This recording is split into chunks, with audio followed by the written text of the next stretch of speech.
gameplay. So I'm on a Borderlands fix, okay? Just saying, I have been on a Borderlands fix. The problem is, I don't know if other people are getting fed up with me playing Borderlands, but on top of that, Tiny Tina's Wonderland is, by far, it has one of the worst trophies in all of gaming. And you know what? I'm going to probably end up repeating this because for reasons, but I'm just going to say this. Tiny Tina's Wonderland could have the potential for so many other really good trophies for this goddamn game. All right? And yet, it has by far one of the worst trophies in all of gaming that I have ever seen. Okay? There's just there's no exaggerating just how unbearably bad this trophy is. Okay? But yeah, I know, Poppy. I'm with you, Poppy. So as you can see, I am one trophy away from getting the platinum trophy in this game, because you know what? Real Hypnotic. This is all Real Hypnotic's fault. All right?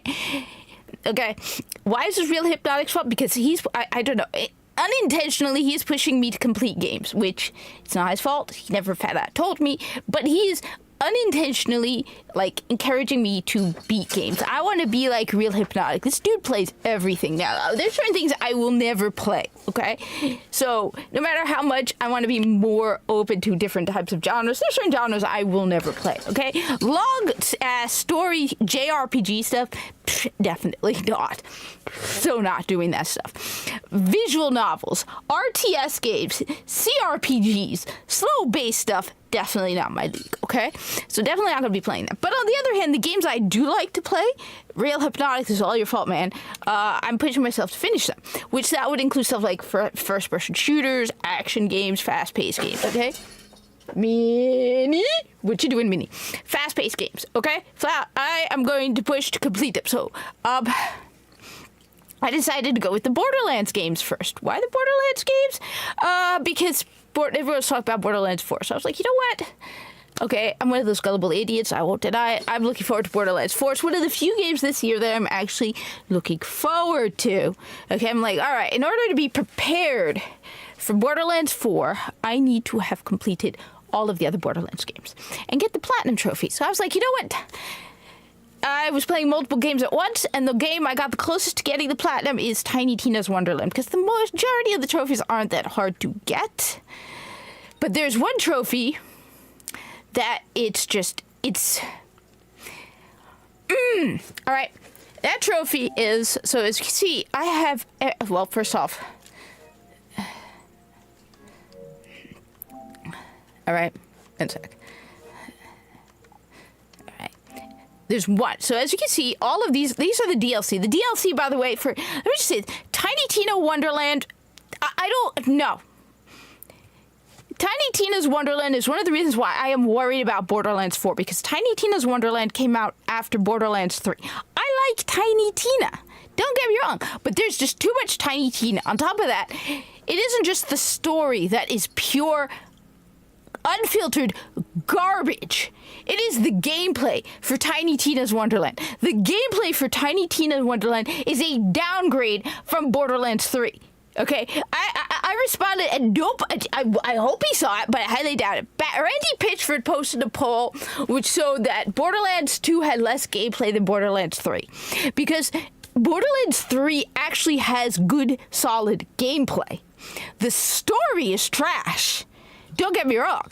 Borderlands 3 has terrible story, but Tiny Tina has worse story than Borderlands 3 and worse gameplay. And they even removed quality of life improvements from Borderlands that were in Borderlands 3. They're not in Tiny Tina. One of the big ones for me is the fact that you can auto sell loot. All right, you can pick a rarity for the loot in Borderlands 3, and every time you pick up an item of that rarity, it automatically sells. So I have it set to everything blue and below, because at this point I'm like end game, you know. I'm like, I have so many legendaries as it is. It's like, fine, I don't need anything blue and below. I pick it up and automatically sells it. So you don't have to carry around all this loot and go looking for a vending machine, okay? Which is great, okay? Which, even with all the fast travel, is still easier to not have to go running around. Tiny Tina doesn't have that. So I am leaving so much loot lying around that I could sell off. Now, the one trophy that is giving me a nightmare of a time, and honestly, I am like this close to being like, to hell with this. It's just, I am stubborn, ridiculously stubborn on a level that's just, it's bad how stubborn I can be at times, okay? Just ridiculously stubborn, okay? I'm ridiculously stubborn, okay? And there's this one trophy over here. See, as you can see, I have 100% like everything except for this.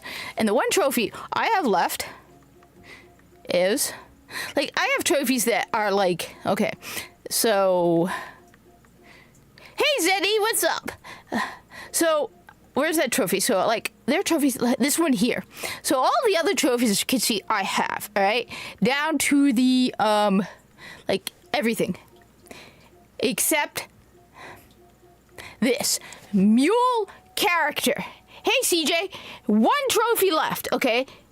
One trophy left in Tiny Tina's Wonderland. It's called Mule Character, all right? Purchase every inventory upgrade. You do not understand just how unbearably grindy this is. Now, I actually made a list of this. I gotta find the list to give me an idea. Where did I put that list? Okay, I put it someplace. Now I can't find it. Did I take it with me? Where did I put it? I even did the math. All right. This costs hundreds of millions. Okay, so I did have the list. I can't find it. I put it somewhere. I can't find it right now. But I actually created a list. So, all right, what does it mean by purchase every inventory upgrade? Okay. Let's just look at Tiny Tina's Wonderland. All right, so everything else, first off, let's just be, oh, this is my Xbox controller. Let's just be clear on something, all right? Everything else I'm at 100%, all right? Even the stupid DLC, which absolutely sucks, all right? This DLC is just pure garbage. Everything about Tiny Tina's Wonderland is garbage. Hi, Minnie. Say hi, Minnie. Hi, Minnie. Hi, Minnie. Are you a cutie cutie? She's a cutie. Look at the size of this cat. Like she used to be a kitten. I cannot. How did you get so big? Okay, I don't know how she got so big. Okay, the DLC on this game is garbage. The end game on this game is garbage. Okay, so as I said, there's only one trophy I have left. Okay, and that is to upgrade every single slot. Okay.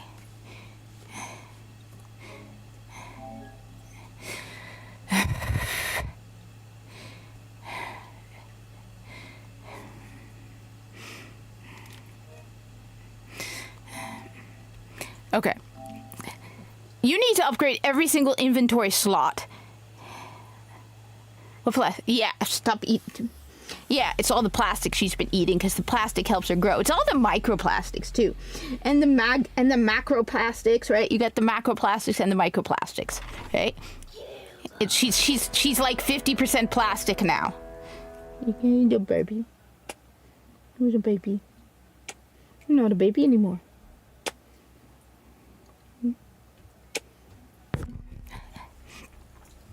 She's not a baby anymore. Okay, so let me be clear. I have the list, but in order to upgrade all of the inventory slots in this game, you need over 300 million gold. Okay, and now this game isn't like Borderlands. Borderlands, there are guns you sell. The majority of the stuff costs dozens of, like, tens of, all right, like 20, 30, 40, 50, 100,000 credits or dollars or whatever it's called in the game. I can't remember. My brain is freezing. All right. In this game, you make like pennies in comparison. Okay. I have never had. Yeah, I mean, yeah, you know, the only. So, the fact that. Okay, so I have the majority of the slots unlocked, but it's still gonna cost me, I think it's over 100 million gold left. Okay, so the inventory slots are this, all right? What am I at? I'm at 7 million, all right? These are the inventory slots. You need to unlock all of them. As you can see, 1, 2, 3. The last ones I have left are the ones that take the most. I have 3 slots left, okay? This one here I'm 8 out of 13, which I did the math. I think it's like, where did I put it? I had it written down. Where did I put it? I wrote it all down. I put it someplace. I put down the whole list because it took me. Yes, baby. Yes, baby. Come here, baby. Show me your cuteness, baby. Come here, baby. Baby, come here. Baby, come here. Where did I put that list?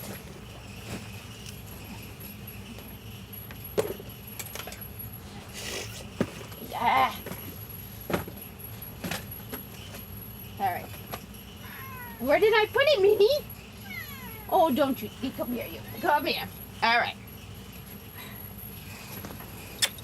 It's something like 20 million, and then like 100 million. Here, you baby. Okay, good boo boo. So look at this, all right? 7 million, right? No, wait. No, it's 3 million.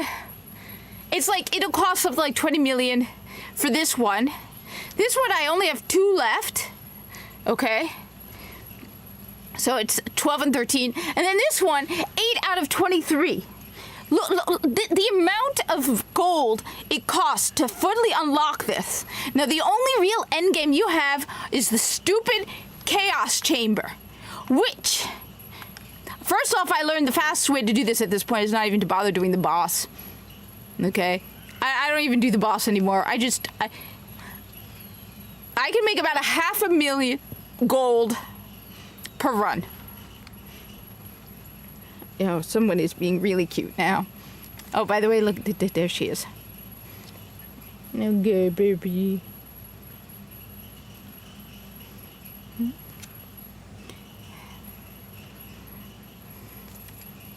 Okay. You gonna be cute? Oh, you don't want anybody to see just how cute you are. All right, you're camera shy. Is the baby camera shy? You need to do chaos runs, which are so boring. Okay? Alright, now I'm just doing it at chaos level 5 just to be fast and quick about it. Because the other problem is, so I have maximized my backpack capacity, okay? I'm at the maximum in backpack carrying capacity at this point, okay? There is no vending machines in the chaos run. So, you eventually run out of space to pick up loot to sell. So, I find that the shorter the run, the better because it's faster. And honestly, it's just, I mean, look, people correct me if I'm wrong. I desperately want people to tell me more efficient ways on how to grind for gold in this game. Because at this point, I have reached, like, I go with, I don't even do the boss anymore, okay? Because the bosses are a pain in the butt. The guns in this game absolutely suck.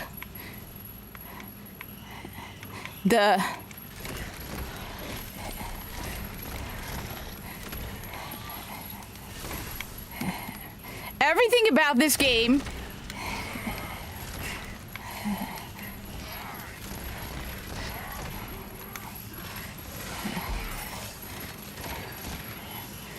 you have to manually.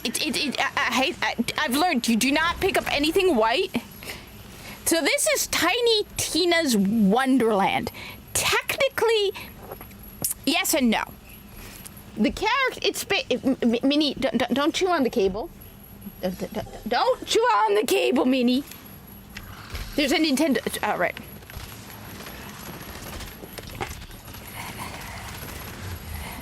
So technically, yes, it is Borderlands.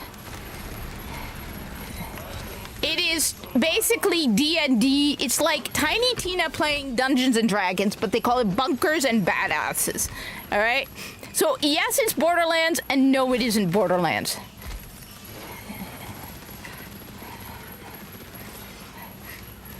So it plays like Borderlands more or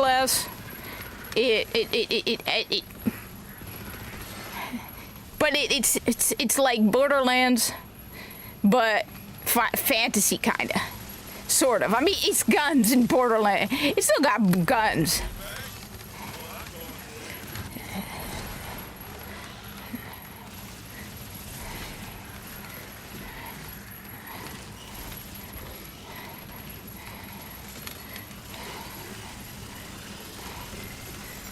But, like, on top of that, it's not like you get better guns the higher the level of your chaos run.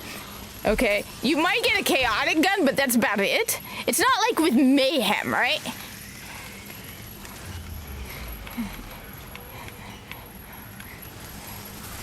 Mayhem modes, you get better guns the higher your mayhem mode, which I like mayhem mode in Borderlands 3.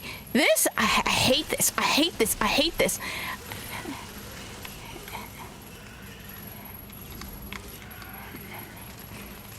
So basically, you're just going around small sections, killing stuff, and see, encounter cleared, and then, okay, so then, after you clear the encounter, right, you get crystals that allow you to unlock, like, buffs and perks and stuff in this, which, as I said, I don't care anymore. I have reached the point where it's just tedious as hell. See, you get these crystals, right? And you can also save them, so you can unlock guns from these stupid barfing bunnies, which are annoying and a pain in the butt. And it's basically a roguelite in Borderlands fantasy. And it is just... See, you can also go around and see, you can pick this up. Max health. I said, it's tedious.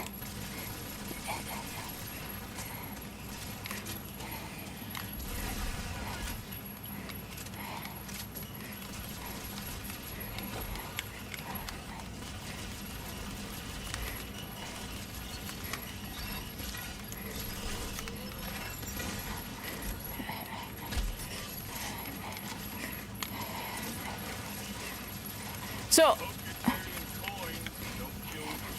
I saw that there's some kind of lawsuit thing going on with Frogan and company, and look, I don't know much about that Frogan person except that I don't like this Frogan person, and I do agree with everyone who calls her. I'm not a fan of this Frogan person. I think she's an embarrassment. I think she's just a disgusting human being. So... I don't want to be associated. Just because we both wear hijab does not mean that I'm as dumb as Frogan. Okay. Okay. Let's just be clear about that. All right. So I saw the beginning of Smash JT's video about it, but then I don't know. I was just like, I don't really care about Frogan. Like, I don't even take this serious anymore. It's just, I need so much gold that it's mindless tedium. And this game really isn't that challenging. Like, I'm not even making an effort. I mean, I guess... She's part of Hassan Piker. Oh, well, that says a lot.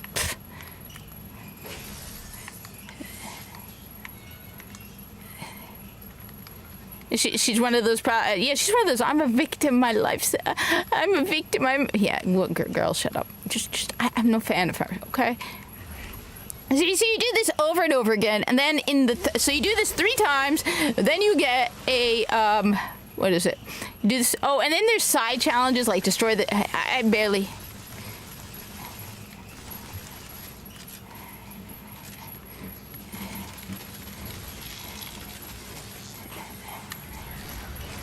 See? It's like, but because I don't even fight the boss at this point, I've learned it's more effective to just close the game and not even fight the boss at this point. I can do more runs of this and get more money.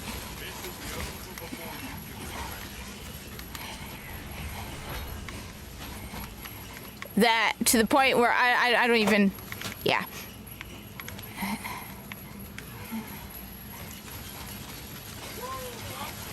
So, like, if anybody plays this game and knows some tricks on how to get more gold, because that's all I want. I just need the gold to unlock. I swear, the moment I get all the gold I need, I am uninstalling this game and I am never playing it again.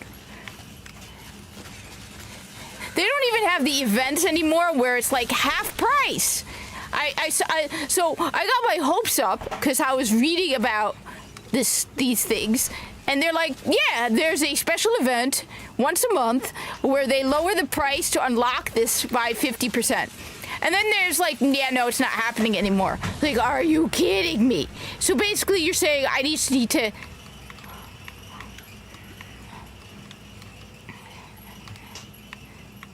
Like, I hate this. There are so many other options you could have done for trophies. This trophy is designed to basically just make the game as unbearably grindy as possible.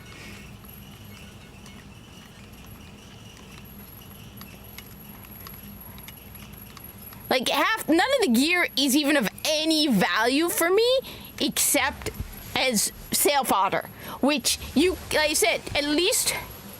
So this is a kind of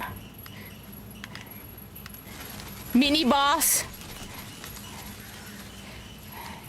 And so this game makes me worry on the future of it makes me worry about Borderlands 4. Because this came after Borderlands 3, and if this is worse than Borderlands 3,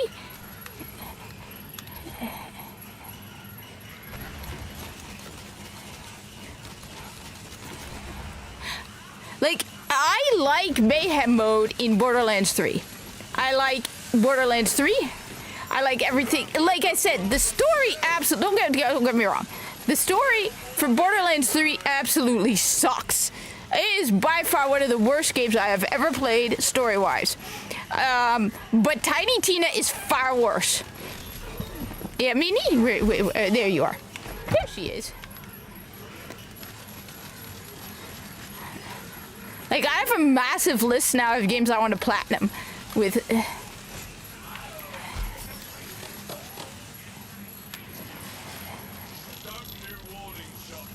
Like, it loses all of it after a while. The thing is, the humor kind of dies after a while. Oh, wow, I have a fungus that farts. How amusing and stupid and just plain stupid. It's like, the humor just doesn't work.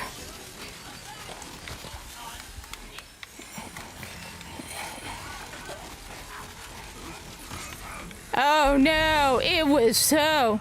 I mean, I shouldn't be complaining about the difficulty because I have it at only Chaos level 5, and I have done up to Chaos level like 20. And I know there's Chaos up to Chaos like 100, but I don't care.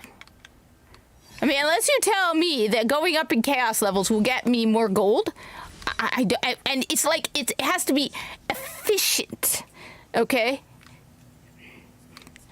Gun damage, or let's go with gun damage.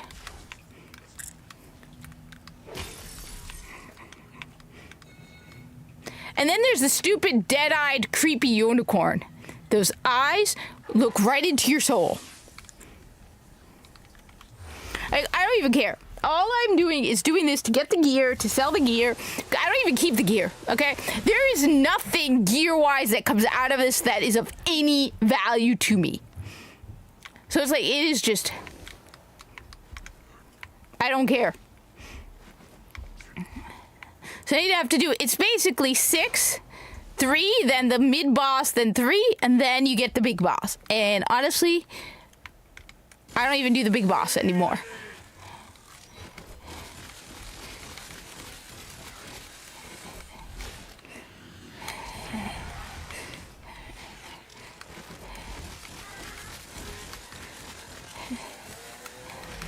And honestly, the boss feels like a...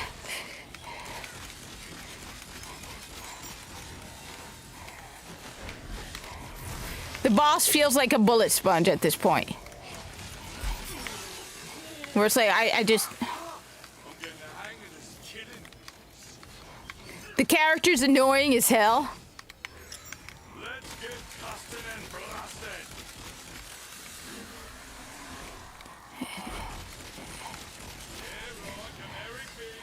So I need to do at least like 60 or 70 more of these runs so I can get enough gold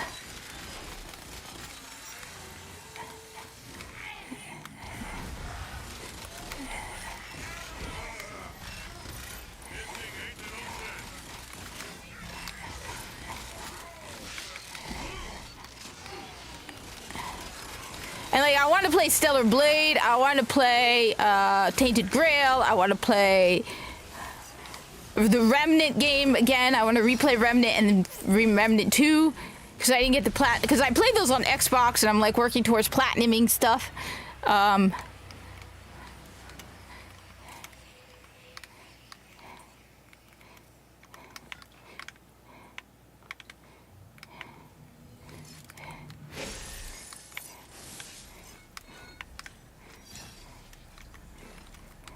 Like, you reach a point where it's like, you run out of space. See? Inventory full. So now it's just, I let it drop into my post until I run out of space there. Which I don't even know what the post is at, so... I mean, if I want to, I could take the time to remove all the greens from my collection and going... But I don't care.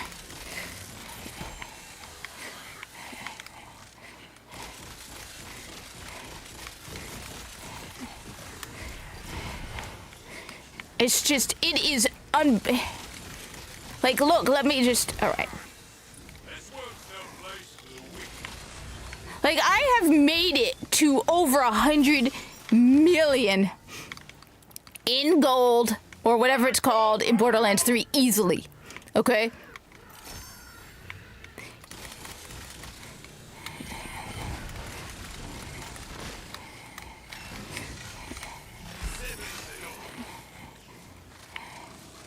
Like,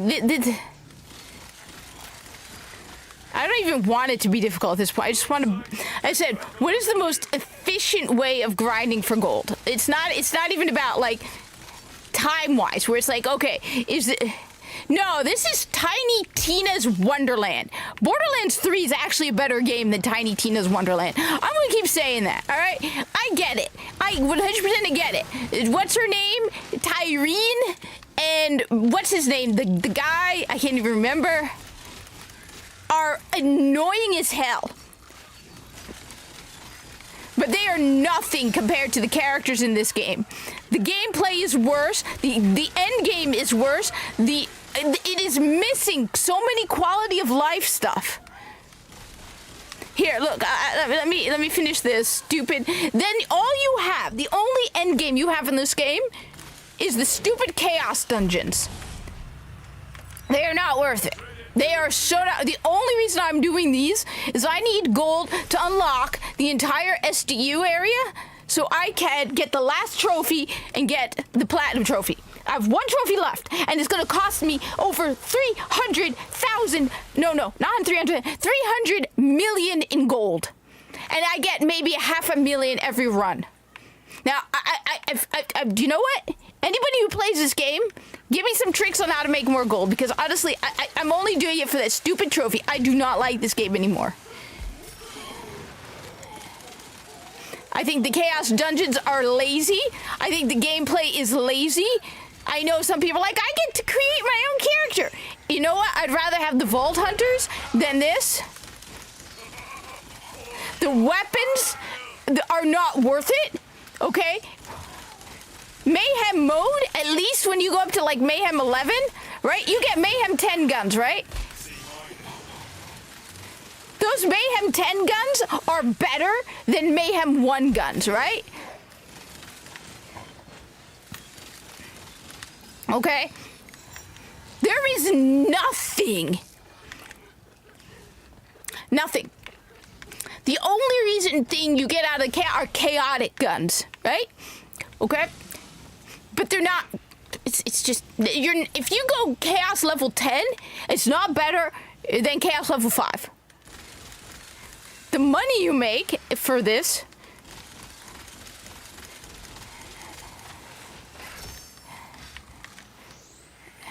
I swear, the end game in this one is terrible. Everything about this one. The characters are intolerably bad.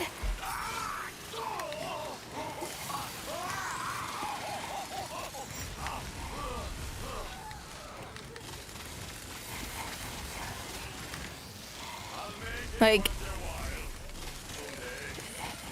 I want to play Mayhem 10 in Borderlands 3 because I get better stuff when I do Mayhem 10.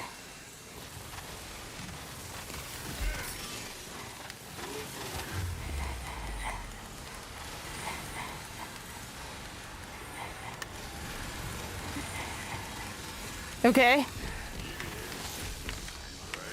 There's just nothing. Like, I even checked it in because I'm like, all right, is there any reason to keep raising the... Nah. Nah. You just get a higher chance of getting chaotic weapons.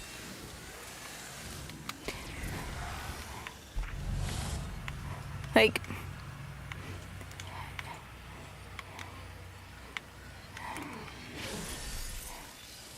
Alright, so now you have the boss, which honestly is not worth it. So what I do is, at this point, I have found it is more efficient to go and shut the game. It's not worth it. It's not worth the time to fight the boss. It's more economically feasible to make more gold by not fighting the boss at the end of the chaos run. Correct me if I'm wrong to all the people who might be experts on Tiny Tina's Wonderland, but I have found that it is a lot faster and a lot more efficient to just ignore the boss. I'm not sure if there's a way to leave the chaos run early. I'm not going to just kill myself because that's a pain in the butt, because it's very hard to die. Okay? It's pretty hard to die without an effort in this, because at least I have my little mushroom who keeps reviving me, so not too easy to kill yourself. Okay? In Tiny Tina's Wonderland. Let's be clear, YouTube. I'm talking about Tiny Tina's Wonderland, alright? The Chaos Chamber is a pain in the butt. So look, see, I'm at 7.5 million. Alright?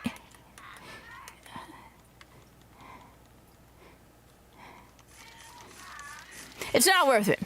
None of this stuff is worth it.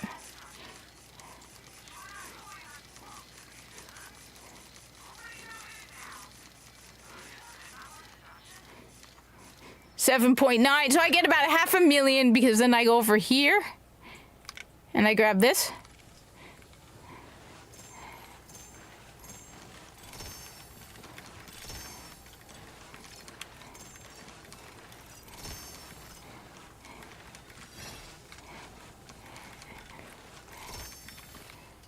Like, it's like they took Borderlands 3 and said, how can we make Borderlands 3 more annoying and just a nightmare to deal with?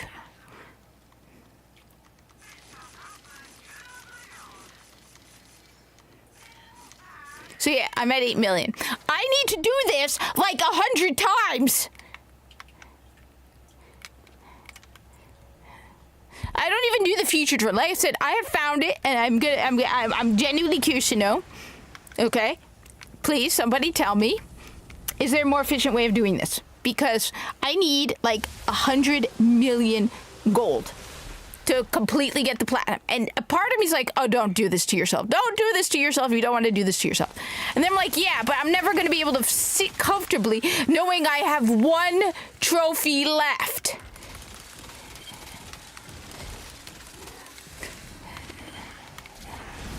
In this game. One. I have one trophy left. I have, however, gotten into the, I think it's the closed beta. What is it? It's called, planned release date. So I think I got into the closed beta for Chrono Odyssey. That's installing on my PC right now. So I have that on my PC. Like, this game is one of the reasons why people talk about Borderlands 4, and it's like, there are other reasons why I dread and worry about Borderlands 4. The writer of Borderlands 4 is Sam Winkler. I hate Sam Winkler. I really hate you, Sam Winkler. I'm sorry, dude, but your writing sucks. You should never be allowed to write again. I hate you, Sam Winkler. Your writing sucks. I don't try. You know what? For the love of God, who runs a video game studio goes, hey, everybody, the one complaint we got about Borderlands 3 was the writing sucks. Let's hire the same guy who wrote it to write another video game. And then he writes another video game, and you go, and it turns out the writing absolutely sucks. And you go, hey, buddy, hi, Sam, let's be friends, and let me hire you to write another video game. On the contrary, I would advertise Borderlands 4 with, hey, everybody, we didn't hire that idiot from Borderlands 3 to write Borderlands 4. But no, nobody's talking about that. Nobody's talking about it. All right, so let me say this in words. I already made a video about it. But like I said, I'm not as big as the big cool YouTubers, all right? I'm not as big as them, okay? Let me say this in simple, very easy words people can understand, all right? All you people complaining about the EULA, I get it, valid criticism, very good valid criticism. All of you complaining about Randy Pitchford being a arrogant SOB and a jerk who's just, oh, if you're a true fan, I get you. He's a jerk. You shouldn't have to pay $80 for the base Borderlands 4. Totally with you. But the biggest problem with Borderlands 4 that nobody is talking about, and I'm going to keep saying it, okay? Sam Winkler is writing Borderlands 4. Who is Sam Winkler, you might be asking? Who is Sam Winkler, Kat? Please tell us. Sam Winkler is the guy who wrote Borderlands 3. He also wrote Blood, Love, and Tentacles, or whatever the hell it was called. One of the worst DLCs for Borderlands 3. But you know what? I'm not too critical. DLCs are meh. You know, they're not exactly... Okay, I get it. It's okay. Borderlands 3, I mean, the writing sucked. Honestly, I could not stand it. It felt very grindy. The thing is, the reason I'm not too critical about the DLC is because I liked Heist of the Handsome Jackpot, okay? I liked that one, and most people did not like that one, okay? So that's what I'm saying. Sam Winkler wrote Borderlands 3.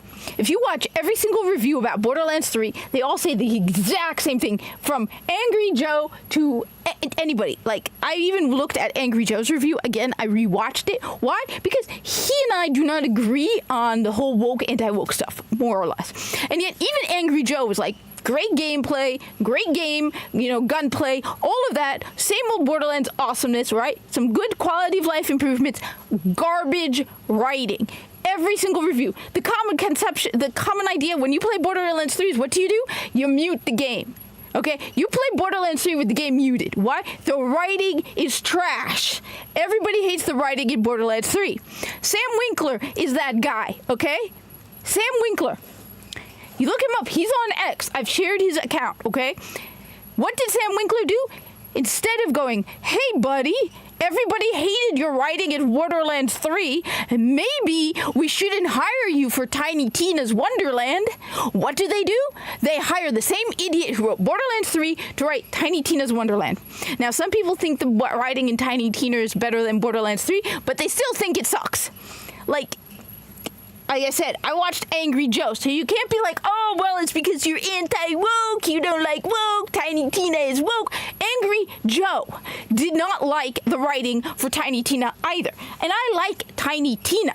But there's too much Tiny Tina, and Tiny Tina can grate on you after a while. All of this gets very, very annoying. Honestly, it reminds me of what SkillUp said about Dragon Age the Gender Guard, that it sounds like therapy speak, which this game sounds like it's therapy speak. Okay, it doesn't sound like a little girl is doing the adventure. It sounds like therapy speak. Okay? It does not sound like a little girl. Okay, it definitely does not sound like a little girl is telling this story and doing it, all right? Let alone Tiny Tina. Tiny Tina would not be doing it like this at all. Okay, this is not Tiny Tina. This is so out of character for Tiny Tina or any girl. Okay, girl will not be doing. Okay, no. The writing in Tiny Tina is pure garbage. Even the people who think it's at least a little better than Borderlands 3, most people I've heard hate the writing for Tiny Tina. The same consensus is just mute it. Okay, so there's some improvement. Just mute it. Okay. Do you then go, hey, let's hire the same idiot who wrote Tiny Tina to write Borderlands 4? Personally, I would advertise, the first thing I would say when I advertise Borderlands 4 is, hey everybody, we hired a new writer. No. Sam Winkler is writing Borderlands 4. Spread the word. Talk about it. Tell it to everybody. Who's writing Borderlands 4? Sam Winkler, the guy who wrote Borderlands 3 and Tiny Tina. You have to be drunk and stupid to go, yeah, that's a smart move on our part. Let's hire the same idiot who can't write anything. Just. And the thing is, no, the gameplay in this game is not better than Borderlands 3. The end game sucks. It's tedious and monotonous. Oh, it's just. I said, this does not sound like a little girl. It sounds like Lily Tino wrote it. Hey, let's make a D&D adventure. No. Actually, no. Lily Tino would be really, really gross. Never mind. No. But it still does not sound like a story from a little girl, which is what Tiny Tina is. It's not even the teenage version of Tiny Tina. See? Even if you're drunk, you know it's a dumb move. Like, nobody is talking about it. Nobody. I have not seen a single YouTuber go, other than me, say, guess who's writing Borderlands 4?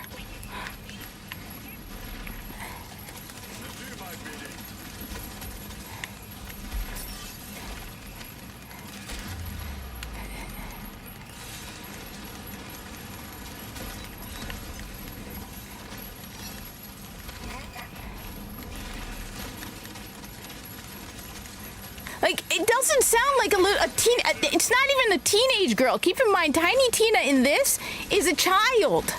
And while she's not exactly a normal child, this still doesn't come across as something written by a little girl. The writing is, it reminds me, like I said, it reminds me of what Skill Up said about Dragon Age: The Gender Guard.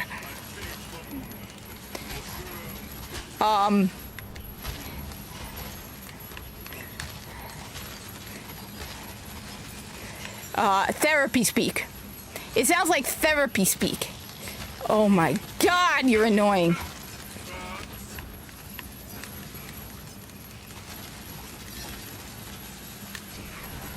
Look at all the wonderful enemies in this game. Oh, I didn't expect. Oh, wow.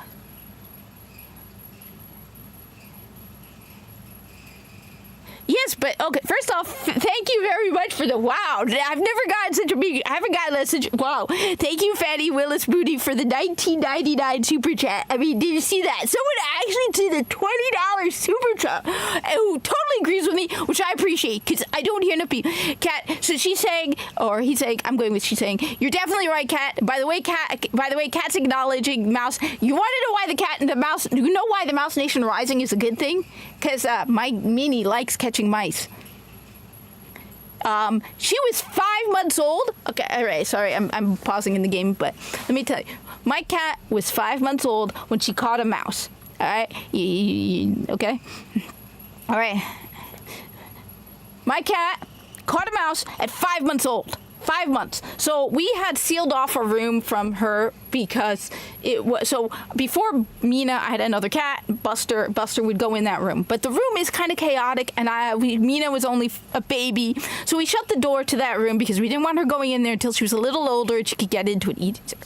Anyway, one day I came home from work. She was at the 5 month mark, and the door had been left open, and she was in there, and I go in there and Mina suddenly appears. So Mina's running around playing in there. Suddenly she appears with a mouse in her mouth. And everyone was like, are you sure it wasn't already dead? And so no, because I go over to her, I'm like, I couldn't believe what she had. She dropped it, the mouse moved, and then she smacked it with her paw and bit it again. She was only 5 months old. So Mina celebrates the rise of the mouse nation because she likes to catch mice and play with them. It's not her fault that they stop moving after she's done. She just likes to play with mousies. Yeah. But yes, so bring on. Hey, Hey, Bread. I am sorry I have not been. Oh, by the way, I have not been around because I had family visiting from Egypt, and they were here for like a week and like 2 weeks, and it was awesome because it was an aunt of mine who is a great cat sitter, and she needs to come back because Mina misses her because she would come and play with Mina during the day while I was at work, and so Mina is very angry that her best friend is now back in Egypt again. She's very, very angry. Now, why am I doing again? I should stop doing this. I should go back to playing something like. I want to go back. I keep saying I'll play Destiny 1 because I know people expect are like playing Destiny 1 because me. So that's why I haven't been around on the Discord much either. And again, I blame Real Hypnotic for this, even though he really isn't at fault. But I can't stand this game. I cannot stand it. Okay, now. Okay, so now let me go on. I have heard about Marathon being delayed. Okay, I am going to both. First off, okay, good. I'm one of the few people who, even before the whole plagiarism scandal, said, okay, even before the plagiarism scandal with Bungie, said, I hope Marathon fails. Okay? All the other people who were giving Marathon the benefit of the doubt were like, oh, well, maybe it's a good game. We should, judge it based on its merits. Okay, I'm going to say it. Who trusts Bungie? Whoa! Are you sure you didn't want to do this twice? Nobody gives me super. I got Fanny Willis Booty, another 1999 super chat. We love you, Kat. Thanks for always entertaining us, and we miss Buster. I still miss Buster. Are you sure about? Nobody ever. Wow, like, thank you for that. Yeah, so Bo died on October 10th, and that's why Mina's birthday is June 10th. I miss her. I will admit it. I try not to think about her because she was my baby. And she was, like, she was different than Mina. Mina is a sweetheart and a good girl, but Buster was my girl. I can't describe it. It's just, she's different. But, wait. So, the thing is, okay, Brett, my problem is this, okay? I agree with you. They should make another game. They should have more options. I understand that. Like, even DE is making Soulframe, right? But I don't trust Bungie. So, I was one of the people, I don't know how they can fix it. I don't trust Bungie. I don't trust them. They have made so many promises in the past and fallen flat on so many promises that, and then taking and not buying and not like. For one thing, they took away resources from Destiny 2. Okay. Instead of working on, we know they took away resources that could have gone to Destiny 2. Destiny 2 suffered because of Marathon. You shouldn't, let me put it this way. Soulframe has not taken away resources and caused Warframe to suffer. If you play Warframe, it's actually been getting better and better. The other question I have is this, all right? A lot of people have said, Bungie fired a whole bunch of people. Oh, poor Bungie, they fired a lot of people. My problem with that is, and now maybe I'm wrong, which is why I'm curious to know. Bungie has a ridiculous number of employees. Okay? DE, Digital Extremes, who does Warframe and Soulframe, has 550 people, right? 100 of those people are working on Soulframe. The rest are working on Warframe. And yet, I could tell you Warframe and Soulframe, like, then you have, like, all these games with 100 and less developers, right, that are better than Bungie. Bungie has a management problem. They're very bad at, like for example, why do they keep remaking the same game over and over again with modifications? Like, why is it that Destiny was not, like, I feel like they're bloated. I mean, I could be wrong, but every single person's like, oh, poor Bungie, they fired so many people. And it's like, but they feel bloated. When you have over 300 people working on Marathon for between 4 and 6 years, and that's all you've got? I'm like, I don't know. They have, what, 3 maps? And the thing is, not everything I will say about Bungie is negative. I'm one of the few people who actually believes Joseph Cross. So everybody else has said, there's no way Joseph Cross didn't know about Anti-Real. I actually believe the guy. Everyone else is like, yeah, he followed her for years. There's no way. I actually believe him. I actually believe Joseph Cross. I think there's a lot of factors in it that I think a lot of people aren't being fair to the guy. Look, Bungie hate is popular, right? Bungie hate is popular. And even me, who I haven't been a fan of Bungie for years, will tell you, I don't blame Joseph Cross. I'm going into multiple directions. So first of all, Joseph Cross, all right? Joseph Cross, everybody who blamed Joseph Cross on, okay, so the plagiarism thing at Bungie, right? They're like, it was a former employee who put it in their thingy and they didn't know about it, all right? And everyone's response to that is when Joseph Cross was like, he didn't know about it, is he followed her for years on X. I can tell, I looked at his X account, all right? Joseph Cross follows 730 people. He's on X maybe once or twice, like every 2 or 3 days. He usually just posts something about Marathon or what's going on, but he doesn't really interact with X. On top of that, like I said, unless the only way you're going to convince... thank you for the $9.99 super chat. I'm still blown away that anybody is actually super chatting. I'm sorry. Thank you so much. I don't know why anybody would do that to me. I'm not that good a gamer. I wish I was better. I'm not that good, but it'll be fun. Yes, but I mean that's like me saying I'm kind of not too worried. I mean, bring on the challenge. Minnie killed a mouse when she was. I mean, look, you know what? It'll be fun. It'll be fun. You know what? It'll be fun. Okay, let's bring on the Mouse Nation. Let's have some fun because we have enough chaos and insanity going on in the world right now. And you know what? Mouse Nation Rise will be a ton of fun. I think we need more fun in the world. I don't deserve anything. I suck. I wish I was better. I'm trying to get better. That's why I'm trying to get the stupid platinum trophy for this game, because I'm trying to get better. As I said, one of my big influences in trying to get better at gaming is Real Hypnotic. So Real Hypnotic, if you're ever watching this, yeah, this is me trying to get better because of you.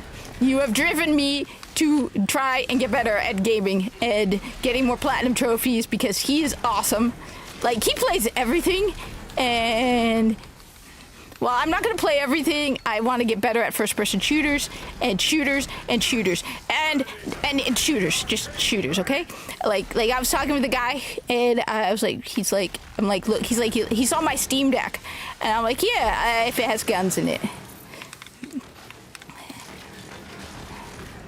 but that aside, right? But that aside, so Bungie, okay, because like I said, I'm gonna surprise people. I defended Joseph Cross. I'm the only one who has defended Joseph Cross, and in a reasonable way.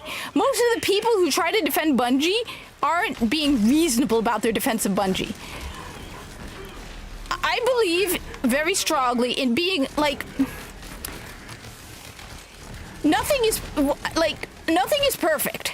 So no matter what video game you like, it's not perfect. So Destiny isn't perfect, Destiny 2 isn't perfect, Bungie isn't perfect, and the smart person is the one who can acknowledge the flaws in what they like, what you love, right? Like, if you can acknowledge the weaknesses, then you can try and then you know, you could be, if you're critical, then you could be like, yeah, well, I want this to get better, right? So I can look at Destiny and be like, I mean, it's the same with Warframe. People think I'm biased about Warframe. Do I think Warframe is perfect? Far from it. I think it's got a lot of problems too, but I think it has some advantages over Destiny. I think the stupid computer dialogue stuff is stupid. I think the stupid, free. Of course, it's free. For June. Look, okay. I'm one of the few people who has said that, okay, I'm not as angry about DE releasing their Pride stuff, because they do it every year. My problem is, one, the hypocrisy behind it, where they're like, okay, we acknowledge only one group of people, all right? No other event matters to them. The only time they change the name of their stream to Pride Time instead of Pride Time, people are like, oh, they acknowledge others. Okay, well, April was Arab American Heritage Month. You didn't even wish the Muslims happy Ramadan, let alone any other religious group. Like, I'm Muslim, obviously, so I'm going to be paying more attention to that. But I tell you, you didn't do anything for Father's Day. Yeah, you didn't even claim to support diversity, and yet you didn't even say Happy Ramadan. Okay, so my issue is, first of all, the hypocrisy, okay, where you only favor one group of people. And my second issue is the mass blocking. All right, you don't like my criticism of Pride, okay? Why are you blocking me? Get over it. You're a company. Grow a spine. Bungie has never blocked me, even though I've been very, very critical of Bungie. And I've posted more criticisms of Bungie than Digital Extremes and Play Warframe. Bungie has never blocked me. Okay? I've been very critical of Bungie. I've been very critical of Destiny. I've never been blocked by them. Hell, I'm on my F Bungie campaign to get everyone to buy Destiny 1 and play Destiny 1 instead. I know people who have never interacted with the Play Warframe account who have been blocked by Play Warframe. We're talking people who have never played Warframe, who've never interacted with their account, but they have blockchains now. Are you really that delicate? Okay, so those are my problems with it. The hypocrisy behind it, and the fact that they're on a blocking campaign. So that's my thing about that. I mean, okay. As for Bungie, okay, Bungie. First off, I'm going to, like I said, I keep going off on numerous tangents and keep it going around because I then see a comment and then I see something. Let's start with Joseph Cross, all right? This is the art director of Marathon. No one can call me a Bungie shill. You cannot. Whoa.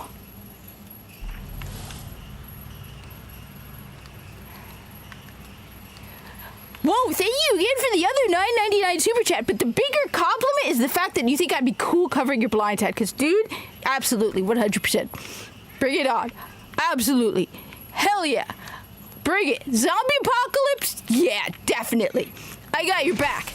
All right? Absolutely, 100%. And I'd be good at it. That is a huge compliment. To me, one of the biggest things is, you know what? You want to get. If you tell me I'm good at first-person shooters, yeah, I'm your.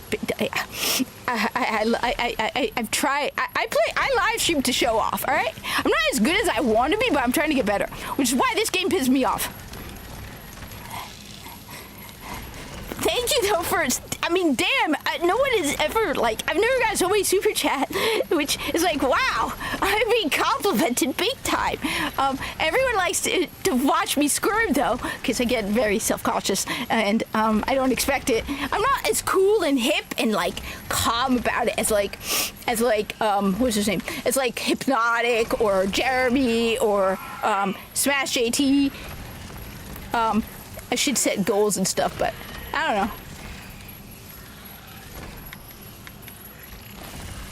Well, my thing, okay, so Brad, my idea is this. Don't celebrate any real world events. My idea, which is why, okay, DE, make me your community manager. I would be a badass community manager. Okay, Digital Extremes is Warframe, right? You want to make things cool at Warframe? Don't celebrate any real world events. Create everything in game. Be like, this June we celebrate Corpus History Month, where we celebrate the Corpus and all their events. We celebrate Corpus this. Or you have a Memorial Day, right? A Memorial Day event for all the Corpus and Grineer who lost their lives during the New War. Let us not forget all those Corpus and Grineer who lost their lives fighting the Sentients. Let us have a Memorial Day devoted to Viso-R, hero of the Corpus, who died protecting the Corpus in the New War. That would be so much fun. To call out people, the thing is, there's so much, if you're community manager of Digital Extremes, you could have so much fun. You could be like, our best cosplaying live streamers, right? Or our most loyal Corpus live streamers, our most biggest fans of the Grineer live streamers. You could have Tenno's birthday, Tenno event. You could, if you were the community manager of Digital Extremes, dump the real world. Just dump it, okay? Because you're not going to make everybody happy, all right? You put in Christmas, people are going to lose their minds. I personally think Christmas is awesome. I'm not Christian. I don't care. I love Christmas, and that's it, okay? I love Jewish holidays. I love Christian holidays. I like as many holidays as possible, right? But I understand that some people won't. So just dump reality. You're not going to be able to get everybody. There's too many, okay? Dump reality and just have fun with it. That's for Warframe. You could have, just being a community manager could be so much fun. But instead, everyone's like, everyone gets mad at me because they're like, oh no, they don't just do Pride. Okay, well, you claim to be all about diversity, but did you wish the Muslims happy Ramadan? I mean, the most anti-Muslim people I've ever seen are the people who have Palestinian flags in their bios. I've got so much hate from people who claim to be pro-Palestine. And I'm just like, okay. Like, and keep in mind, I keep my views on that whole thing because it's just too complicated. The whole thing is too complicated, so I do not go into detail about it because it's too complicated, all right? My view is simple. I don't like people who kill innocents.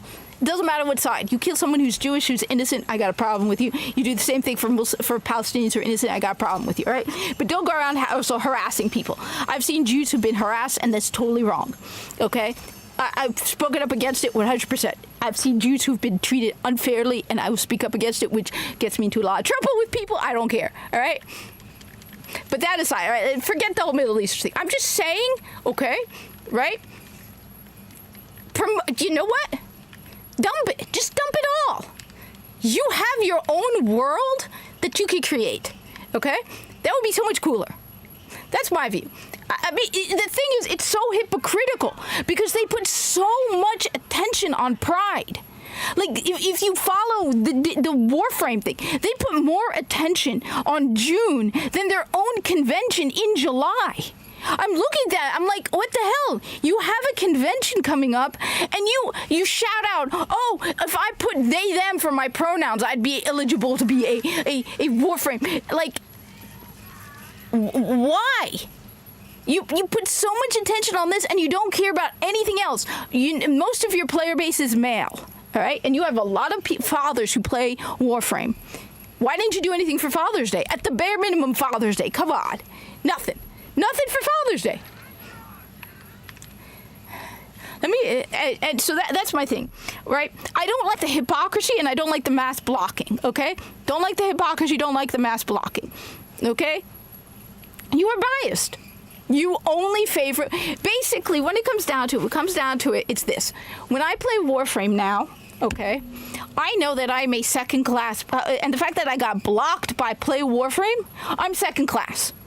When it comes, I have paid money into Warframe, but because I'm not a part of the Pride Rainbow Mafia, I am a second class player to them. That's it. Thank you. I now know my place. All right. I am second class to you. I am not as important, and you're willing to sacrifice me because I didn't even say anything. People are like, oh, you just hate gay. I'm like, no, I have no criticism for the characters who are good characters in game. People are like, oh, it's like I never complained about Devrim Kay in Destiny. I like Devrim Kay. I think Devrim Kay gets not enough attention in Destiny 2. Okay, I don't care. But you've proven to me that because I don't fit a certain group, I am second class to you. I am a second class, and I have probably paid more money. Yes, or trans, or non-binary, or queer. If we don't fit the Rainbow Mafia, we are second class to them. It doesn't matter how much money you spend, which I have probably spent more money in Warframe than all of their other people, because I have bought Prime packs. Okay. I have bought Prime packs. I've spent money in Warframe, okay? And yet, I am a second class. People have come to me and have said, okay, I have played Warframe because of you. I have had numerous people come to me who have played Warframe because of me. I have even recommended it offline, where I know a friend who's going to buy a Switch, and I'd be like, yeah, Warframe's for free. I know someone, because sometimes you can't afford to get a game when you're buying a console. Yeah, you're buying a PS5, Warframe is free. I have encouraged and gotten people into Warframe, okay? Probably more than, not more than the big streamers, but more than the wokies crying online, okay? So,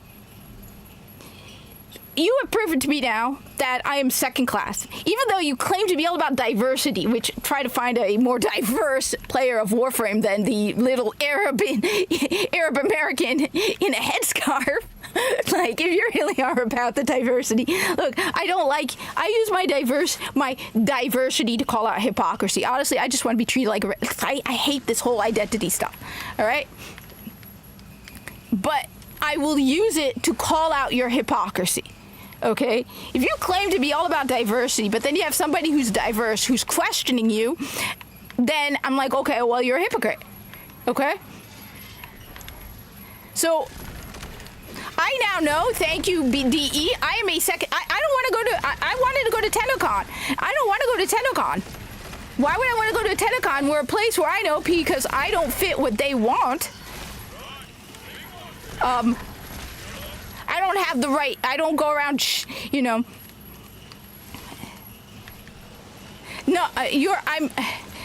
they don't want someone like me, flat out, because I don't think the way they want me to think. I don't have flags. You notice on my X, I don't have any flags of any kind. I don't hate the right people to hate. I'm not a part of the right people, and I'm part of the majority. Okay? When it comes down to gaming, I'm part of. Look. So that's my view on the whole thing with with DE. Okay? Now, Bungie put in their Pride stuff because they were copying DE. I will tell you why Bungie did it. Bungie hasn't had that stuff before in game. You want to know why Bungie had it? They're copying DE. Bungie's copying DE at this point. Bungie is copying Warframe. And I want to know how much money they actually made on it. I totally agree with you. Everyone is diverse. Everyone is different. But, they only like the people who have the right thinking and the right diversity.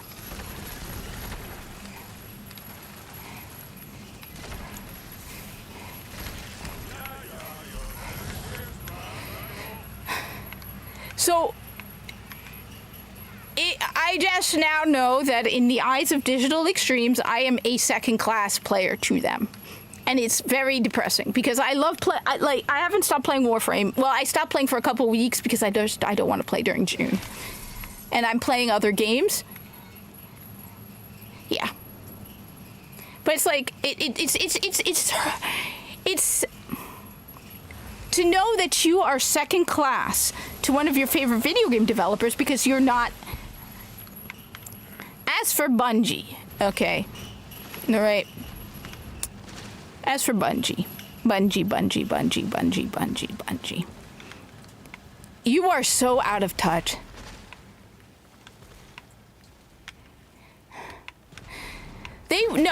Yes, I agree with you. They want to feel like they belong to something, but they also want to feel special. And that's why I always joke whenever I get into an argument with one of the Rainbow Mafia on X, I'm like, welcome to the trenches. You're not special. Nobody cares. You aren't special. And that's what they want. They want to be special. They want to have that special month just for them. They want that special attention. It's like, you're not special. Nobody cares. And that bothers you. It used to be that you took pride in your accomplishments. Now they're taking pride in their identity. You haven't done anything.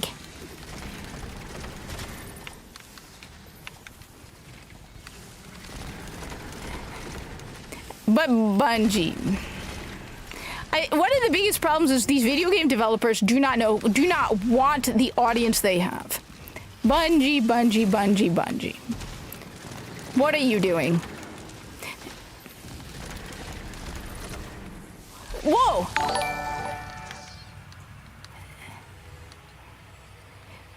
First off, thank you again for another $10 super chat. Wow, you're not second class. Well, I appreciate that.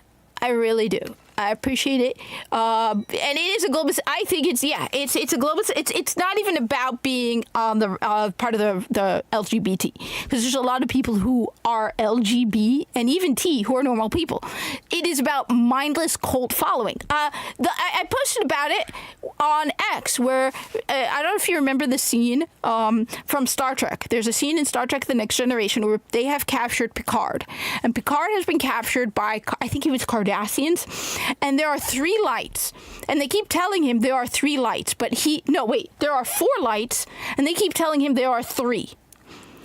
And he keeps not wanting to lie, because the whole point is obedience and compliance, and just you do what you're told. Even when your eyes tell you see something else, they want you to do what you're told. So when they tell Picard there are 4 lights, when they tell Picard there are 3 lights and he sees 4, and he keeps saying there are 4 lights, and they torture him. And it's like, well, Picard, why don't you just say what they want you to say? Then they will stop torturing. It's because that's what they want. They want you to go along with what you know isn't true. So, no, I mean, that's why I said, I don't care what you do in the privacy of your home, all right? I've said this. I will be clear about what my religion says on things, but as long as you're not hating, I mean, why does it even matter unless you're interested in someone romantically, okay? Like, why does it even matter? But, so I don't care. And that's the problem. They want you to care. They want you to make them feel special.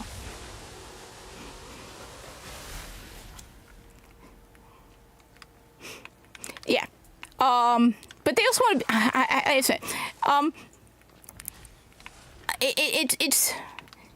it's like, I am one of the biggest fans of the Corpus you will ever find. It's funny because I had posted numerous nice things at Digital Extreme, right? I'd be like, hey, I'm a big fan of the Corpus, all these different things I'd post about the Corpus, and they completely ignored me. And there is nobody on X who is as big a fan of the Corpus as I am. Like, I even checked on Blue Sky. Nobody loves the Corpus like I do, okay? They completely ignored me. Okay? They completely ignored me until I dared question Pride. So I was talking all this stuff about the Corpus and Warframe and the Corpus, nothing. I even said, hey, why don't you bring this voice actor to TennoCon? And all this other stuff ignored me. Then when I dared question their mighty Pride month, their holy month of the year, their sacred cow, then I was just like, yeah, we're gonna block her. And it was just so funny. It's like, then they're like, yeah, we're going to sugar block her. Okay.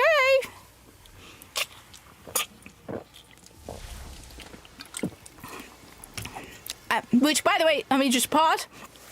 I managed to get my hands on something really, really cool. I don't know if I should make a video about it or just unbox them by myself. I haven't opened them yet. I've had them for more than for a day or two now. All right? I'm just going to show this off because I had to get this now. Keep in mind, I'm not a fan of Magic the Gathering, okay? I've not bought Magic the Gathering cards in years. I never had anybody to play Magic the Gathering with. So I have some old ones, but I haven't played in years. But I could not say no to this. All right? All right. The starter pack has Sephiroth and Cloud. Come on. Look at this. Cloud and Sephiroth holo cards. Okay? Just look at this. Then I managed to get my hands on, and these are expensive, so I couldn't get more than that. 10 packs of boosters. Okay?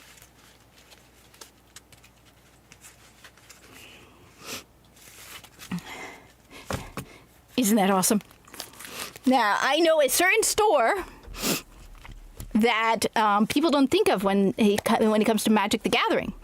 And they have stuff that is rare because nobody thinks to go to this store because nobody thinks of them as being a place to buy cards from. I'm not going to tell you where it is. I did DM it to somebody, but I'm not going to tell it to people. Hey, George, what's up? Because I don't want word spreading that this is a place you can buy Magic the Gathering cards from.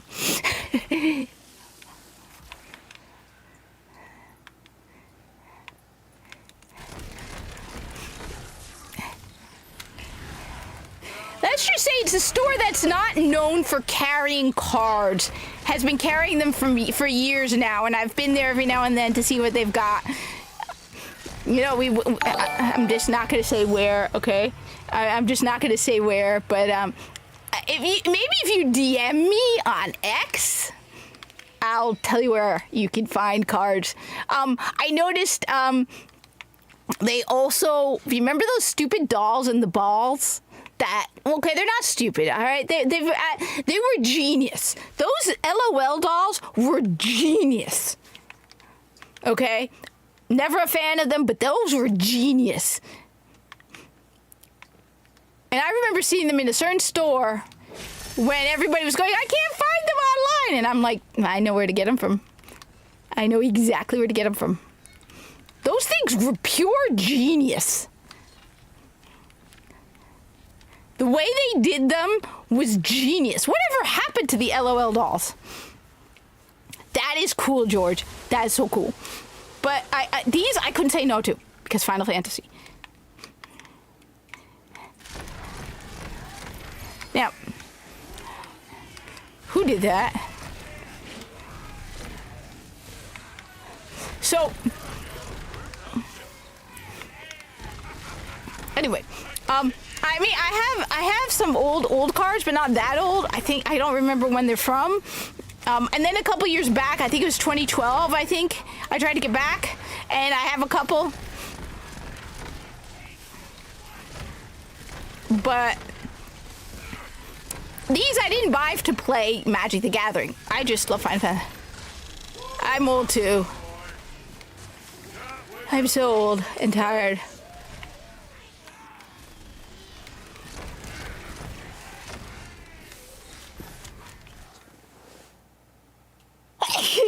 Thank you. But,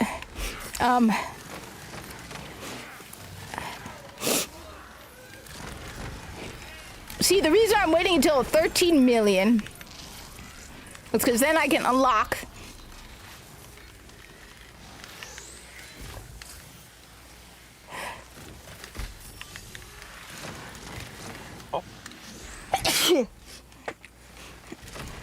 now.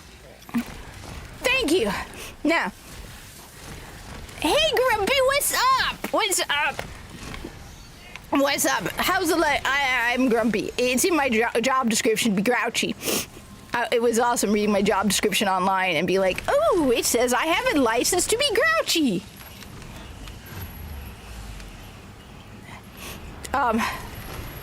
Right. Okay. So I keep jumping around. Okay. So, or the more controversial. God bless you. Come on. So, I'm gonna give. Now, okay. Right.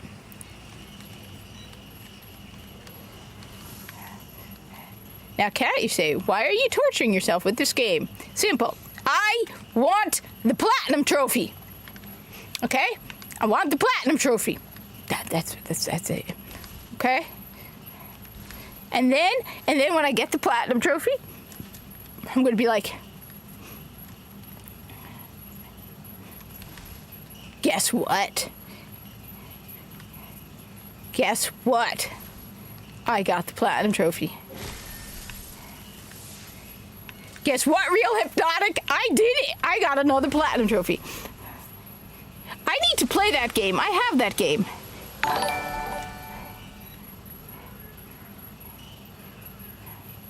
Whoa, thank you for the $10 super chat. Actually, I already have Funko Pops. One sec. All right. You're gonna have to, it's gonna take me a couple minutes. All right? Thank you for the $10. I actually, as a kid, wanted to play Magic the Gathering, but my brothers didn't, so I had nobody to play Magic the Gathering with, which sucked. But, Funko Pops, I have a very small number of them. First of all, because I like cats and not because I like the movie, I have Goose the cat. Because I like Goose. The only scenes from Marvel, Captain Marvel, I saw were involving the cat, and I saw it on a plane flight. Okay? Then, of course, because I am a fan of Borderlands, all right, and I had to get it, I have Claptrap. Because Borderlands, okay? I actually don't mind. I mean, he could be annoying at times. Then, because I'm a massive fan of Halo, if Halo is my first-person shooter game, I've got Master Chief and Master Chief, okay? Because Master Chief, all right? Because it's Master Chief. That's all you need to say. Master Chief explains everything, okay? That's all you need. 2 words. Master Chief. Not Master Cheeks. Master Chief. Okay? Next, because I'm a massive fan of Destiny. Okay? Give me a sec. Alright. Yes, Minnie. I know, Minnie. Why are you complaining, Minnie? Why are you angry? You are a talkative little munchkin. Alright? Alright. This is not going to be easy to get. Alright. Yes, Minnie? I know you're a sweetie. Alright. 1.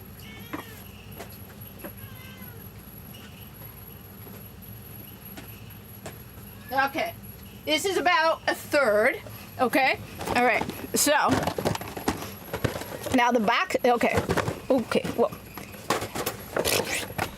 I told you it's going to take a couple seconds. Gravity is not my friend. Okay? So, first off, we have Xur, because of course I have Xur, because Xur, I'm the Xur of Destiny 1. Right, Minnie? Yes, Minnie?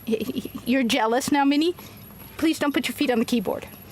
Xur, of course. Right? Then we have the Sweeper Bot. Yes, Minnie, stop taking away the attention from the Funko Pop. Come here, baby. Come here, baby. Don't put your feet in my mouth.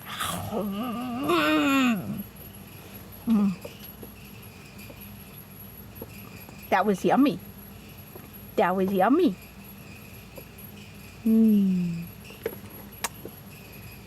All right. Wait. So move, puppy. Move. You're in the way. Okay. That was Xur. Then we have the Sweeper Bot, of course, because I love the Sweeper Bot. Sweeper Bot. Okay. Then, of course, you cannot not have Atheon, because Atheon. All right. Atheon. Then we got Amanda Holiday, because Amanda Holiday was awesome. right? Right? Okay? Right? Of course, then we have the greatest of the greatest. My favorite character in all, well, second favorite. First favorite is Ghost. Cayde 6. Because Cayde 6. It's Cayde 6, okay? It's Cayde 6. That's all you need to know. It's Cayde 6. Okay, so Amanda Holiday, Atheon. Then we have, even more important, Cayde 6 with chicken. The Amazon exclusive Cayde 6 with chicken. Cayde 6 with chicken. Okay? The chicken's name was Colonel, by the way. So, those are some of them. One sec. Why are you angry? The world is not angry at you. You're always angry. Okay. Yes, Minnie, you're such a cutie. Yes, baby. It's too early to eat. No. No, you're not eating right now. I don't care. Stop complaining. Okay. All right. Next. 1 sec. I'm busy, Minnie. 1. Okay. 2, 3, 4, 5, 6. All right. This is the third. Okay. I have 2 more. I have 6 more. Okay. But we of course have Cayde 6 doing Golden Gun because it's again Cayde 6. So we have Cayde 6.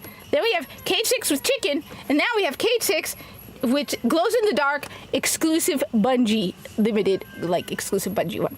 Okay, so Cayde 6 going Golden Gun on us. No, it's 1:45. She doesn't eat until 3:30. Then of course Oryx, because Oryx.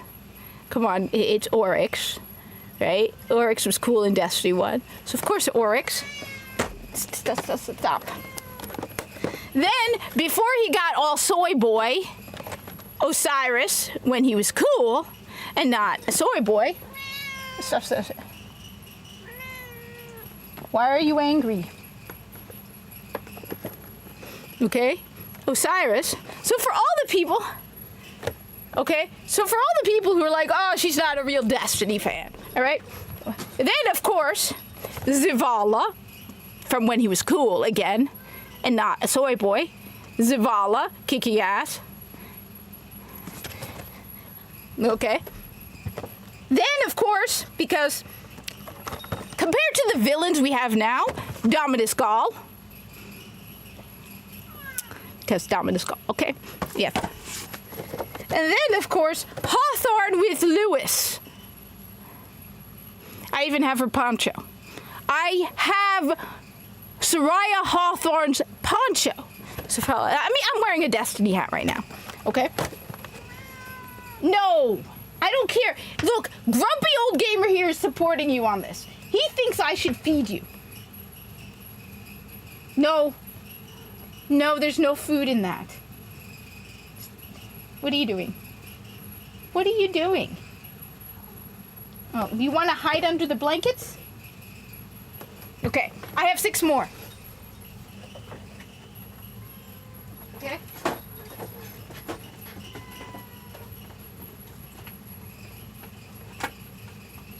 Okay. No, 5 more. That's a duplicate. Because I have 2 of the Cayde. Okay.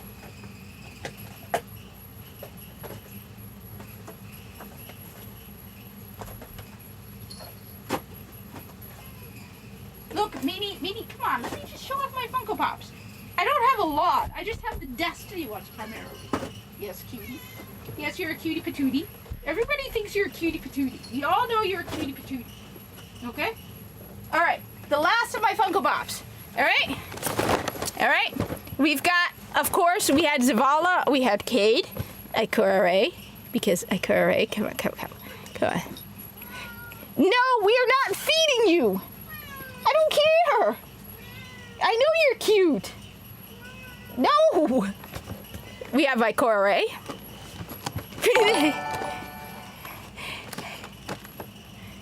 No, we are not feeding. Thank you for the $5 super chat, but I can't feed the cat. I can't feed the cat. If I feed the cat, again, and then she's gonna get round.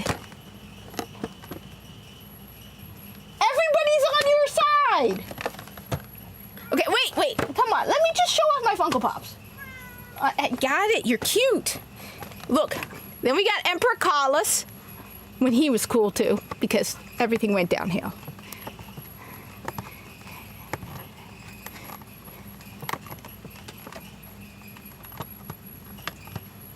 She also just likes to argue. Like, she will just respond back to me whether... No, Brown Kitty is not a good kitty. I don't want to take her to the vet. The vet gave me this girl, and I'm going to take care of her. No, I am not feeding the cat. Thank you for the $2 super chat, but I am not feeding the cat, okay? That shows you how much I care about the cat. I do not want the cat to get fat. Emperor Kallus, okay? Just let me... Then we got the exclusive only at Best Buy Ikora. So we had, wait, there was like the exclusive only at GameStop. Then we had the only at Amazon. And we had the only at Bungie. Okay? And now we have the, did you know that? The only at Best Buy Ikora. Okay? So I have the only at Amazon, I have the only at GameStop, the only at Bungie, and the only at Best Buy. I mean, who knew Best Buy sold Funko Pops? But apparently they do. Well, this was years ago. And I was like looking for all of them, and they're like, yes, it's at Best Buy, go get it now. I'm like, oh, okay, where is Best Buy? We must find Best Buy. Okay, yes. No! Everybody's on your side except Behemoth. Yes, you're cute. Okay? All right. Okay. Only at Best Buy, luminescent, shiny Ikora, which is kind of weird. So, interesting one, Best Buy. The Amazon, the Bungie one was the Golden Gun K6 that glows in the dark. So, okay. Next, we have, like I said, we have Emperor Kallus, only from GameStop. So, Best Buy, GameStop. Is that saying, no, wait, that's GameStop, not Target, okay? Then we have another only at GameStop, K6 with Golden Gun, so this is not the, oh, and this one glows in the dark too. So there's the Bungie one that glows in the dark. And finally, available everywhere, Lord Shaxx. Okay? There are a couple of them that I'm actually missing, plus at one point I tried to attach them to the wall, and so the backs have some damage on them from double-sided tape, which was supposed to easily come off, but it does not easily come off. So now my fancy boxes have damage on them, which sucks. But yes, like I don't have. Let's see. According to this, for example, I don't have Crota. I don't have. Yeah. Whoa. Whoa, thank you. First off, thank you for the 990 super chat. 990 super chat. And thank you for that. I only have the Destiny stuff and a couple of Halo. Thank you for that. And I'm cool now. I'm cool. Look, people think... I'm here. Yeah.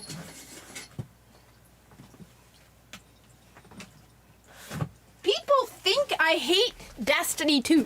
People think I hate Destiny. People think I hate Bungie. But for example, I still have... they're starting to... The ones I'm wearing are starting to wear down, so I'm starting to... But I have, I still have in the wrapper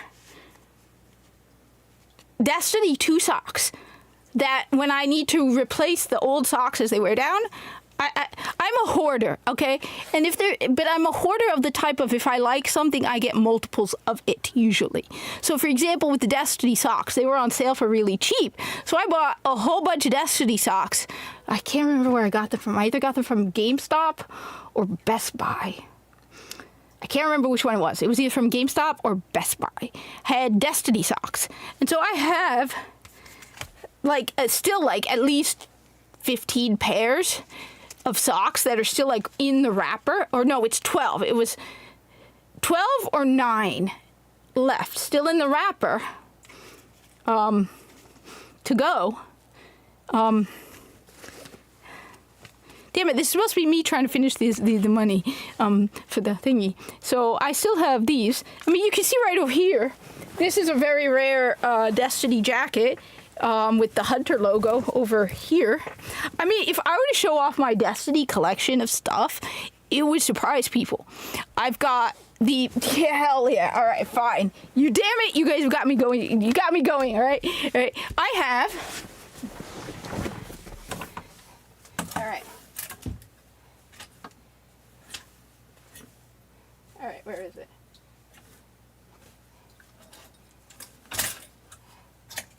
All right, so first off, I have this. This is Soraya Hawthorne's hoodie. The poncho. You know how in Destiny, at one point, where she's like, she tells Cade, Cade's like, are you sure you're not one of my hunters?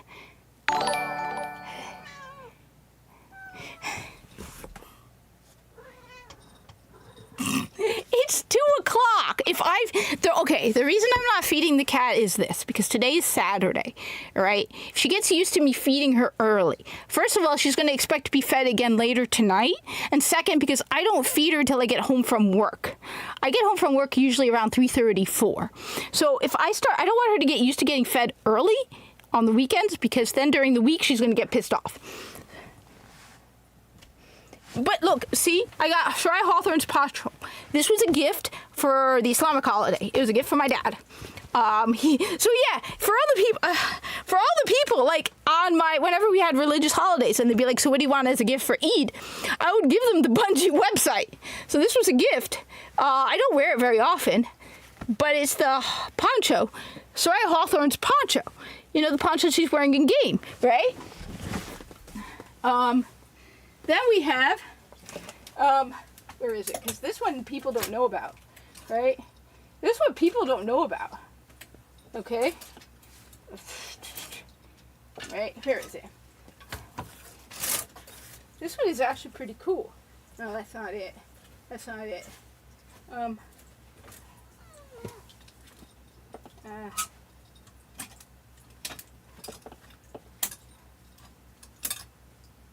Okay.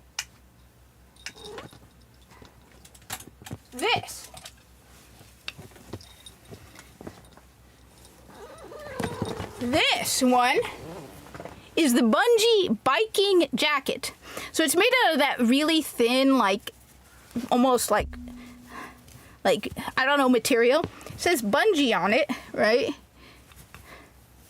On the front, and it says "Be brave" on the back. How many of you have even heard of the Bungie bicycle jacket? Because that's what it was like. It was like a bicycle jacket. It was designed for biking. It's made out of this kind of light material that's like supposed to be sweat absorbent, right? So there's this, right? So this is Bungie jacket. I have the Bungie mug up there. That was a gift from my mom. I think it was my mom or one of my brothers for the Islamic holiday as well. So I have the Bungie mug up there. Like I said, you can see I'm wearing the Bungie cap. Let's see what else. I've got, like, let's see. Okay. This was the $70 hoodie that came with the season of, I think it was the season of the Splicer. I can't remember. It was when you beat that boss. This took a year for them to ship to me, which is why I kind of stopped buying from their website.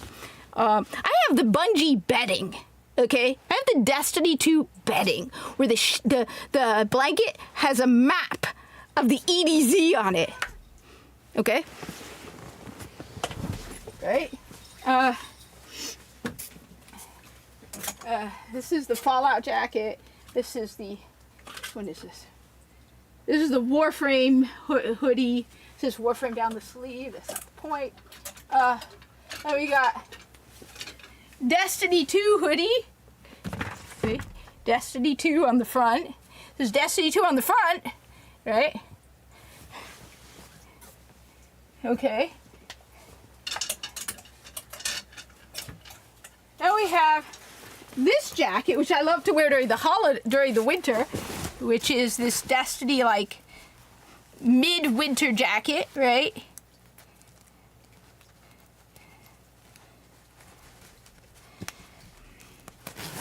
Okay.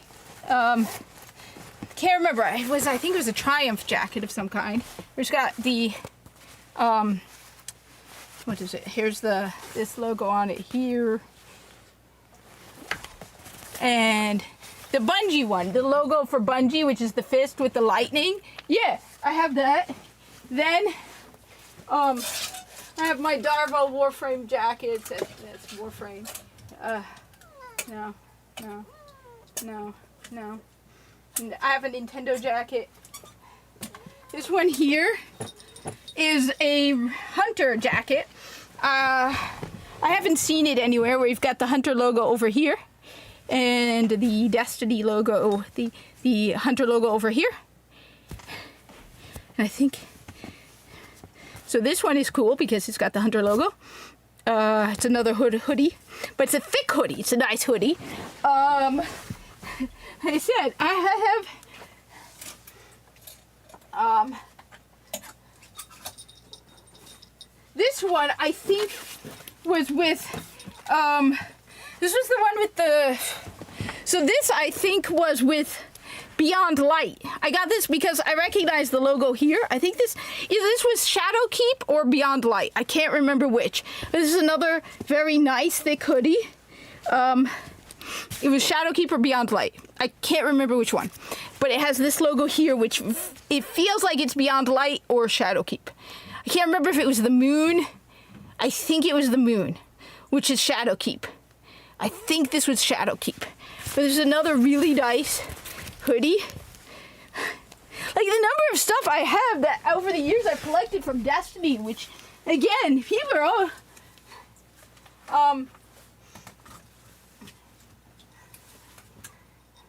here's another one. This one you don't see very often anymore. I love this one. This was absolutely one of my favorites. He's got the Hunter logo over here, and it stands out. The way the color is done, it stands out. The Hunter logo over here, and the Destiny logo over here on the sleeve.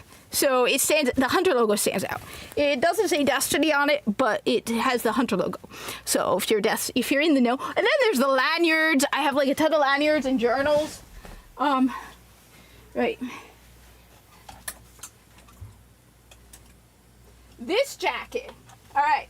This jacket, you can't get this jacket anymore. And I have like 2 of them. Okay. Originally it was $100 and then it was on sale for 50% off. So I ended up with 2 of them. Okay. First off, it has Velcro. So you can remove the logo and put the one you want. So of course I put the Hunter logo, right? This is a nice jacket. All right, because first of all, it has on the back, it doesn't show very well, but it has the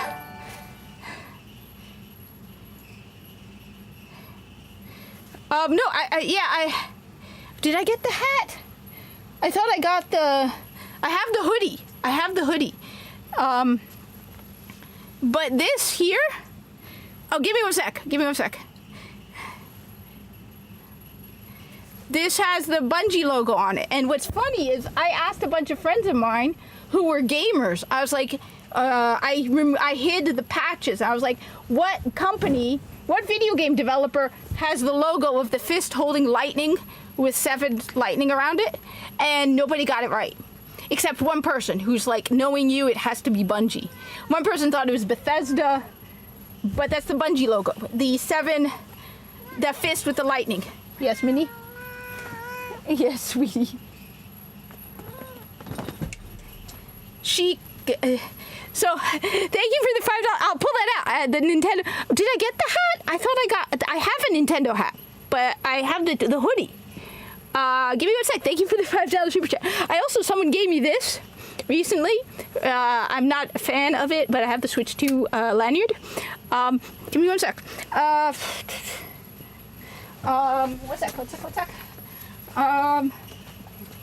This one.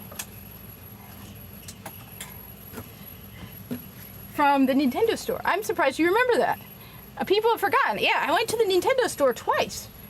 I also have a t-shirt from Nintendo of New York. But I just remembered this one. This, a lot of people don't have this either. So, this here, was the Loot Crate. This was the Destiny Loot Crate. Okay? So I have the K6 tumbler that came with by the Romulan Warbird.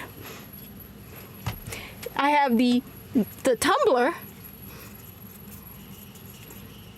K6, tumbler that came with the Loot Crate, and I have the hoodie that came with the Loot Crate. So this was a Destiny 2 Loot Crate. So that, and then I have one more.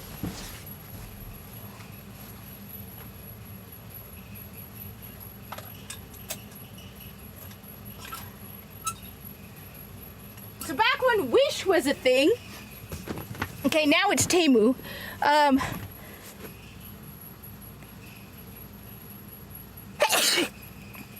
early on with the release of Destiny 2, the merch wasn't very a lot. Sorry about that. There wasn't a lot of Destiny 2 merch initially. Okay, so I went on Wish and I found this. And I know it's nice. It's actually very nice. And it does spell Destiny wrong. That's Destiny. But it's got the Hunter logo. It's very, very nice. I mean, look at that. Technically, that's not the Hunter logo. Okay, I know. The 3 pyramids kind of thing. But you got the snake. All right? Got the snake. It's still very nice, all right? So, this does not include, by the way, the t-shirts. Now, keep in mind, I have not bought Destiny stuff in years. So I don't have the latest Age of Triumph t-shirts. I don't have any of that, okay? But for years, you know how you would get a t-shirt with your gamer tag on it and, you would have to do certain things for Age of Triumph, and you would get your gamer tag on it, and it would have a thing on the front. I would get my gamer tag here on the sleeve. I alternated, so I have Feline Revolution, Feline Uprising, and House Cat Hero. Because House Cat Hero is my Steam. Feline Revolution is my PlayStation, and Feline Uprising is my Xbox. So I have like a ton of t-shirts from. I also have a Taken King shirt. I also have like retail signs. Some I got from like a store. So, you know, I initially when like I used to be a massive Destiny fan. Like journals from Destiny. Where are they? Because they're cool, right?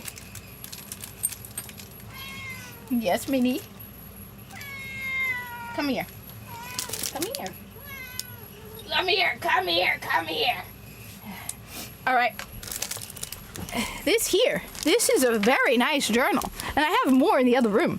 But that aren't as nice as this. So you have here the ghost as a bookmark. And it's got like watermark for the Destiny logo. And it's got that faux leather like to it. And it's got, like I said, the ghost. I mean, I've got lanyards, I've got keys. Oh, you know what? One more thing. So, okay. So one more thing, because this is cool. All right? Because I ended up giving one to a colleague of mine at one point because he left, and I was like, you have to have this because it reminds you of me. Where did I put it? All right. Yes, here it is. All right.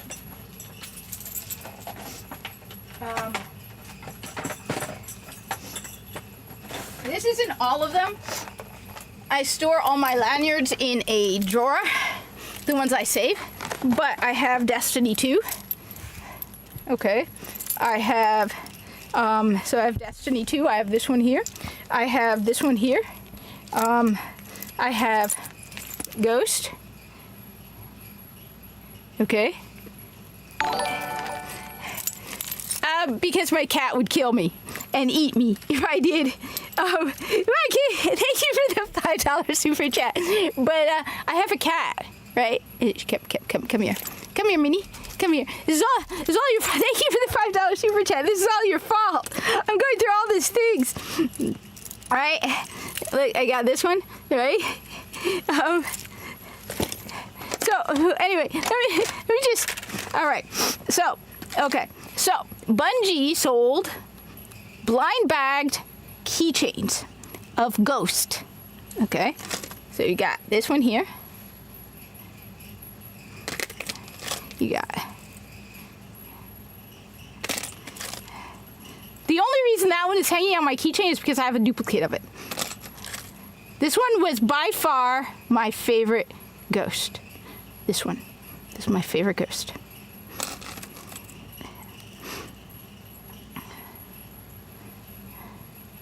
And I like the old-fashioned Ghost design. I like this one. I always thought that this was unique. I hate it. Maybe it's just me. I'm not a big fan where they completely alter the shape of Ghost. I like this unique fashion.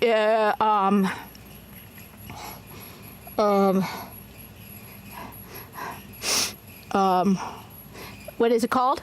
The fortune tellers. I love this design. It's unique. And I love this design. So I love Ghost like this. I have the vinyl figures for Ghost. I'm not a big fan of these. But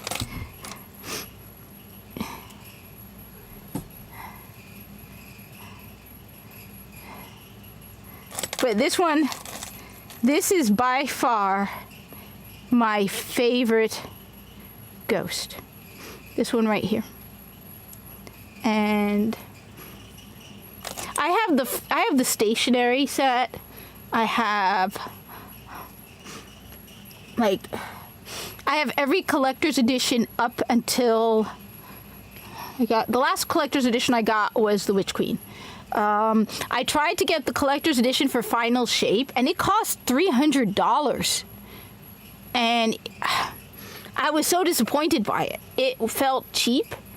Like, here, give me one sec. Because the quality at Bungie has gone down. And you can tell. So, for example, these are very old. These are very, very old. They're very old. But, here.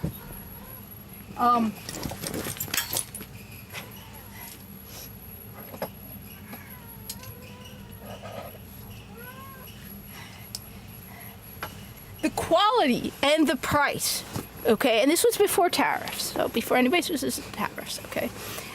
This was the collector's edition for Shadowkeep. This thing cost less than Final Shape. I think this cost, how much did this cost?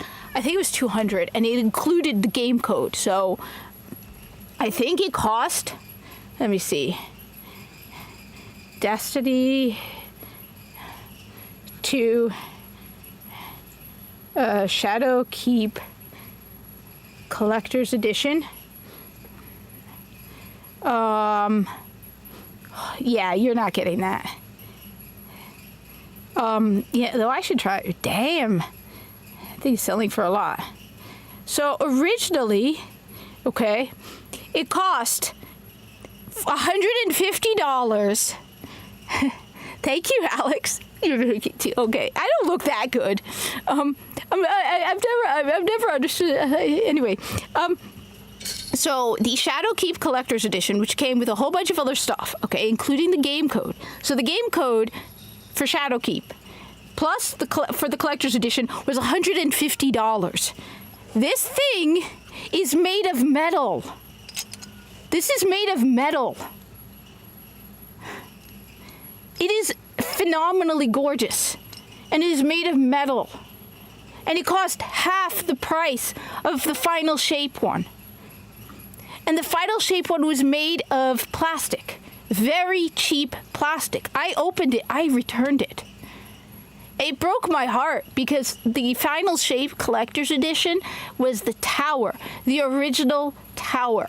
And you're talking about someone who still plays Destiny 1. So for me, I wanted that to be good. and it was made of plastic. It felt like a $20 toy. $50 at most. And you're charging like $300 for it. This thing is, and it opens. Okay? It opens. Okay? And it's made of metal. You can't see it, but this thing is made of solid metal. Not plastic. So this whole thing is solid metal, okay? This thing is expensive. It costs $150 and it included the game code, okay? This one here is for Beyond Light.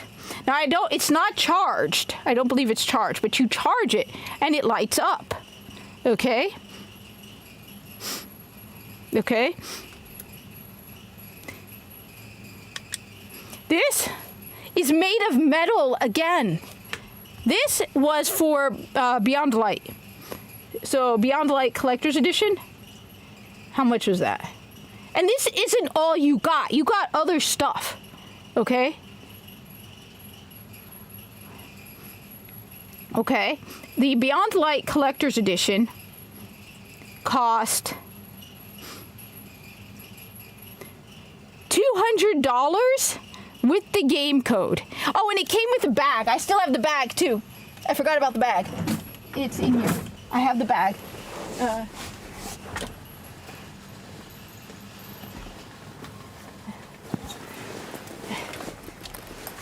I still have the bag. So the Beyond Light Collector's Edition came with the bag. Okay.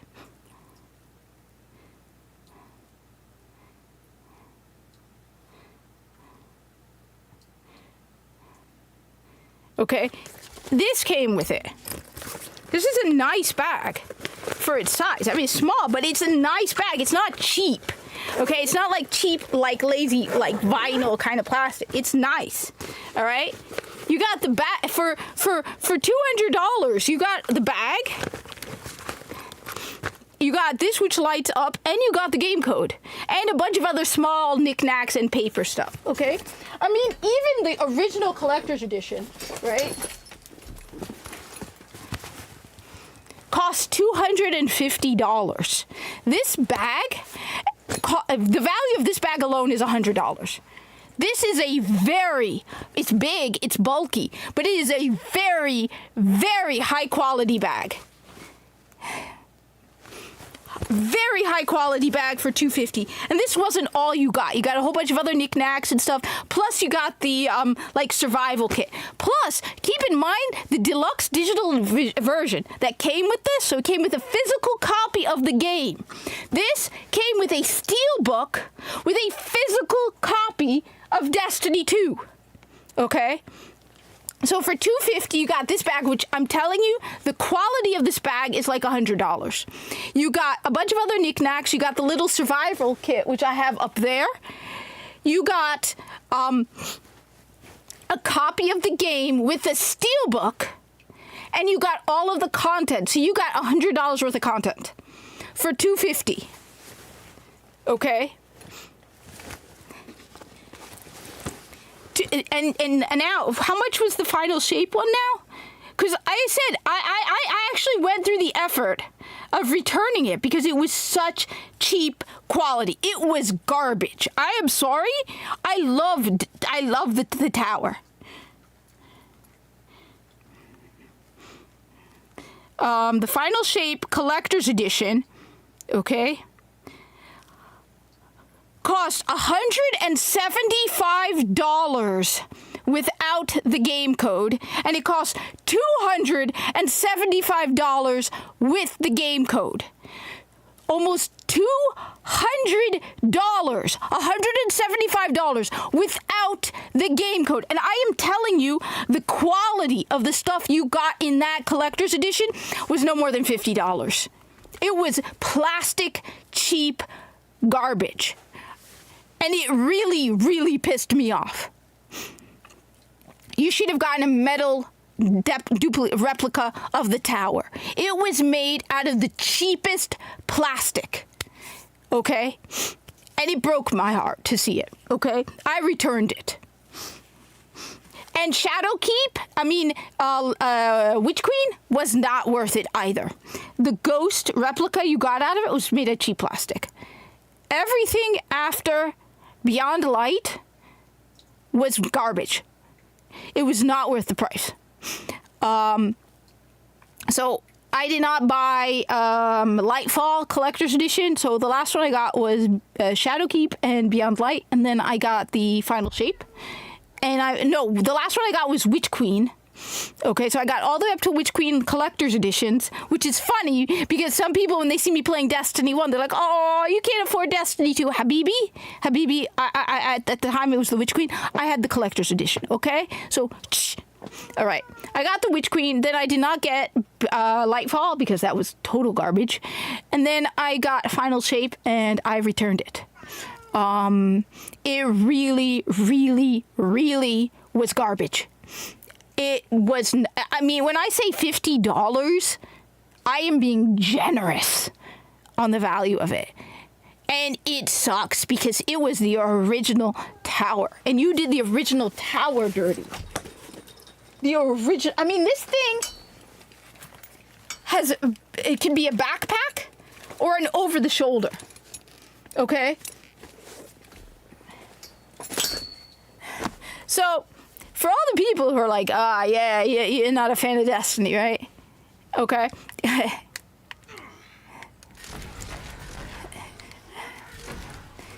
I hate, somebody's telling me on X that all the lore for Destiny is now considered folklore, and it doesn't matter because they didn't want to hurt people, Tumblr fanfic writing people's opinions, because it's like, Destiny is the one world where if you were to tell me pick a video game world you want to live in, it would be Destiny. And you don't even care about your own lore. Why should we care about your lore if you don't even care about it? And now they're saying that the grind is going to get even more. And it's like, so you know what? I don't know if I want to go back into it. At the end of the day, I don't know if I want to go back into it when there are so many other video games for me to play.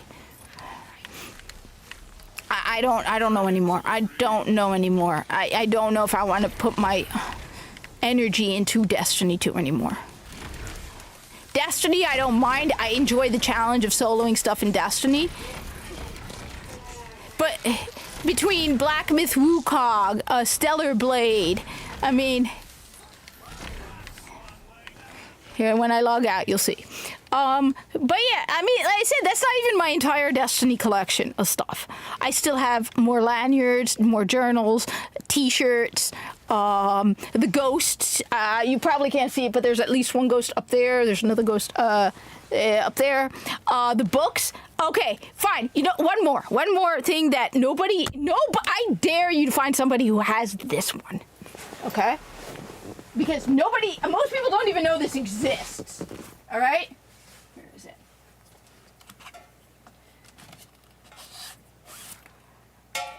Okay. Two. Okay, two. All right.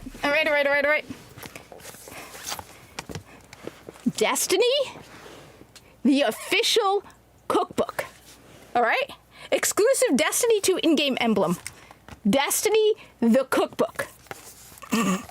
The Destiny cookbook. You got energy bars. All right. So you have, so let's see. The official cookbook, right? So you have different recipes based on different locations and stuff like this. So you've got the basics. You got the Tower Bazaar, the Tower, the Hangar, City Life, the Crucible, the Farm, Trostland, Crimson Days, the Revelry, Festival of the Lost, and the Dawning. So you've got, for example, the Dawning cookies, because that's what the Dawning used to be about, right? Cookies. So you've got the Dawning, right? Yes! That's why it's like, hey, everyone's like, you're being mean to Bungie, you're being mean to Destiny. Oh, I never even claimed the code. I wonder if it still works. It's covered, all right?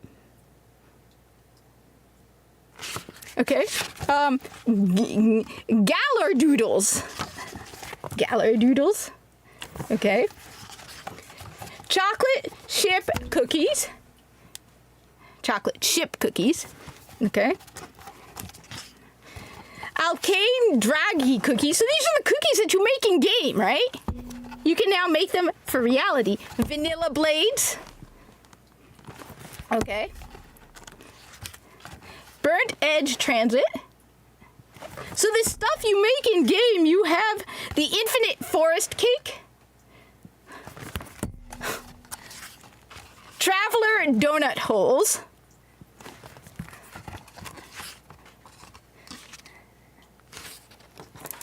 So the cookbook, not only the cookbook, all right? Okay. I've got here. So remember there was a fad for making children's books, quote unquote children's books, about like Star Wars, the like Luke Skywalker baby book or something. We've got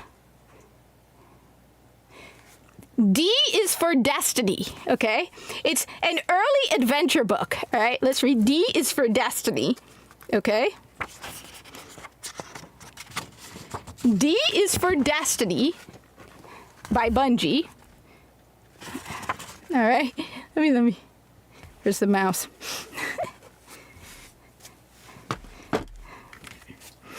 Okay, D is for Destiny, the Destiny children's book. All right.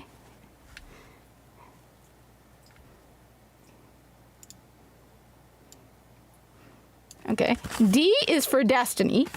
Okay. A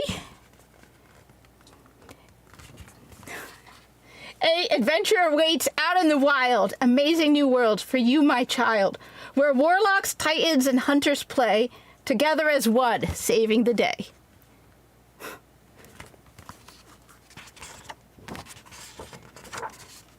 B is for Be Brave, is the city's rallying call for adventures both big and small. Beyond the wall are worlds to defend. Believe in yourself and become legend. See, the Cabal are mean rhino-like beasts, colossal bullies to say the least. But they're no match for the city's best, who chase off the big ones and tie up the rest. Look at this. The whole mood from Destiny. D, darkness creeps, but hope shines bright. In the light of day or dark of night, from here to the moon, Venus and Mars, we carve our destiny among the stars. Like, this whole book is, again, the mood and feel that is gone from Destiny 2. E, Earth. Earth is our home. It's what we hold dear. Protecting what's left, our job is clear. With endless courage, we take to the skies, an epic journey through dangerous times. And F is for four-armed fallen, sail the frontier. Pirates in space, they live with no fear. The houses are many, spread far and wide, but when heroes take chase, they run off and hide. So, look at this.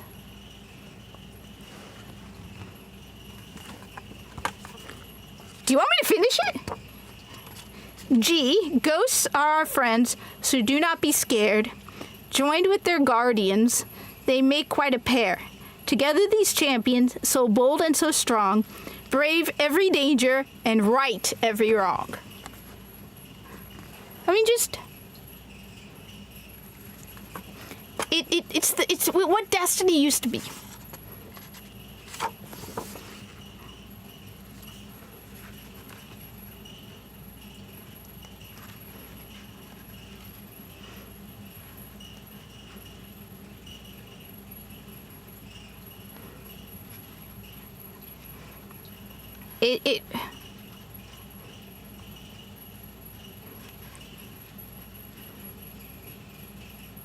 It's such a sweet book.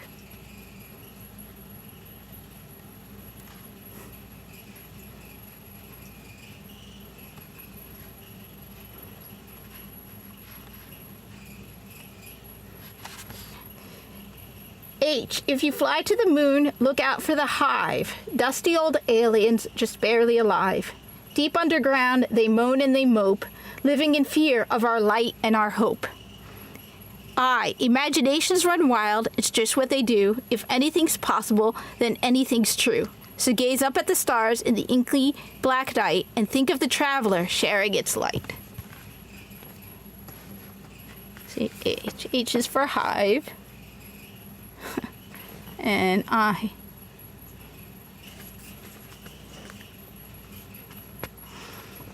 J. On our hero's journey into the unknown, with friends at your side, you're never alone. Through jungles and gardens and deserts you roam, wherever you go, you always come home. It's a sweet book. And it's, again, what made it. Crack goes the thunder when Venus storms over ancient ruins and robot swarms. But if your mommy and daddy you miss, run into their arms for a goodnight kiss.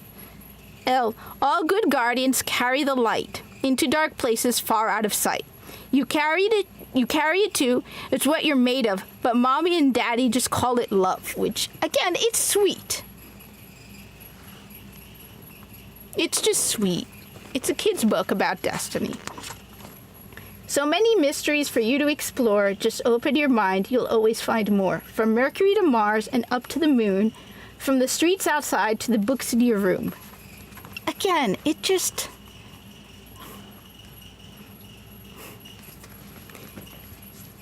I don't know. When night falls, turn your eyes to the sky, where noble guardians in great ships fly. Think of what they must see as they ride. What do they say as the worlds race by? The oracle knows, none are more wise. He witnessed the future with his very own eyes. He's forgotten more than some people know and traveled much farther than most ever go. I mean, again, it just... That... When among the planets you play, far from mommy and daddy all day, remember all guardians started like you, a kid with a dream pretending it's true.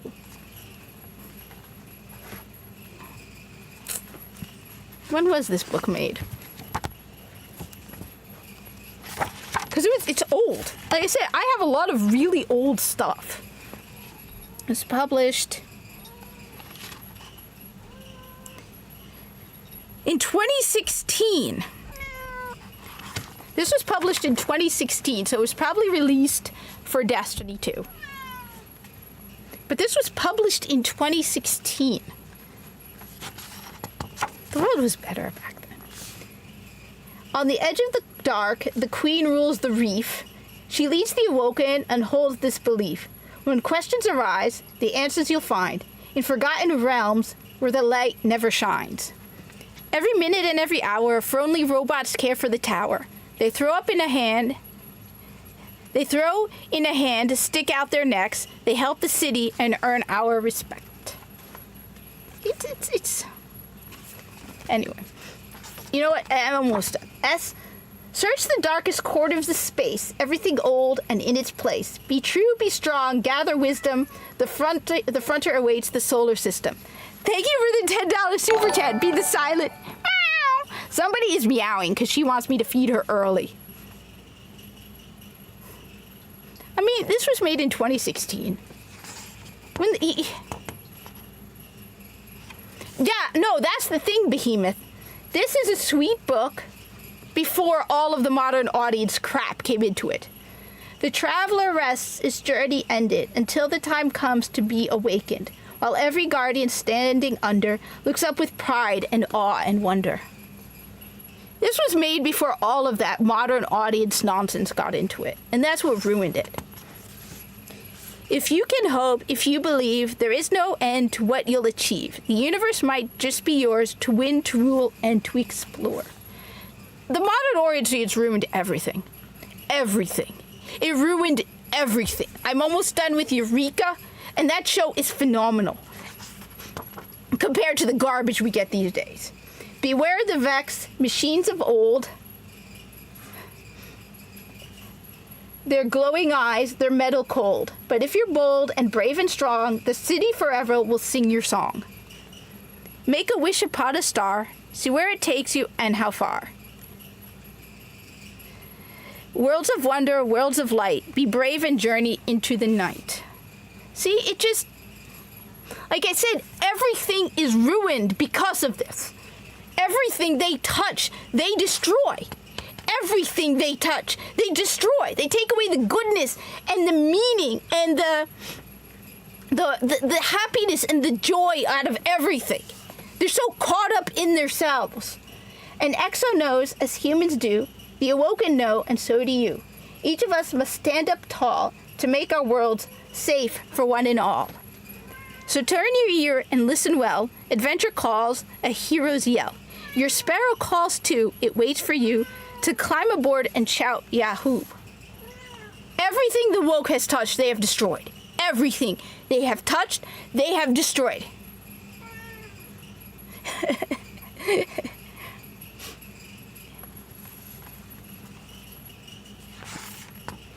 And now, my child, the time has come to leave behind what the day has won. The night is dark and quite deep.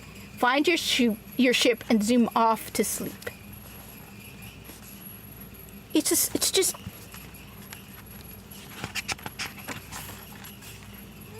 everything the woke touches. No, Minnie, what are you doing, Minnie? Everything the woke touches, they destroy. Everything the woke touches, they destroy. And everything the woke touches. There was come on. There was a passion at Bungie for Destiny. The fact that they made this children's book shows that passion they had before all of it. Now they don't care about Destiny 2. They care about their agenda. They care about putting their message into it.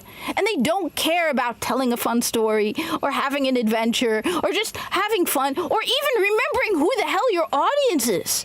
Like, it's hard to show it, but I have right here, I have plushies as well. I have these little blind bag plushies. I've got the Queen, I've got a Fallen Captain, I've got Xur, I've got Aether, and I've got Omnigul. They're all up here, hanging here. I've got, you can't see it very well, but I've got, here, maybe if I move it slightly, you can see. I've got, engram lights. Okay? Like, everything, they ruined everything. They've ruined everything. Even the stuff they've ruined, they just took it away. So there's nothing good anymore. And you're so caught up. Like, for example, I'm watching Eureka. And one of my favorite characters is Henry. Henry Deacon, who's Jack's best friend. And he's just a great character. It doesn't matter. Every character in Eureka is a fun character. You love everyone in that show. And it doesn't matter what their identity is. They're just great characters. They have not only ruined, they've ruined any potential great stuff from coming out. Everything the woke has touched, they've destroyed. Everything. Krispy Kreme, Chris Creamy.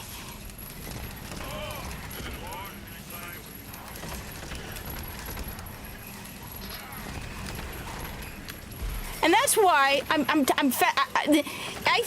said this. I think everybody has that one fandom that has completely turned them off the woke.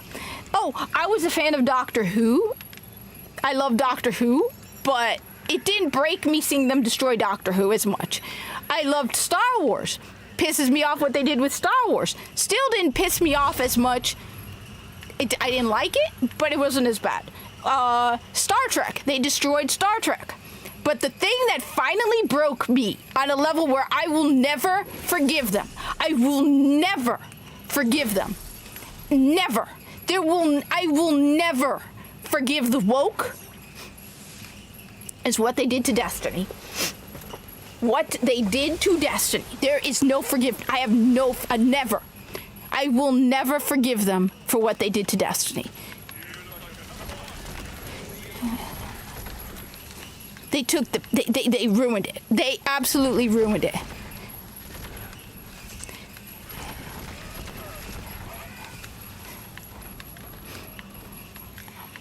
I will never forgive them for that. Nobody cares about Destiny at Bungie anymore. They don't put any energy in it. It's as bare minimum of an effort as possible. They don't care. All they care about is spreading their stupid propaganda.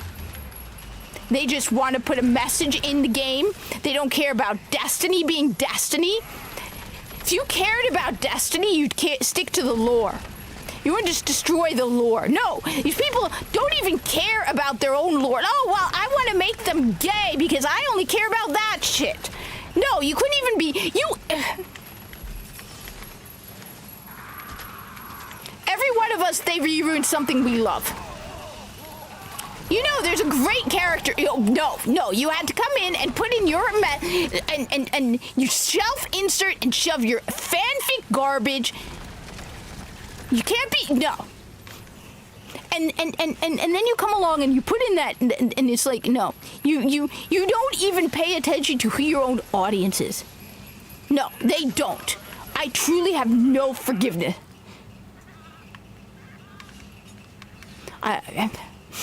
I heard about that. I don't even want to listen to this point.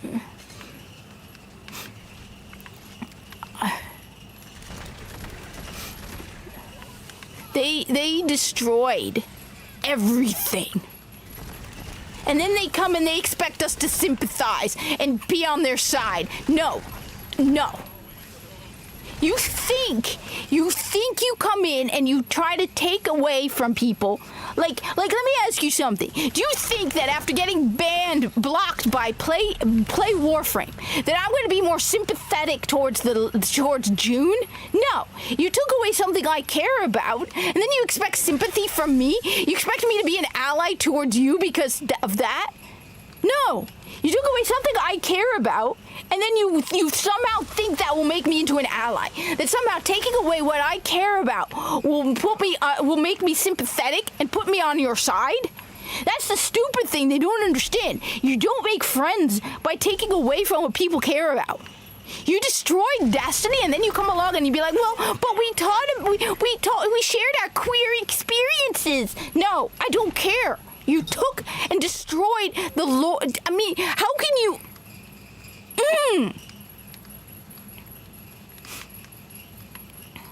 Like, seriously.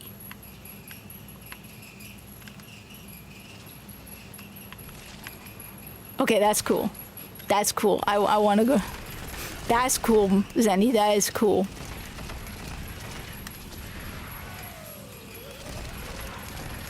I hope they go broke. I hope they go broke. I hope they lose everything. I hope Bungie ends up being a figurehead.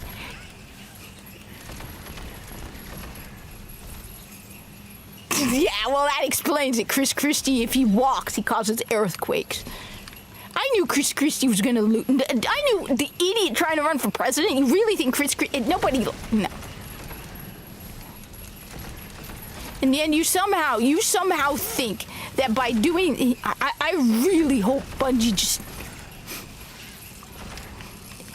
The best karma is the fact that they might lose that lawsuit against... Nobody believes that they plagiarized the Red War. Nobody believes it.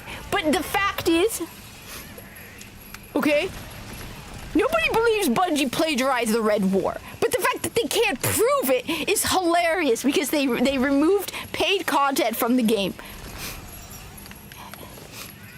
Like, look, I just don't want war, okay? I want focus on Americans. I want our taxes... Look, okay, I want our taxes to go down. I want... That's what I care about.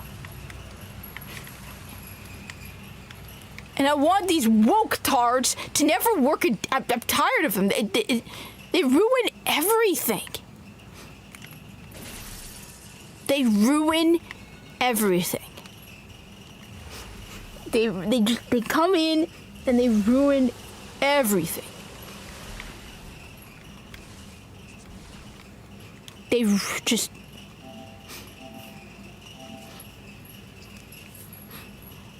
But anyway, as I was saying, the reason why I'm like, on the one hand, first off, I'm angry with Bungie. But on top of that, like, look at this. This is my library here alone, right? On this console, all right? Bloodborne I haven't played. Black Myth Wukong I haven't finished.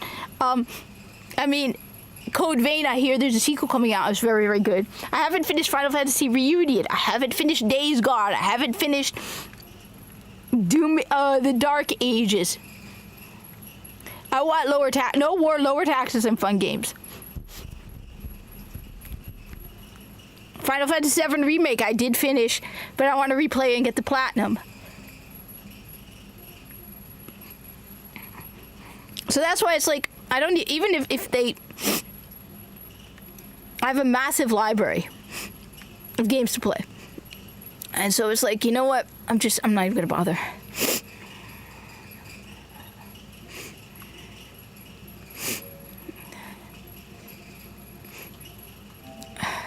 I mean, genuinely, okay, just pause. How much money do you think they got off of their stupid Pride stuff?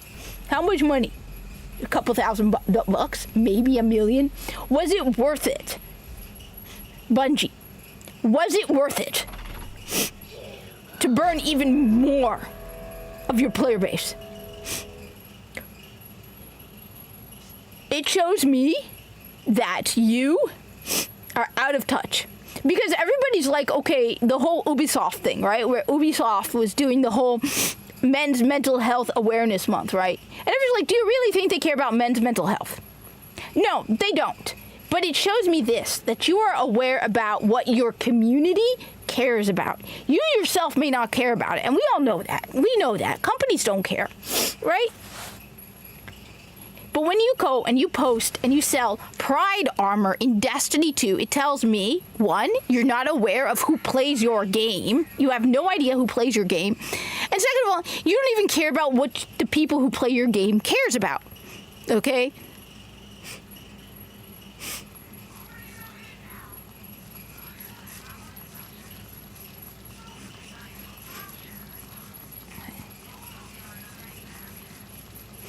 You don't care. And so even if internally you don't care, like I said, my idea, which a lot of people have supported and said it was a good idea, and would have probably earned them a lot of cred with their own player base, was Veterans Day. Veterans Day armor sets. Numerous people have said it was a good idea, and they would have gone back to Destiny, and they would have paid for it, and they would have bought those armor sets.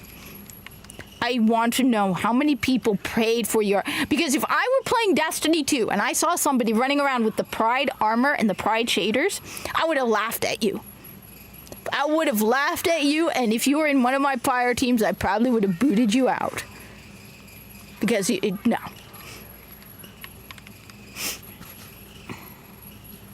Okay? I need to do this. It shows me that you're oblivious to your player base and the needs and the just your player base in general. It shows me that. It shows me you don't care about your own player base. Whereas, yeah, do I think Ubisoft, like I said, no, they don't. But they're aware of who plays their game.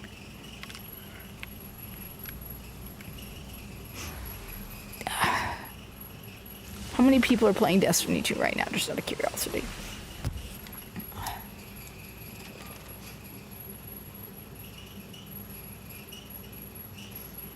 Let's see.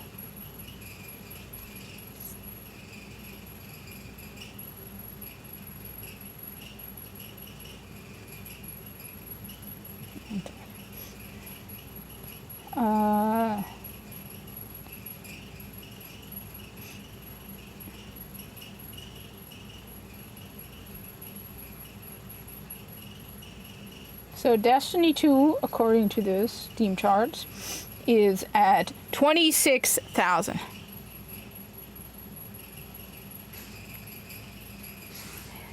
No, I mean, there are some people who genuinely care, but do I think like a video game developer cares? No. But it tells me, first of all, it tells me you are aware of, first of all, the atmosphere, right? Like, are you that... tone deaf when you start selling Pride armor in Destiny 2. When Pride is basically losing all popularity in Steam, right?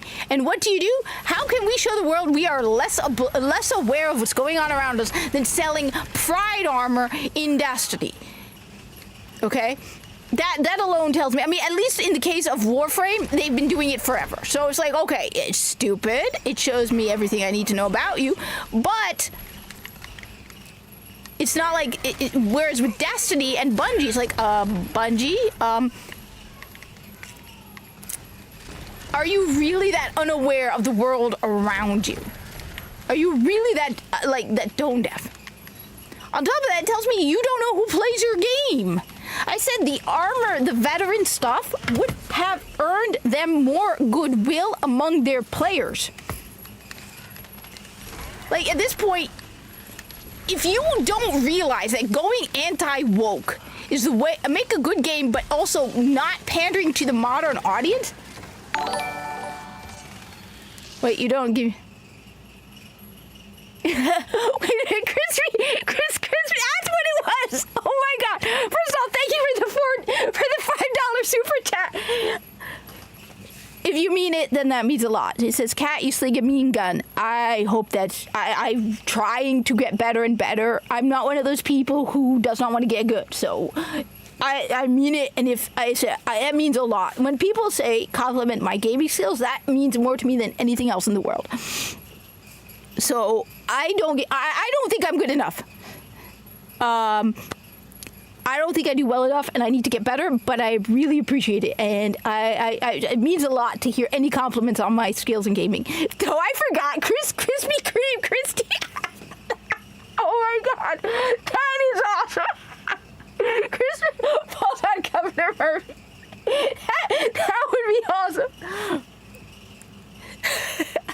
And no, and when women mention, as for women mentioning mental health mouth, all right, I'm gonna say it. Look, I have 5 brothers. I know men have it tough. I work with guys. That is awesome. That is awesome. I'm gonna tweet that. Krispy Kreme Christy. That is awesome. Men have it hard. Men do have it hard, and the thing is, I've played with so many guys, and I love playing with guys, and I think guys are being treated horribly, and I have defended guys many times, because most of the guys I work with, no, all of the guys I work with are phenomenal, well, except for one, but that's a long story, and he does not consider himself a guy. Let's just put it that way. All right. I have defended guys over and over because I hate it. I hate it. I see how men are being treated, and it's not right. And it's rough being a guy. And I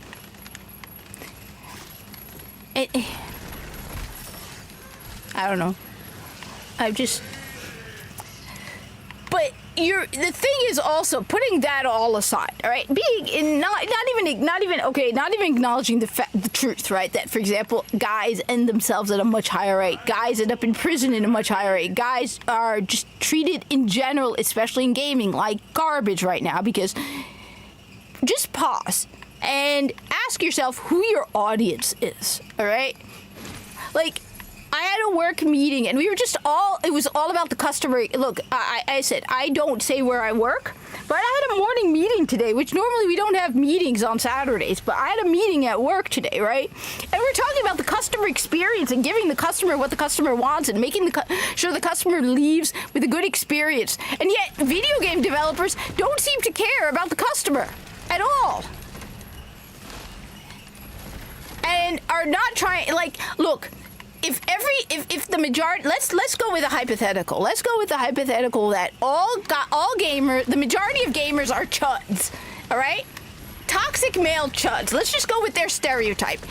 Your goal is to sell your video game, and if your audience is all chuds and you make a game based on that. Whining then that nobody bought your game that wasn't made for the majority of the world or your audience is your own fault, okay? That's like making, I mean, I've always given the example of you go to a store, right? And you go to buy an iPhone, and the person at the store tells you, nah, because everyone knows the whole, competition between Apple and Android, right? That's a big one. Are you Android or are you iPhone, right?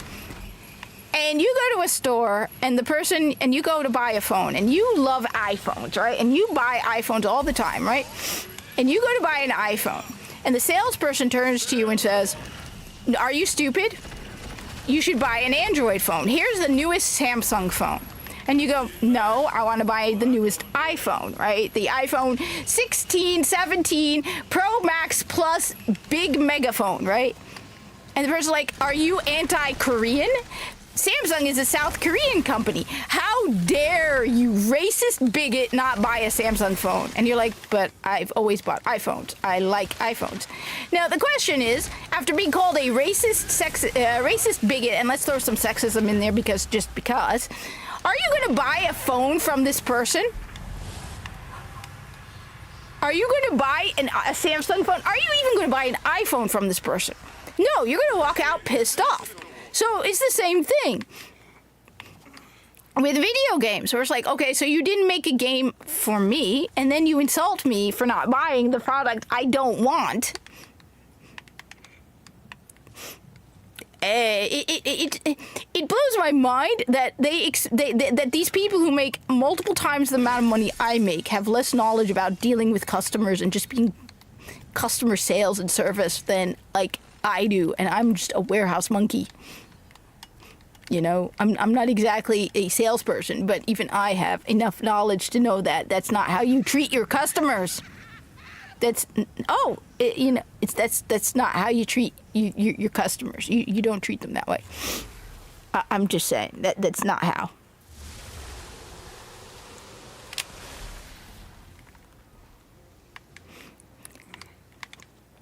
I totally agree. And, but constantly calling guys toxic, insulting them, saying this isn't made for you, taking male-focused properties and trying to make them into female stuff because toxic man and all that. It's like, look, most first-person shooters, the audience is guys, and it's a male fantasy. And you change it into some girl thing, it's not going to sell. You may not like it, but that's why Destiny 2 isn't doing so well.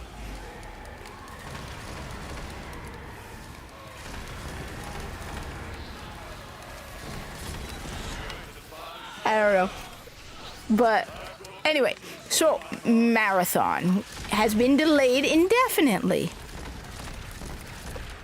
I have no interest in Marathon. I am not buying Marathon. I am not playing Marathon. I don't care about before everybody else was saying they don't like Marathon, I said I don't care how good a game Marathon is. I don't care how amazing its gameplay is. I don't care. I don't trust Bungie. Okay? I don't trust them. I don't trust them. Every time people tell me there's a new trailer out, I don't trust them. I don't trust their trailers because every time they make things look so phenomenally good and it turns out to be garbage. How many people were excited about Lightfall? Only for it, you saw the trailers like, oh my god, that looks so cool. Only for Lightfall to come out and you're like, that's garbage. So every time people are like, have you not seen the news trailer? No, I have not because I don't trust them. The marathon of it. Well, I mean, it is a marathon. Aren't those supposed to be long? However, I don't think people are being fair to Bungie. And like I said, I don't want people calling me a Bungie shill. I am one of the last people on the planet to be a Bungie shill. Okay? When I defend Bungie, it's because, and like I said, I want people to correct me if I'm wrong. Alright? But my view is this. Joseph Cross, I believe the guy. For multiple reasons. Now, as I said, one of the primary reasons why people think that he knew about anti-real was because he follows her on X. To which I will point out that he follows over 700 people on X.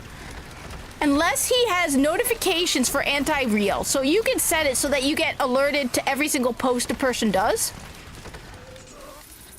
I would say it's possible he did not know. He's not on X daily. He's barely on X every couple days, and he posts. He doesn't interact. So he followed her because, honestly, and people keep saying they took the entire art style. That is not correct. If you look at his own art before he followed anti-real, it's a very similar style. So my guess is, okay, he saw that anti-real had similar art style, like enjoyed the same kind of art as he did. He followed her, and then you know how it is on X. You follow someone, you get suggestions on who to follow. Now, if I'm a new Bungie employee, or I'm an artist at Bungie, and I want to impress my boss at Bungie, and I'm going to follow, of course I'm going to follow my boss on, if I work for Bungie, on X, okay? I'm going to get suggestions on who to follow. Now, the first person, and the more people who follow Joseph Cross, who follow anti-real, the more times anti-real is going to get suggested. That's why I don't think Joseph Cross knew it was copied. Now, you can be like, oh, well, he's the art director. I agree, but on the other hand, I have heard numerous YouTubers say that they have used art that they thought was genuine, like art, only to find out it was fan art. On top of that, I'm going to say something that there's a level of trust between colleagues that doesn't exist outside of it. I would not be surprised if, how many artists at Bungie are working on Marathon? I mean, we know 300 people, but probably a lot of them are developers. So let's say he still has a close relationship. He trusted the people he hired to not copy. And it's very hard to find copied art. So I believe him. I think it was a former employee who put this. Now, Alexia said it could have been placeholders. I think it's possible that the art got through. And the thing is, people keep saying, well, Bungie has had like 5 copying incidents before. Every single one of them was a third party doing the copying, not Bungie. If every single one of them was done by Bungie, then I would say it's different. But the Ace of Spades that was copied by Nerf. The trailers apparently were all copied by third-party people making the trailer. They weren't copied by Bungie, so they probably found the art online and thought it was actual game art and not fan art. It would be different if it was Bungie. So as much as I don't want to defend Bungie about Marathon, I don't blame Joseph Cross. On top of that, putting aside, in addition to the trust between colleagues, I mean, there's nothing worse than internal theft, right? Where you have to suspect your colleagues, especially colleagues you trust. It's horrible having to think that the colleagues you work with have betrayed your trust. People who you worked side by side with for years, only to find out one of them betrayed your trust, right? That would be horrible. So I can see that he trusted the people working under him to not copy art. Okay? So I could see that. I could see that it got lost in everything else. But I don't think they based all of their work on anti-real. It is an art style. And if you look at other art by Joseph Cross and from before anti-real, it's very similar. It's a style of art. So, again, I don't think... Now, I don't mind the shift in whatever. I don't want to defend Bungie over Marathon. I don't like Marathon, okay? But, I mean, and finally, there's the fact that this is the art director to Destiny 2. Not Destiny 2, to Marathon. Bungie has been caught, quote-unquote, because it was third-party, plagiarizing before. If you're the art director of Marathon, would you, on purpose, knowingly plagiarize art again? You can be like, oh yeah, well, they're lazy, whatever. You've been caught multiple times. You actually think you're not going to be caught. So, this is the art director putting his entire career on the line if he knowingly did that. Which is why that's the final reason I don't think he knew. I don't want to defend the guy. I do not want to defend Bungie. I have been saying one of my biggest frustrations since the beginning are the people going, well, maybe it's a good game. We should give it the benefit of the doubt. My view is simple. How can you possibly give Marathon the benefit of the doubt? They have lied. They have just flat out dumped stuff. They have not for years now. If you trust Bungie, you are being so gullible at this point. It is very gullible to be trusting of Bungie. And yet you have people who are like, well, I'm going to see if the game is good. The game might be good at the beginning. But do you really trust the monetization to not be, or even the monetization might even be good at the beginning. The monetization in Destiny wasn't that bad at the beginning. Now look at the monetization in Destiny 2. You know what? Actually, as crazy as it sounds, you know what game has good monetization, which is funny? Borderlands 3, I have never been able to buy anything with real money. Now, correct me if I'm wrong, I don't mind the DLC. Pay for the DLC, because, the DLC for Borderlands 3 was actually decent sized, and all of the endgame stuff in Borderlands 3 is good. Which, do I trust Borderlands 4 to be the same? No, not really. But, it's a full price game with no microtransactions. Whereas with Destiny 2, $20 armor sets. And you want me to think that somehow Marathon is not going to be the same?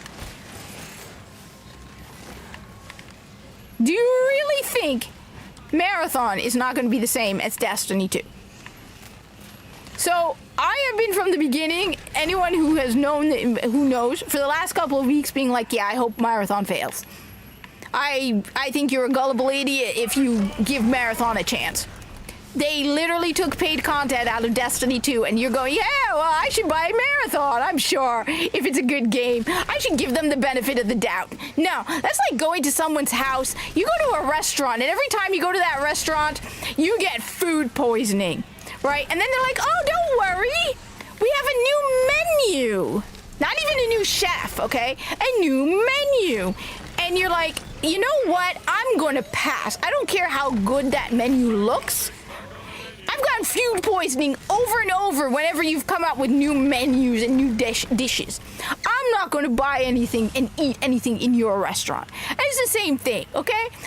Oh, the trailer might look good or bad. You might be like, oh no, it's different this time. We promise you it's different this time. We're not going to abandon the game like we did. We're not going to forget about PvP maps. We're not going to ignore, oh, like Gambit. No, don't worry about it. It's a new game. Trust us. No, I don't trust you, Bungie. I don't trust you. And I think anybody who trusts Bungie is gullible. And just gullible. I'm sorry, it sounds harsh, but I do think that if you trust Bungie at this point, you're either new to Destiny 2, so you don't know what's been going on. You don't know, for example, about the removal of paid content. Or you are such a Bungie shill at this point that there is no hope for you. And I'm flat. No. You should not support Marathon. Don't buy it. Don't support it. I hope it gets canceled. And the money that they put in Marathon could have been put into so many other things. You want to make fast money? Cause I looked into it. I had Grok do it for me. It says it took you know what? Here, let me do it again. Okay, Grok. All right, let's ask Grok. Who? Okay. I know it's AI, but you know what? Let's ask Grok, all right? Okay. Okay, Grok. How much would it cost and how long would it take for Bungie to remaster Destiny 1?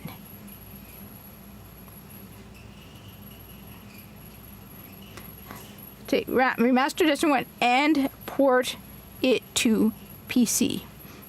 Upgrade graphics and frame rate, and add a few quality of life updates. No major changes to gameplay or story. All right, let's see what Grok has to say.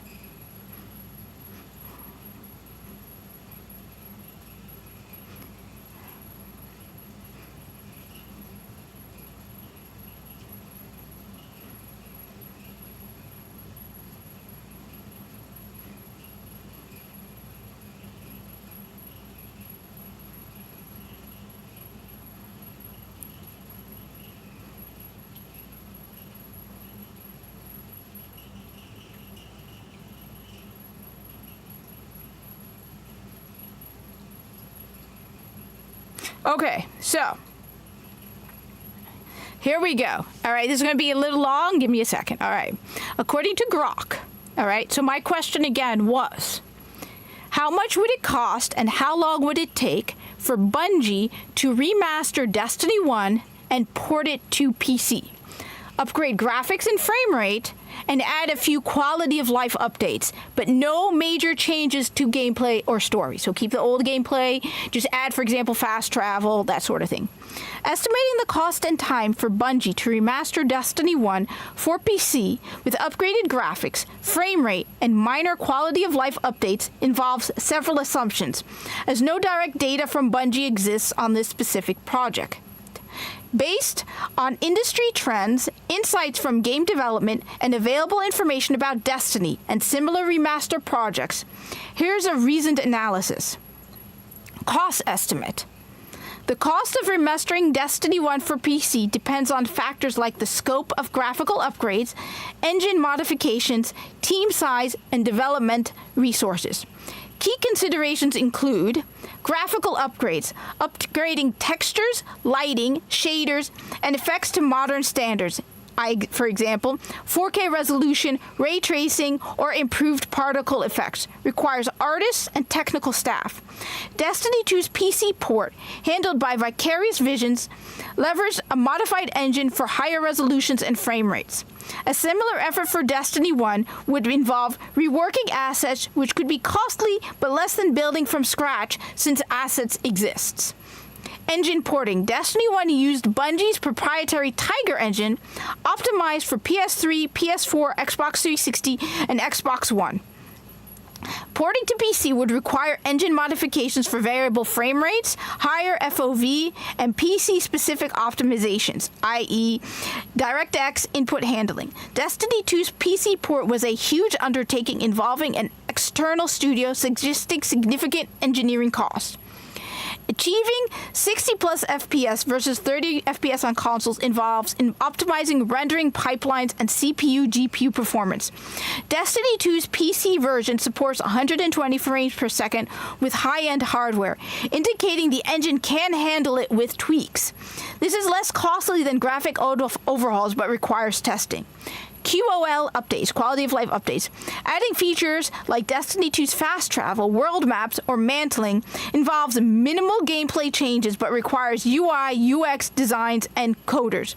These are relatively low cost compared to core engine work. Team size and outsourcing. A remaster typically involves 50 to 150 developers, artists, programmers, QA, etc. Bungie's recent layoffs over 300 employees suggest limited internal capacity, so outsourcing to a studio like Vicarious Visions is likely, which is a good idea. Assuming a team of 100 developers at an average salary of $100,000 a year, labor costs could reach between 10 to 15 million annually. Testing and certification. PC ports require extensive bug testing across hardware configurations, QA, and compatibility testing. Could add 1 to 2 million. Marketing and distribution might cost, i.e. Steam, Epic Store, might cost another 1 to 3 million. Comparison to other remasters. Projects like Halo, the Master Chief Collection PC port with graphical enhancements reportedly cost 10 to 20 million, while The Last of Us Part 1, a more extensive remake, was close to 40 million.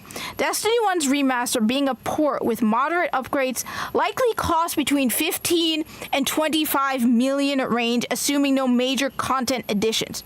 So the total cost estimate for a Destiny 1 PC remaster is between $15 and $25 million. depending on outsourcing, scope of graphical upgrades, and marketing. So outsource Destiny 1 to Vicarious Visions and pay them $30 million. Okay. The timeline depends on the project's complexity, team efficiency, and whether Bungie starts from existing assets or needs significant engine retooling. Key factors are asset upgrades, updating textures and models for 4K can take 6 to 12 months with a dedicated art team. Destiny 2's graphical enhancements, Beyond Light's engine upgrade, took about a year alongside with other development. Engine optimization. Porting the Tiger engine to PC and optimizing for variable frame rates could take 12 to 18 months based on Destiny 2's PC port experience. If Bungie reuses Destiny 2's PC optimized engine, this could drop to 9 to 12 months. Quality of life improvements, adding features like fast travel or improved UI takes 3 to 6 months, as well as these are well understood systems from Destiny 2. Testing and polishing PC port requires 6 to 9 months of Q&A to ensure stability across hardware. Destiny 2's PC version had vigorous testing to avoid issues, setting a precedent. So basically, the conclusion when it comes down to, because this is pretty long, is remastering Destiny 1 for PC with upgrade graphics, frame rate, and minor QoL updates would likely cost between $15 to $25 million and take 18 to 24 months. These estimates assume Bungie outsourced parts of the project and leverages Destiny 2's PC optimized engine. However, Bungie's current focus on Destiny 2 and financial constraints make this unlikely without strong fan demand and external funding. Fans can still play Destiny 1. Okay, let me add, how about outsourcing to Vicarious? What was it called? It's called Vicarious Visions.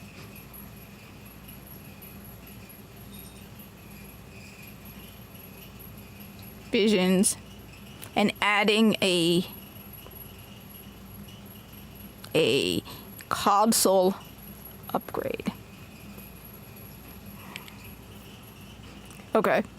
Hey Alexia, I'm just going over the cost using Grok. To see how much it would cost to upgrade Destiny 1 and move it to PC.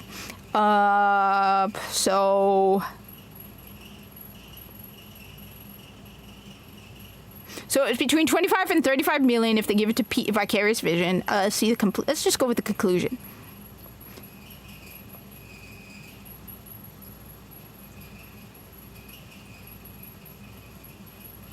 Outsourcing a Destiny 1 remaster to Vicarious Visions for PC and modern consoles, PS5, Xbox, Series X and S, with upgraded graphics, frame rate, and QoL updates would cost between $25 and $35 million and take 18 to 24 months. Vicarious Visions' expertise in Destiny 2's port and multi-platform remasters ensures efficiency, but console development and server maintenance increase cost and complexity. Despite fan enthusiasm, Bungie's stretched resources and Destiny 2's overlapping content make this project unlikely without significant. But that's my thought, okay?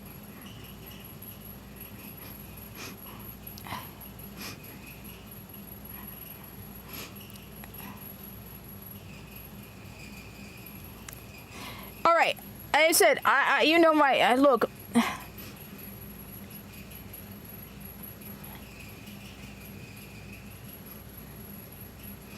I think they should not have made Marathon. I don't think they should have made Marathon. I think that they were being foolish in making I think they were foolish in making Marathon. I think they need to. I don't think they should have made Marathon. It doesn't. I know they don't like it, but Destiny is their baby, and they as much as they don't like it. And people are like, well, they're bored with it. DE is still working on Warframe because when it comes down to it, I think with DE, when it comes down to it, is if they have to answer to Tencent. They don't like it, probably, but they have to answer to Tencent. And if they stop being profitable, Tencent is not going to be happy with them. And something tells me they are not. I mean, when it comes down to it, as woke as DE is, they know they have to make a profit. And they can lose everything if they don't.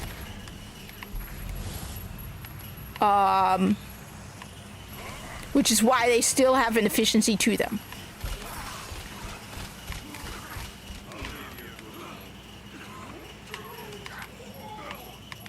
This game is awful.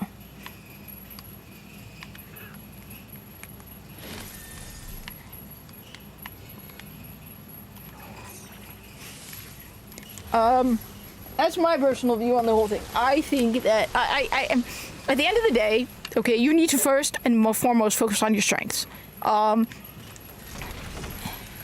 Marathon does not make sense.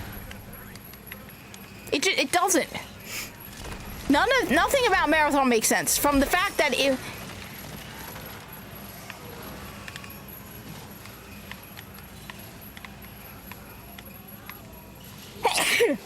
I don't understand what they were thinking with Marathon.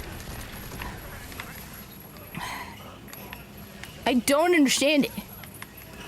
It's like, you have a unique market.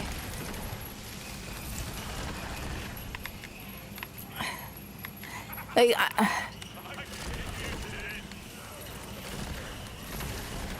I don't understand what they were doing with this game. It doesn't make sense.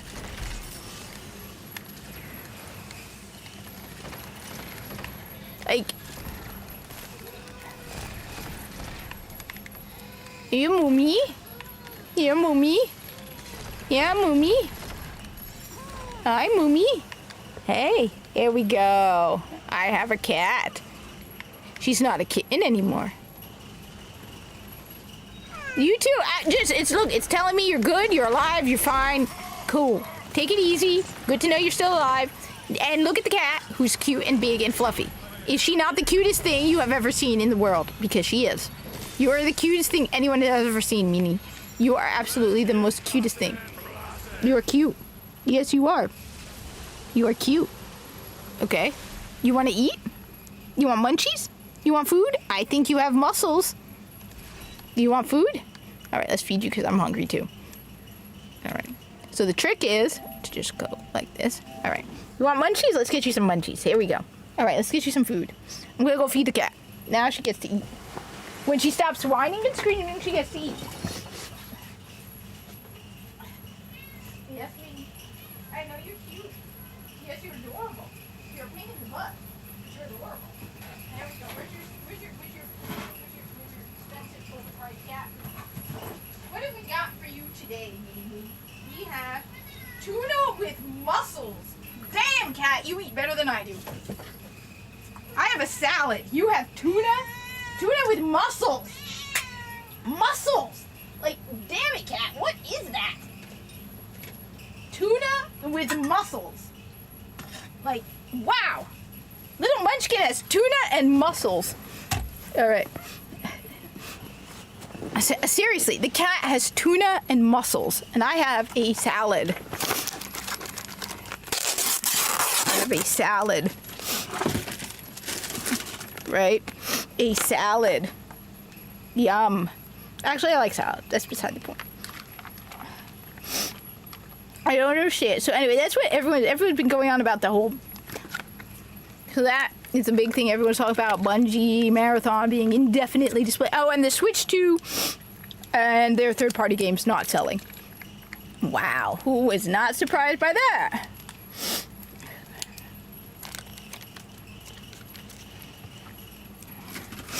Like, game key cards. Bad idea. Nobody wants a game key card. I think that the problem is people keep comparing it to Xbox and PlayStation. And they're like, oh, but you have game key cards on Xbox and PlayStation. I think it's because people have different expectations of Nintendo. They have maybe in some ways a higher expectation of Nintendo. Where it's like, I have bought games from Nintendo because I know it is a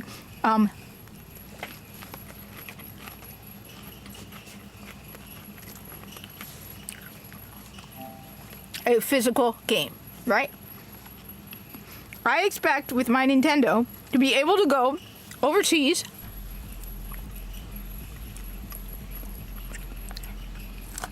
and be able to play the Switch without internet.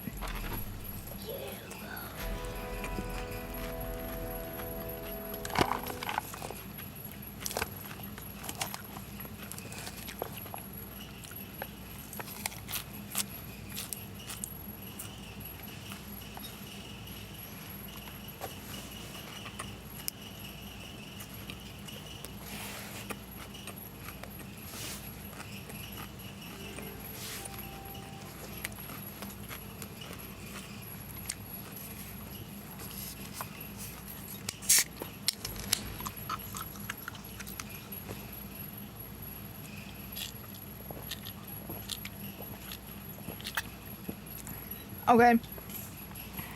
All right. So, sorry about that, but I'm starving. And I did feed Her Majesty.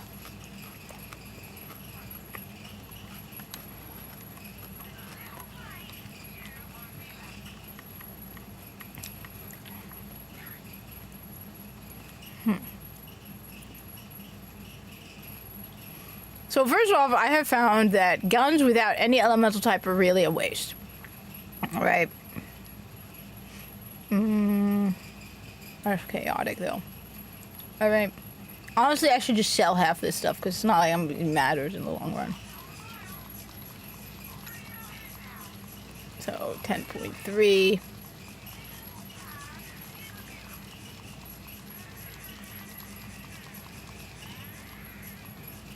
All right.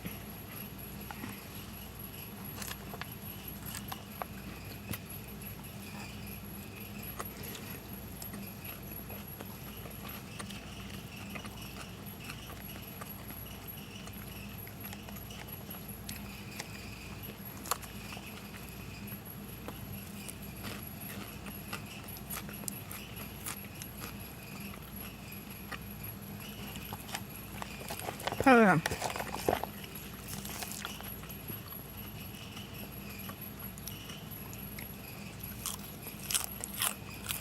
All right, so yes. I mean, the cat has tuna and mussels, and I have a salad.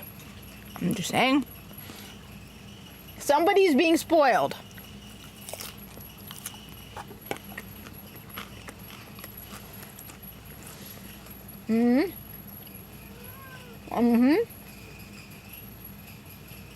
And knowing her, she'll come and try to eat my food after she's done.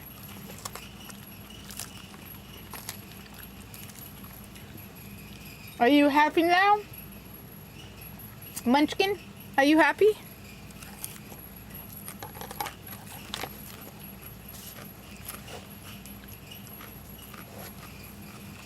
Oh.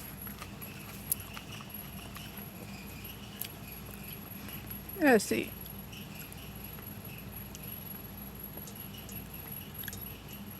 Oh God, I saw that by the same guy who, yeah. You know, you're in a bad time, right? It's really sad and depressing, right? When you hear about a television show or whatever based on your favorite video game, and instead of getting excited, you are full of dread.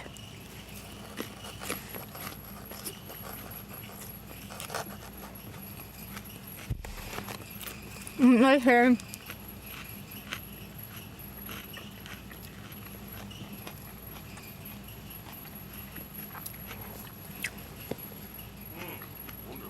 When instead of finding out, hey, we're gonna make a show based on Duke Nukem, instead of going, yay, your response is, dear God, please don't.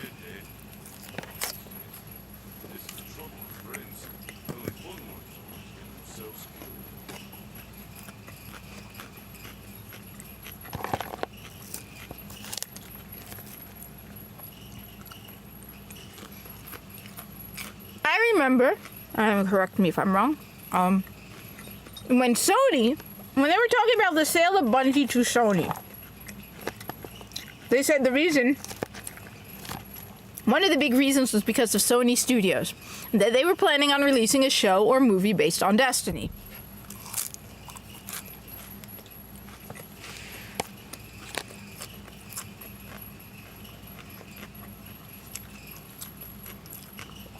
Correct me if I'm wrong. That was several years ago. I still live in dreaded, nightmarish fear that one day we're going to get an announcement that we're getting a movie or show based on Destiny.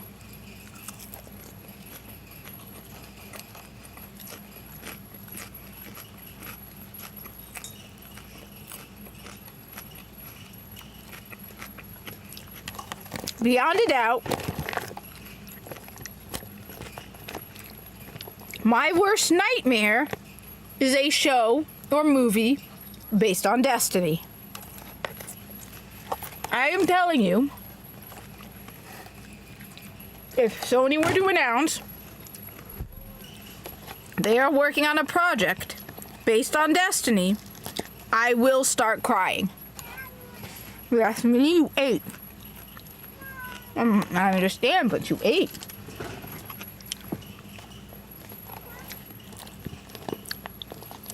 I'm telling you right now, I swear, I will start crying. Will you, Min? You will too? You will cry too? Minnie will also cry if they announce a property, a show, or anything based on Destiny.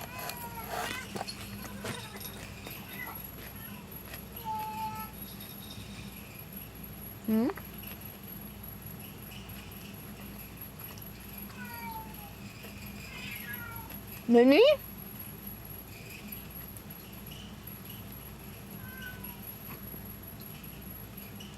Minnie? What's the matter, baby?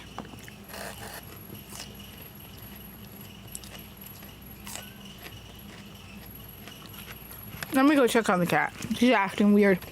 And I'm worried. You ate plastic, Minnie. What's the matter? Are you okay? What's the matter? What's the matter? Come here. Huh?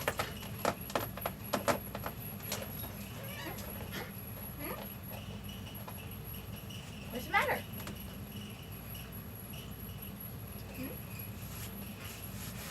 What's the matter? What's the matter? Yeah.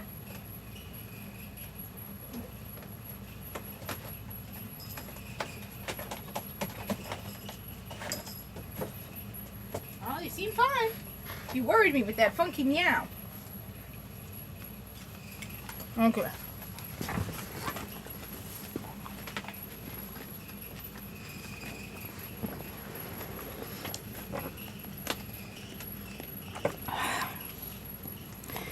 Right.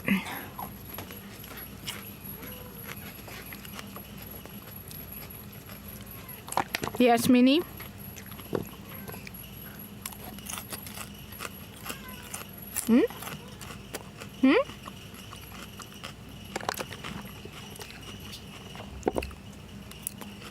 Okay.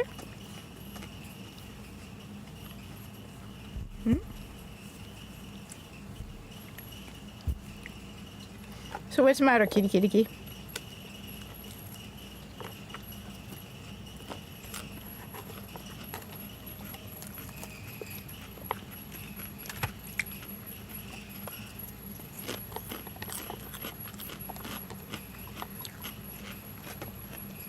What are you doing? All right.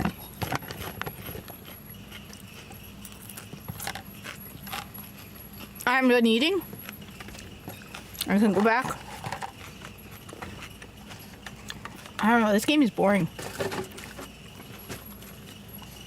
100%.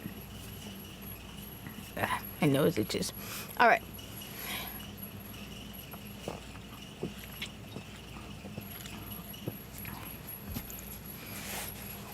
All right.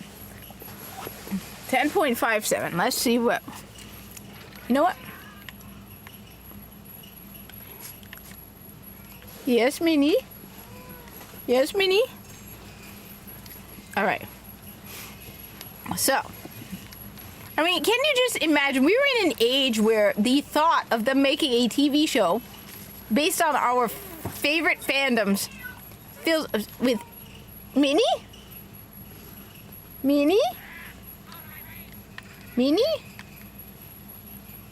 Hey!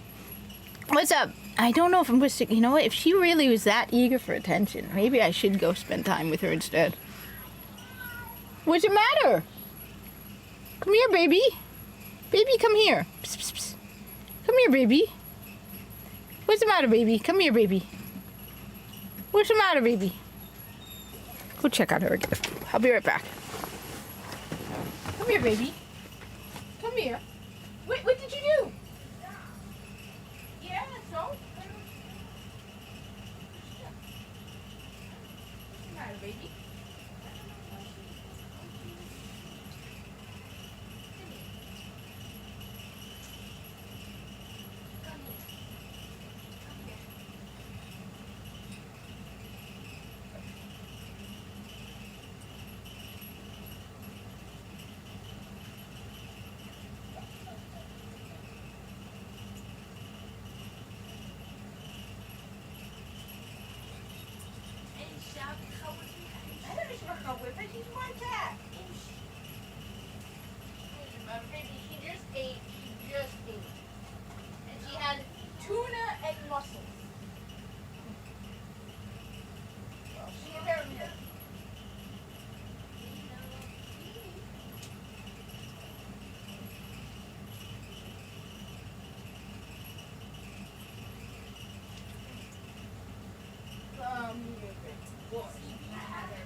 feet are cold. Your feet are cold. I can feel them through my shirt.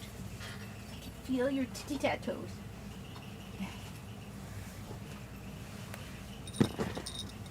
Alright. You missed me showing off all my Destiny stuff. I was showing off some of my Destiny jackets and some of my socks and other stuff. Other Destiny clothes related stuff. Alright, are you happy now? This is your chair now? I can just sit on the edge? You're the boss? You're the best? You're the boss? You're the boss? Okay, baby. Okay, baby.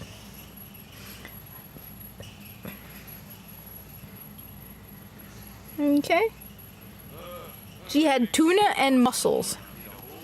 Who's a baby? Who's a baby? By the way, this is the best Nintendo Switch controller. Okay? It is for the Switch 1, not the Switch 2. Alright? It is made by Hori. Ah, now you jumped all my Magic the Gathering cards. I gotta open those. This is made by Hori. It is actually a good price. So, it is like this. First off, it's real thumbsticks. It's none of these Joy-Con nonsense. I hate Joy-Cons, okay? I have Joy-Cons right over here. Okay? It's Destiny on them. Ironically. I hate Joy-Con thumbsticks. I absolutely hate Joy-Con thumbsticks. Okay? I hate them. I hate them. They remind me of the PS Vita, and I hated the joysticks, the thumbsticks on a PS Vita. I absolutely hated it. That's one of the reasons why I was, like, happy. It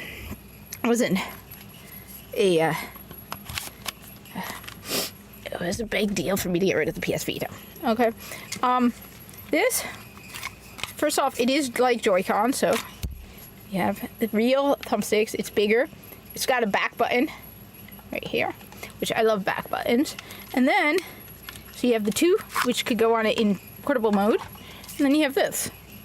So it's wired. Don't get me wrong, it's wired, but it's also way cheaper than Joy-Cons, which are ridiculously expensive. The only Joy-Cons I have... Yes, baby. Yes, baby. Come here, baby. You missed me showing off, like, so much of my Destiny collection, including, like, my collector's editions. Because I was comparing the fancy, like, Beyond Light and Shadowkeep collector's editions to the garbage that was the Final Shape. I mean it. The Final Shape one was a major disappointment for me. A serious disappointment.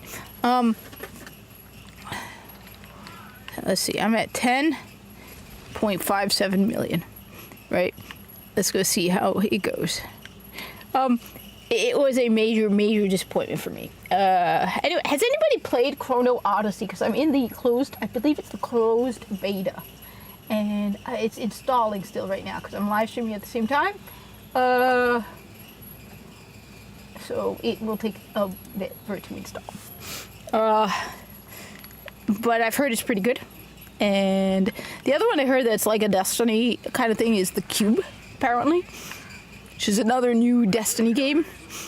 Because there's not a lot of Destiny games. I mean, when it comes down to it, Borderlands is a looter shooter, but it's not really Destiny, kind of.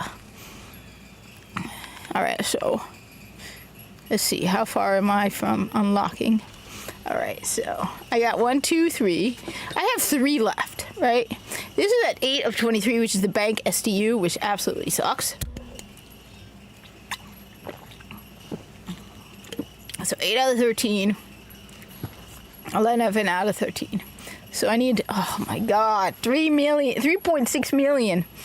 So I can fully unlock that. So this is why I am, by the way, SJ, this is why I am torturing myself. Because I want the platinum, okay? And in order for me to get the platinum, I need to fully unlock all of the STUs, okay? Hey, baby, come here. What's the matter, baby? I might have to drop out and just give her some attention. She clearly wants attention.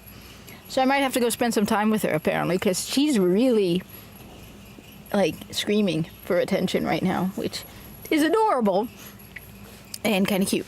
We'll see. So the main reason I'm going through all this nightmarish hell is so I can unlock the SDU. And once I unlock the SDU, I get the last trophy, and then I have the platinum. The end game for this game is abysmal. Like,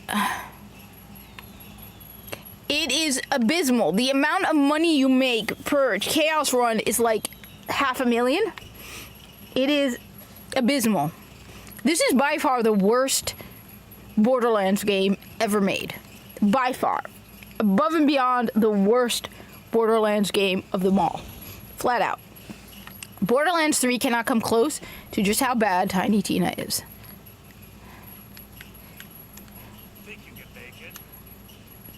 Like, it is absolutely by far the worst. I cannot stand it.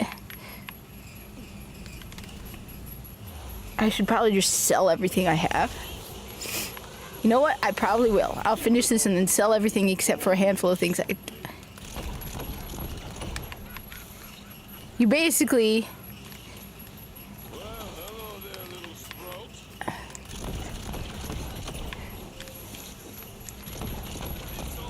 Basically, you need to do this hundreds of times.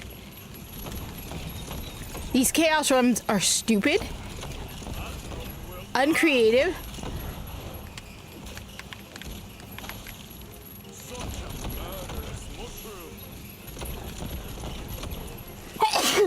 I have not experienced, but I have a massive list of games that are on my, like, so like for example, of course, Black Myth Wukong, of course it's on my list of games to play. Stellar Blade is absolutely on my list of games to play. What else? I've heard good things about Tainted Grail.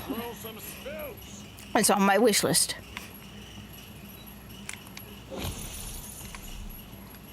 It is unbearable. It's basically a very cheap roguelike. It is just such a horrible...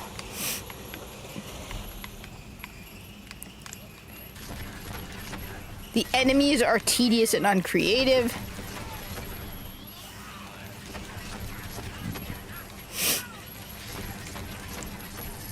And the thing is, I don't even want to make it harder because I just want to get as much money as possible with the most efficient way possible. So, it's not like with Borderlands 3, where the higher your mayhem mode, the better the gear you get. It just adds a higher chance of you getting chaotic gear, but that stuff is just... There's no point to it.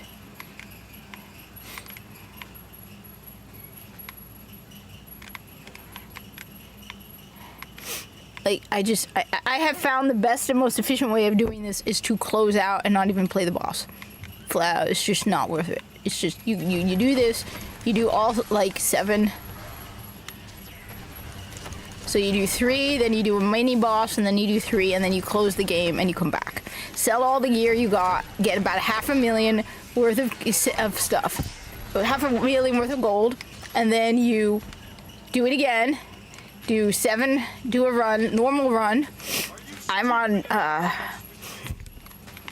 what's it? Chaos level 5 because I just don't care. And then, yeah, $500,000. So this is... Ready to cast.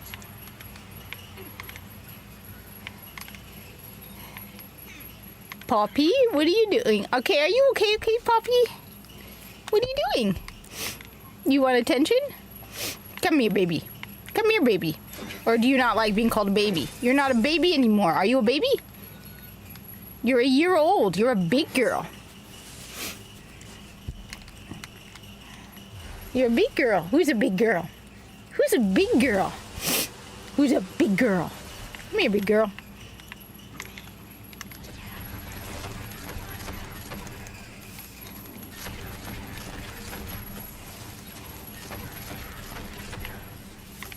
Yeah, baby. What's the matter, baby? Are you gonna shove your tail in my face?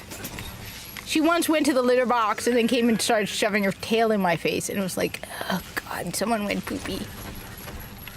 And wanted me to be sure I could smell her smelling butt. was like, yeah, Minnie, I can tell you really went poopy.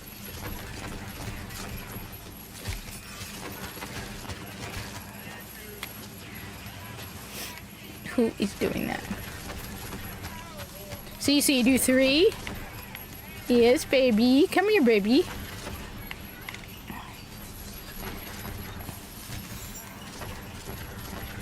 And you're like, yeah, well, you could go high. Yeah, I know I can go higher chaos levels, but it's not like I'm doing it for the challenge. I'm doing it because I need so much gold. That's you, baby. What's the matter, baby? You know, baby. Meow. Someone is very vocal. Someone is very, very vocal today. I also showed off my Funko Pops, so I have some Destiny ones. Like, I've been questioning selling some of my Destiny stuff at this point because, honestly, like, I have a Destiny figure. I've been seriously considering it at this point because I'm just so fed up with Bungie. And I'm like, am I ever going to go back to Destiny 2 at this point? You, baby? Come here, baby. You, Minnie? I'm not giving you something extra. You just ate. Yeah, you just ate, didn't you? Your tummy should be full. Yeah. Yeah, baby. What are you doing? You know you're not supposed to climb all the way up there, right? Don't do that. What are you doing? No, what are you doing? No, don't do that. I think she's being very talkative because I'm talking. And when I'm talking and she's talking, she likes to talk back at me.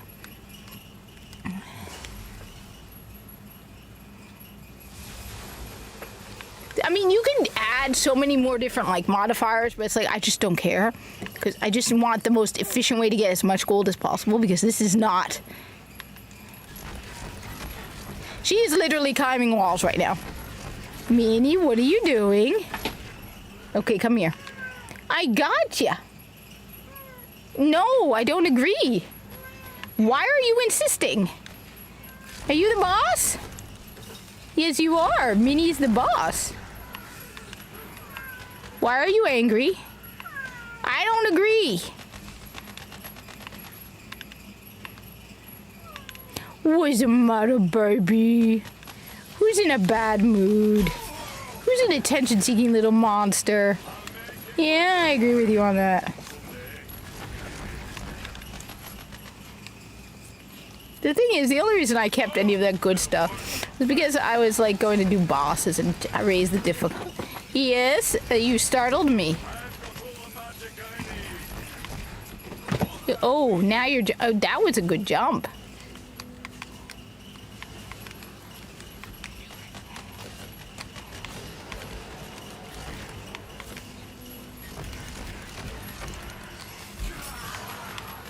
I mean, I'll say this about Destiny. One thing that I gotta admit about Bungie and Destiny, all right? The headshots are phenomenal. Like, just that headshot feel from Destiny is just, yeah. You can never replicate the Destiny headshot. Like, these headshots, when you do get a critical shot, which is like, it's not even worth the effort, it's just not the same. Okay? It's just not the same.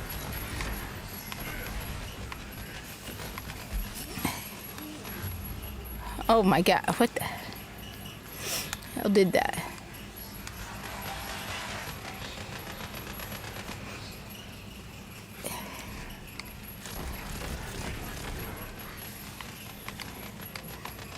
See, then you get a mini boss, right? And then you get 3 more, and then you get a big boss. And I have found that it's just not worth fighting the big boss.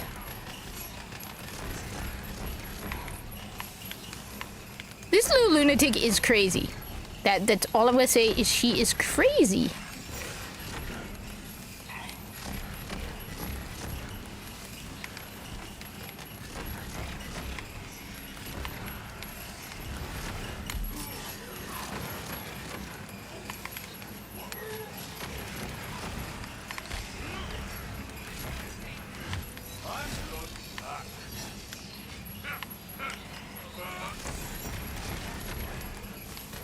See, you got that little boss right here.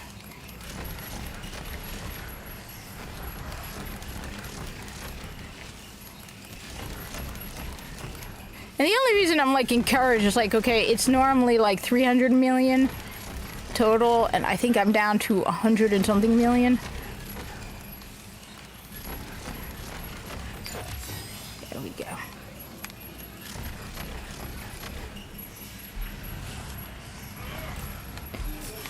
Thank you, oh my god, where is he? Now there's no enemies for me to be able to kill, so I'm stuck. Unless my little dude comes and saves me, which he is not coming to save me. It doesn't matter, I don't care. Like I said, I'm not trying to do the boss.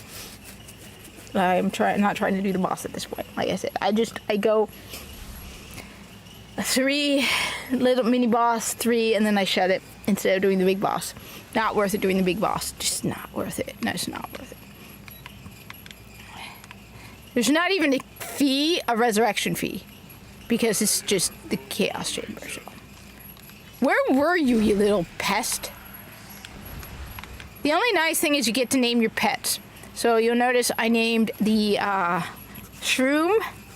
Wait a minute, it changed the name back? I named the Demi-Lich companion Mina. Alright, now I gotta go fix that. But that isn't free, so I'm gonna have to wait. Alright. Max health. Max ward. Alright.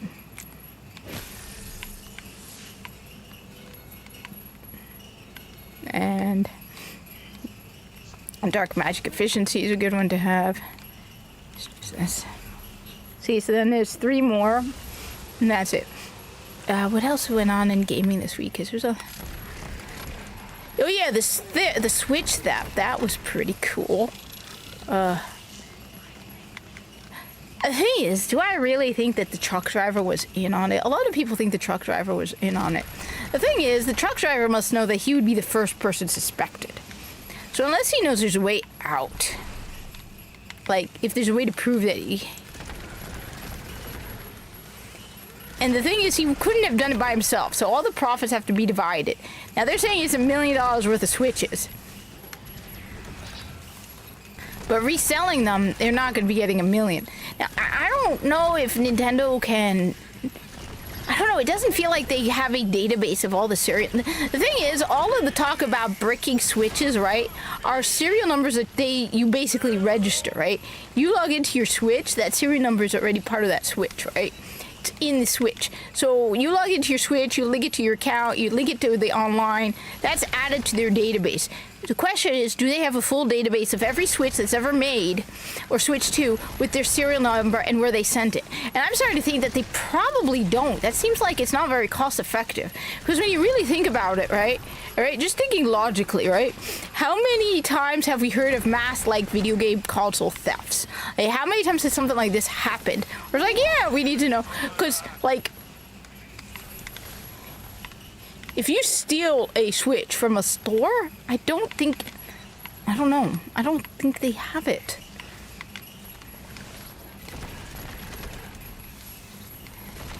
I mean, I know after, because it's like with everything, right? You buy something, you have to you register your serial number. But...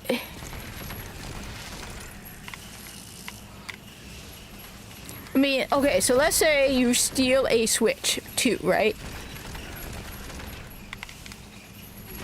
I don't know. It just... If you're the truck driver, you know you're going to be like the first person suspected. So the question is, right? Are you going to be that dumb?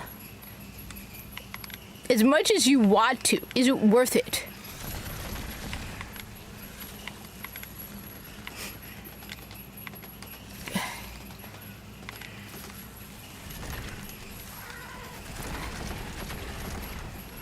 I mean, the scrutiny is on the truck driver, right?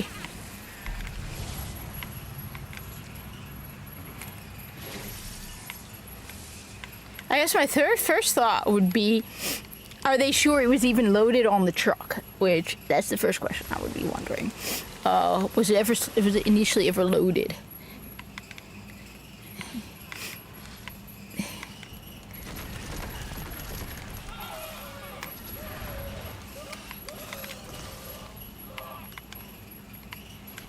Like, if your iPad is stolen, right, they ask you for the serial number. So then it could be...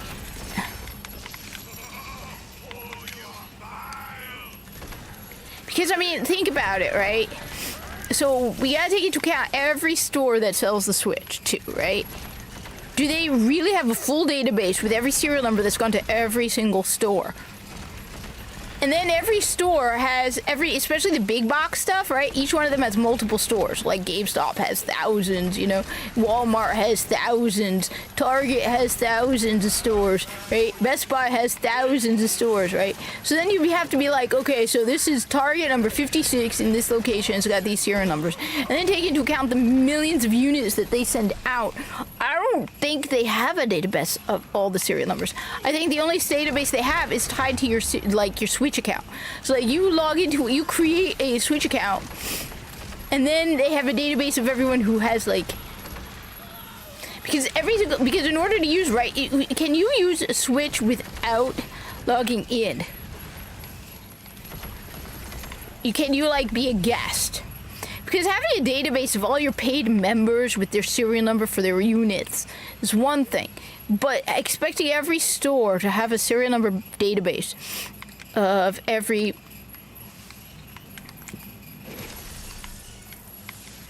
There's me being like, one of my skills is devil's advocate. I will question everything and anything possible and wonder about it and wonder about it and wonder about it.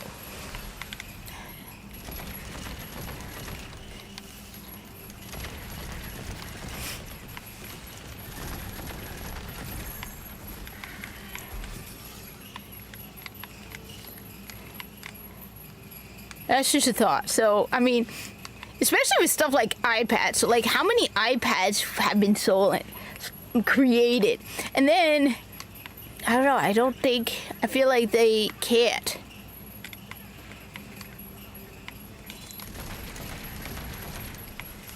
That's just me guessing.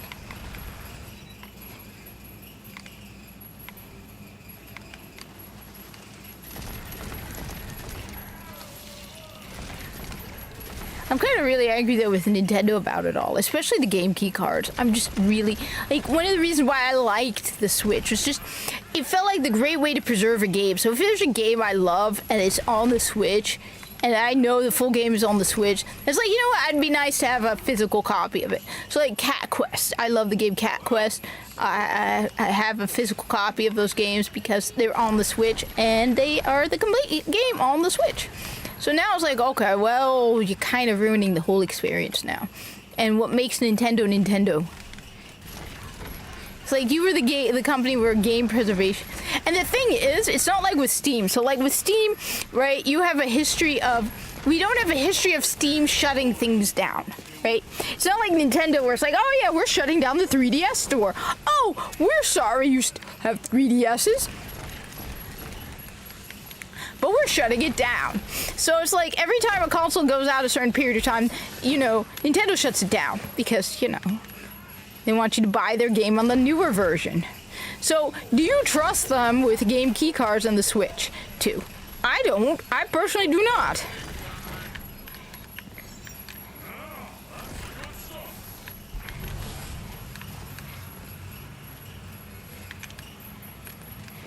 See, so that's how you do it. So then you go like this, and you got the boss, right? And so you just log out of the game. Okay, so I usually go and grab the, I don't know why, there's no point, but I grab this, and then go.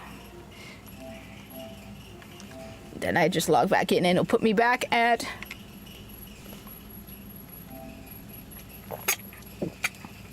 I have been told, though, that the new Division 2 DLC is very, very good.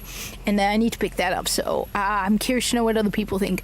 Because I want to know about games that are similar to Destiny 2, but they're not Destiny 2. They're better than Destiny 2. Because I like looter shooters, and I like Destiny 2. The way it used to be. And I want my male fantasy back. But my question is, like, for example, right? Where it's like, okay... What games would be alternatives to Destiny 2? I know Borderlands is one of them. Warframe is another. The Division.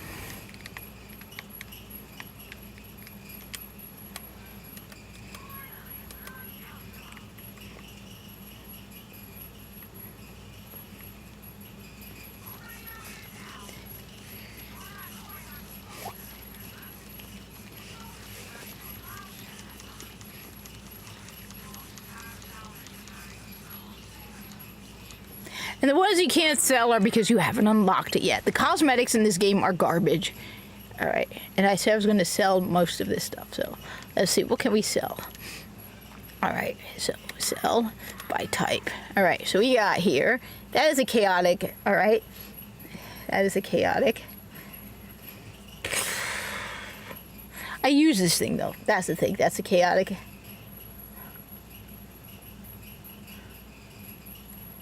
Okay. I have played it.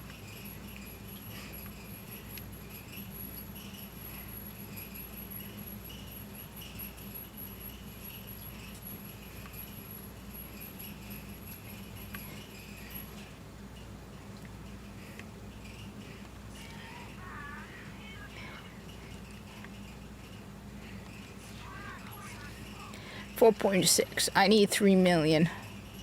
I need 7.6. I have played it. I played The Division. I think it was okay. I haven't played it in a while. I did like it when I played it, but then I got distracted with Destiny. I like the magic, like the combination of guns and fantasy. But like Destiny kind of thing, like space magic.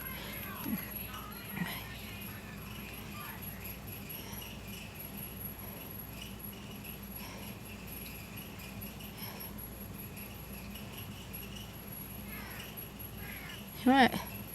See, look at the prices you get for selling this stuff. It's like nothing.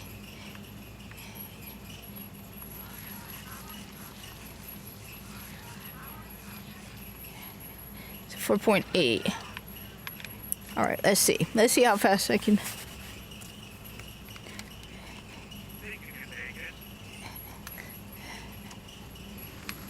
Let's go fast. Let's go fast as possible. Let's see. All right, let's see how fast I could get through this.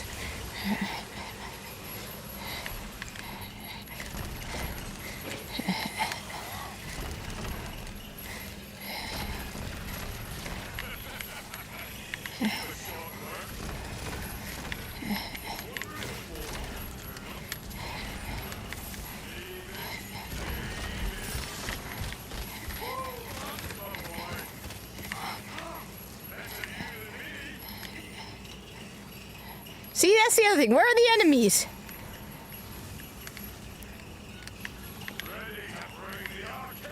Sometimes it's like...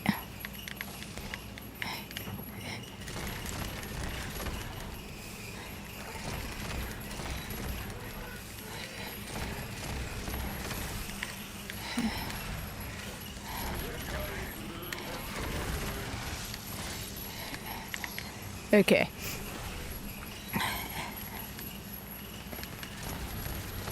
But I want some other stuff like that.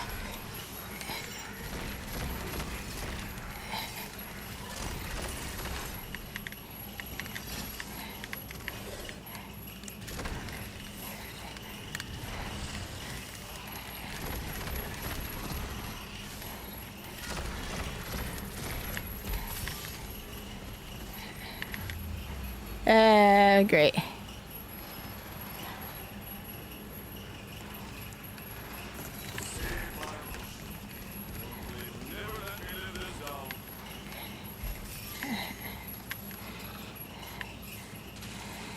All right.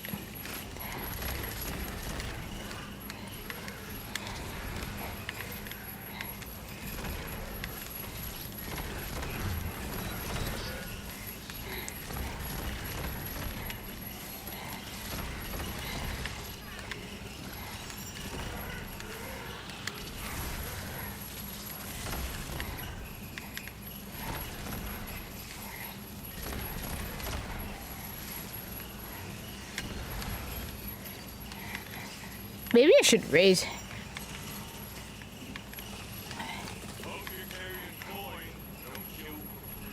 I don't care. Yeah, I mean, I can understand it with like Warframe. No, I get it. That's one of the things also that I like about Destiny, right? Destiny is not...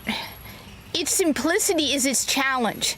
Which is why when people are like, we should bring Destiny 2 to Destiny, I'm like, absolutely not. One of the things that makes Destiny Destiny is that unique gameplay where it's like there are limitations on what you can do in Destiny. For example, the whole thing with the weapon types and what weapon types you can carry. People are like, oh, but it's so limiting. It's like, yeah, but that's what makes it challenging. It's going around those challenges and figuring how to work that out. And Destiny has a different type of gameplay than Destiny 2. Destiny 2 is a faster gameplay. It's also like when I play solo as a Destiny player versus it's with other people. I actually suck with other people because I'm so used to playing Destiny solo that it's harder for me to get used to.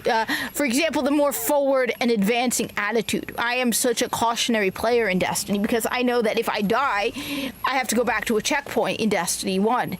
So my play is very, very cautious. And I take a lot of precaution. I'm slow because I know I need to know what's coming and be prepared for it. It's different.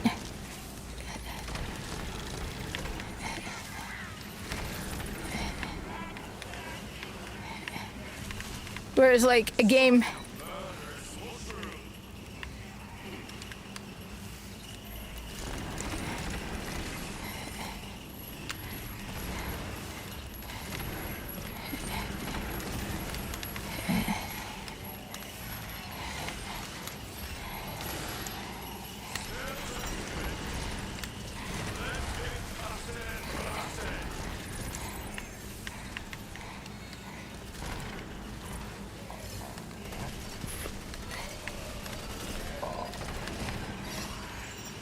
it's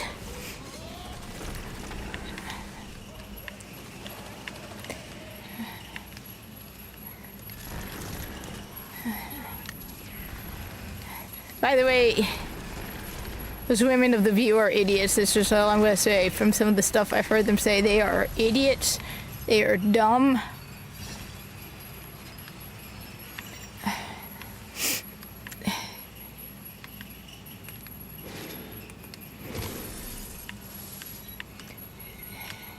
That's 2.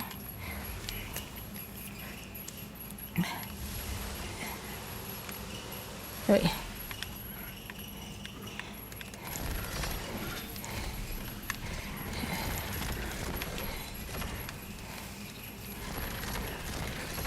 All right.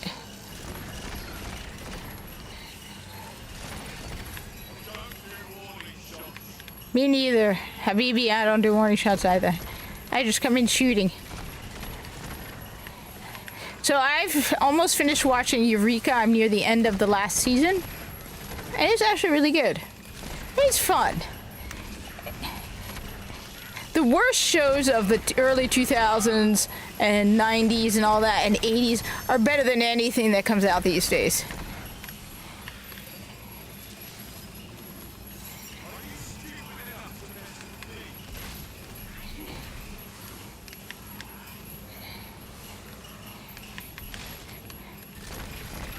Gonna watch Warehouse 13 next.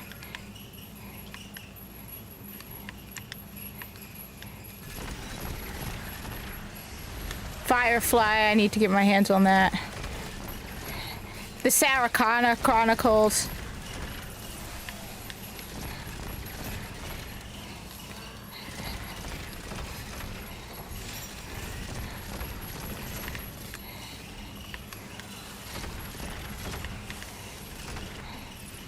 I think this is number 3.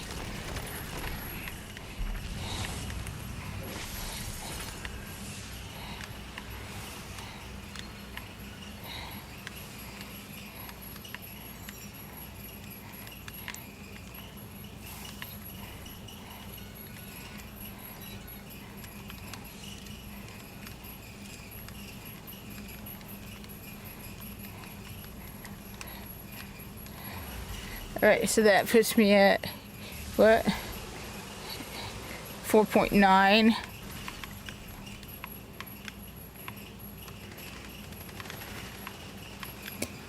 Yeah, the music here is unbearably annoying.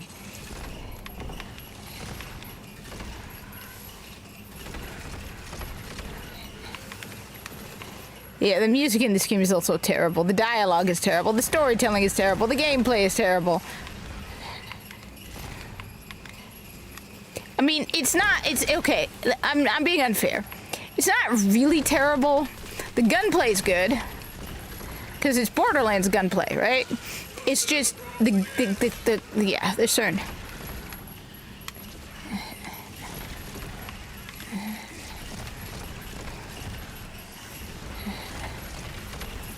What other guns do I have with me?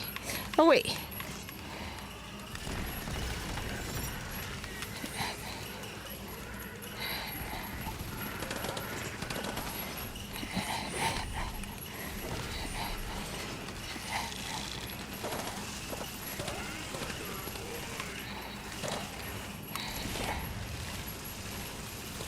Nah, that sucks.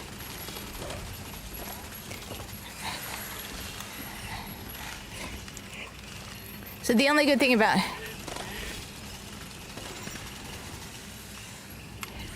See, that's the thing. The machine... The fastest killing is the shotgun. So it's like, okay. If I want to just kill fast...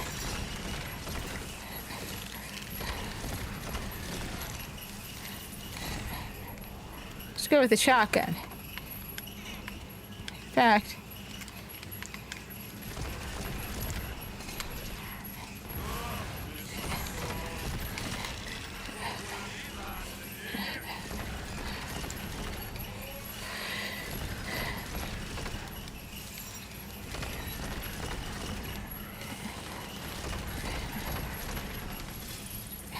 Okay.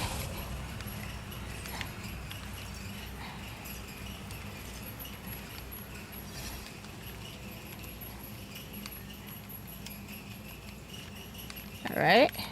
That's 3 and then 1, so that means 3 more.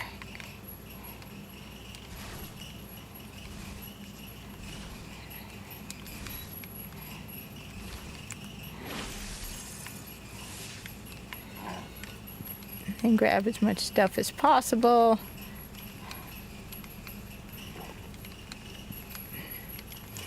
And then get as lazy about it as possible, right? So, I'm trying to think what else is going on in the world. And I heard Elio isn't going to do well. I don't know. I'm not into...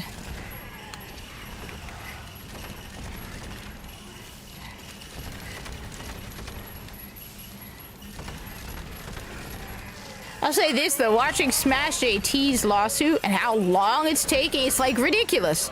It's like, it sucks. It tells me that the legal system is basically, like, it's not worth it. Like, if there was someone who has a genuine, you need so much money that it's kind of depressing.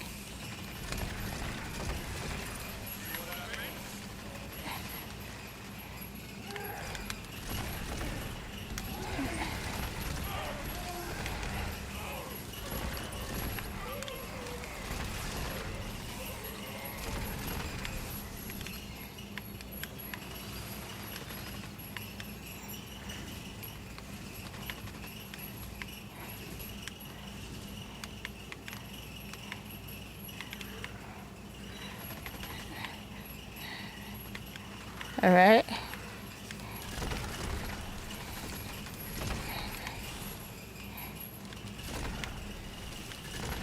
See?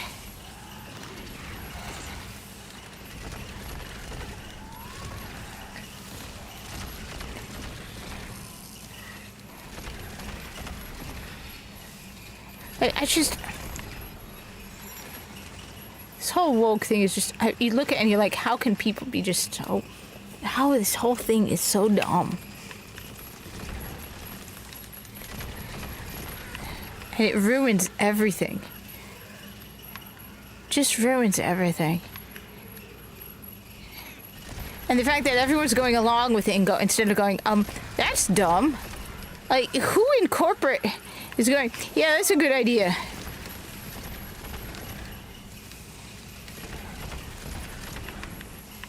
the question is now, do I make a video opening my Magic the Gathering cards?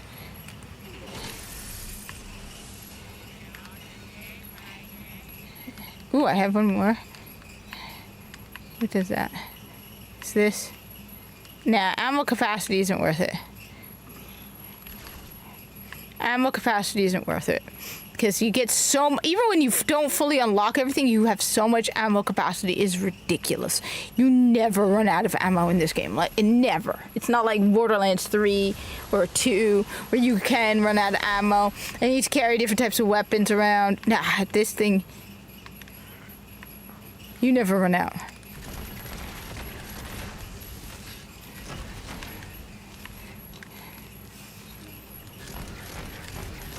Like, I'm using a shotgun this whole time, except for a few changes, but every single time before that, I've used a shortcut non-stop, and I've never run out of ammo. In fact, I'm like, maybe I should equip a second shotgun.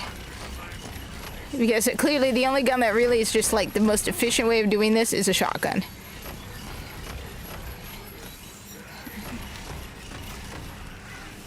Because you need the fastest time to kill. So go.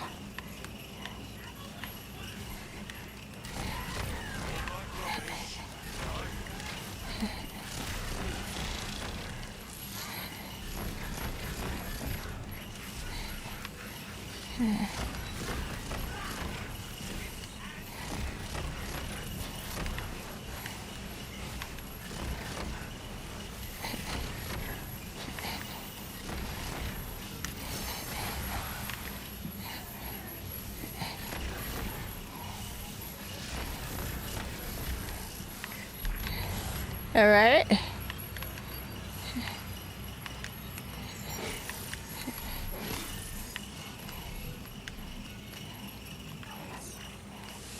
One more, and then I get to... I'm at 4.9, so almost 5, so 2.7. So I am getting a good amount of money from the drop.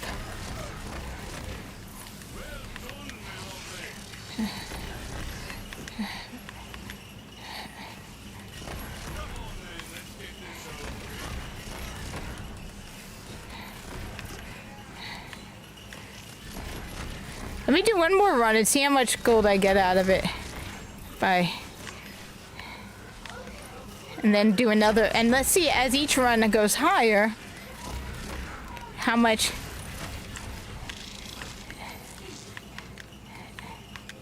Let's see if I can come up with a more efficient way of getting gold. Because maybe...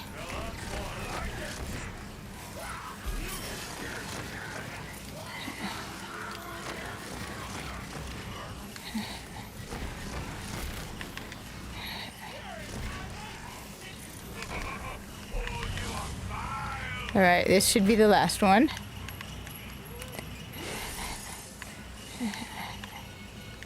See? So then go here. So let's see, I need...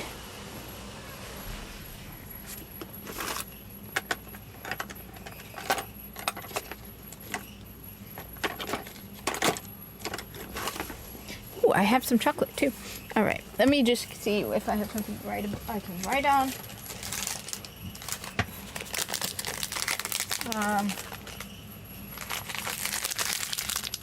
Right.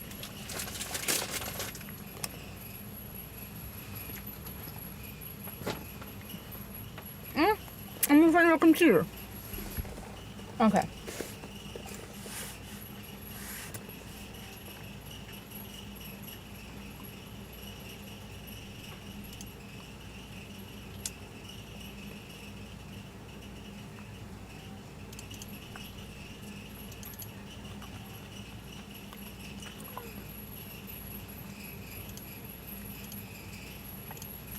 Okay, so first off, close the game.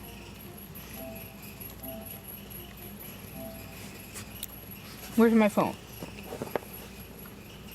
Here. Okay.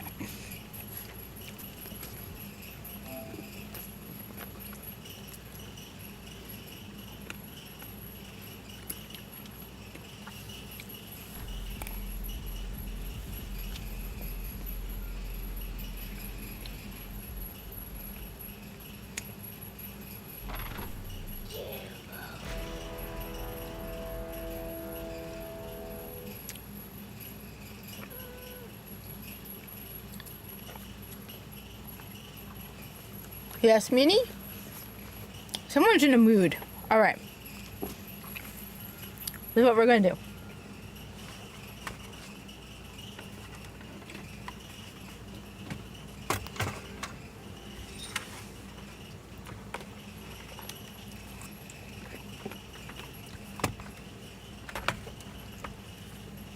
Okay.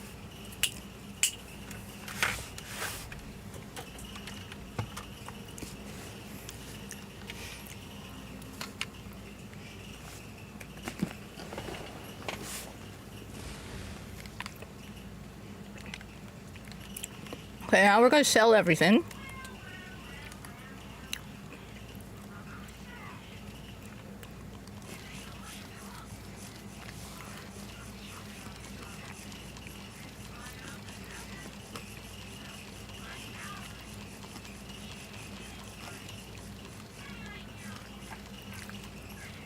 All right, now we'll grab that.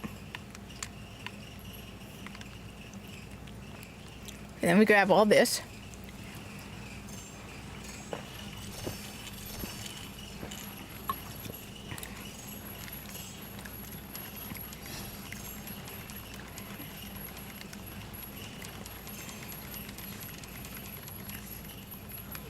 Yes, Minnie. We're doing science, Minnie.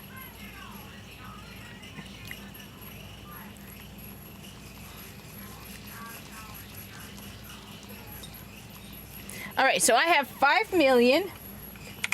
Okay.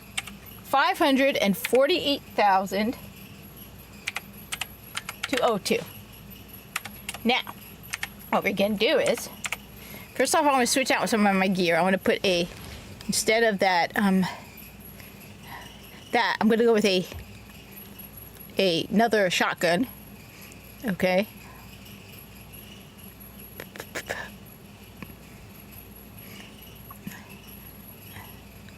Wait. Interesting, I only have one. I must have sold them all. Okay. We're gonna go with the shotgun here, right? So we're gonna have another shotgun, okay? Now, what we're gonna do is gonna do a normal run, except now I'm gonna put on the timer on my phone and see. Okay, clock. Timer. No, stopwatch, right?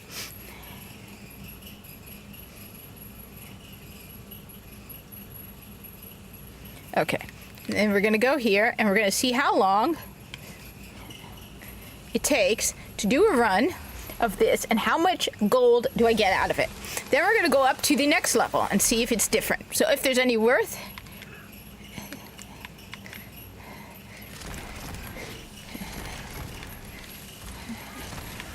like if the difference in time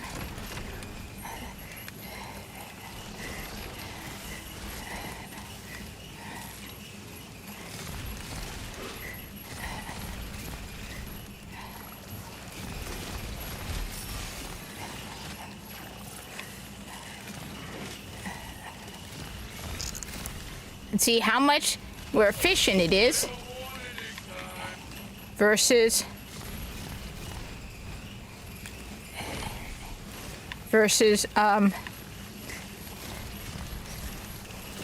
each chaos level, how much gold you get more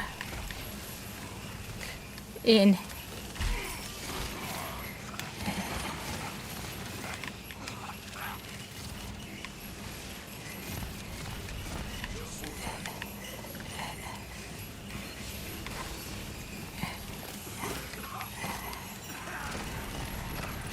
all right.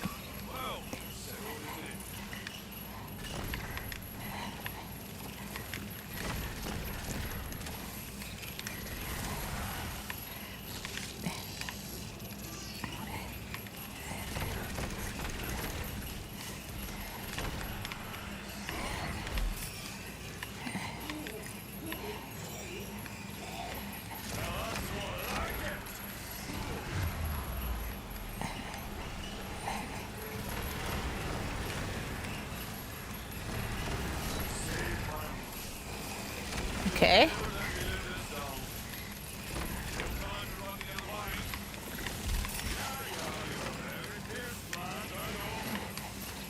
Okay.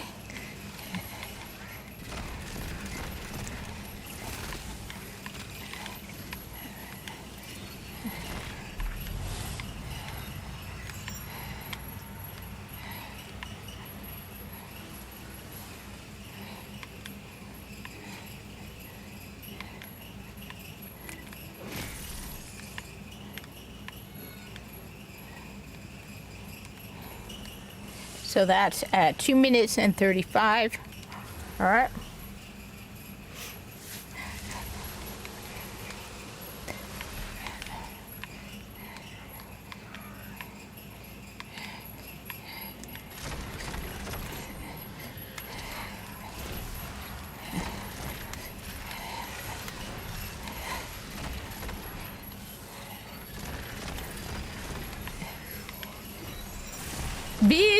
Busy. I'm always busy. Well, at work. Then I come home and... Well, I had family visiting from Egypt who left, and it was sad. I didn't want... I lost my Mina babysitter.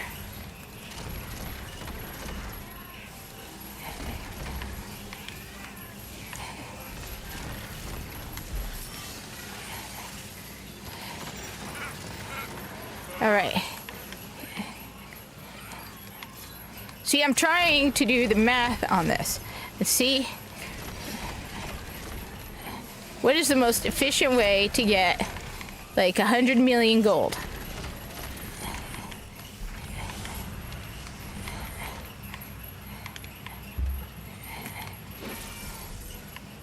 Oh no, they just went back to Egypt, which sucks.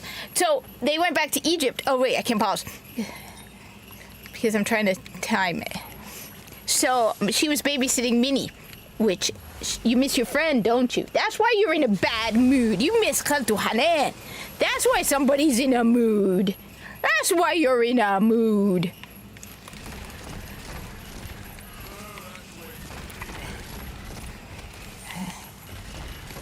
That's why you're in a mood. That explains so much. You're in a mood. You miss Khaltu Hanan. I'm sorry, baby.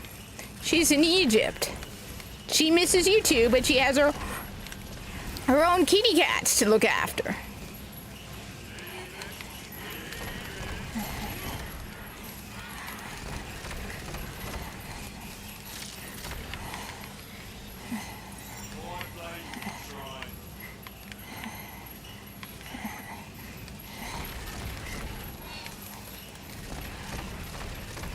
Anything exciting? I'm trying to think of all the gaming stuff going on in the world today, and it's just like, get woke, go broke, get woke, go broke. Bungie delays marathon because yay! Nobody? Bungie, for the love of God, just stop with the wokeness. I still stand behind my... I cannot use the bathroom until I come up with, do this math. Minnie? Minnie? Who's a cute little kitty? I believe that's 3. So that's at the half point. So that's about 6 minutes. I think that's the halfway point. Minnie? Minnie? Oh, by the way, check, I have some Magic the Gathering Final Fantasy cards to open. Including the starter set with Sephiroth and Cloud. Which is cool.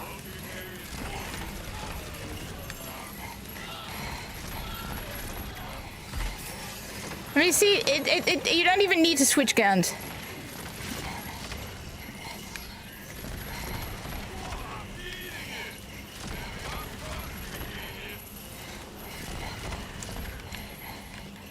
Why?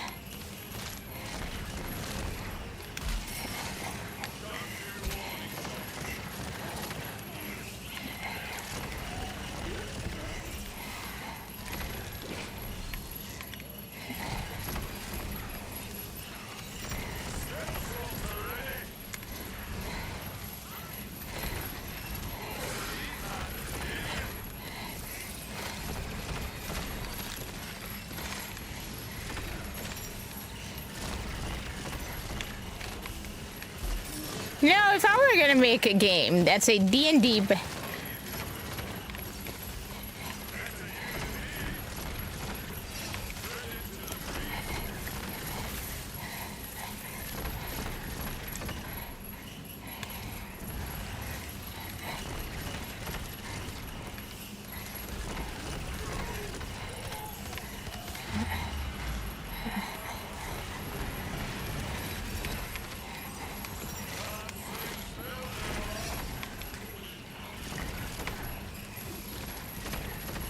These guys are so annoying.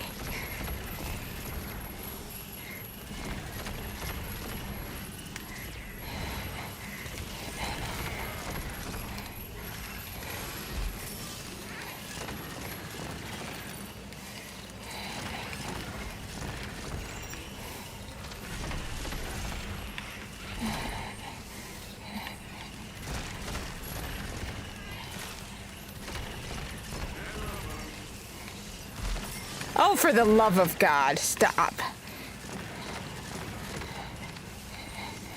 Where is this?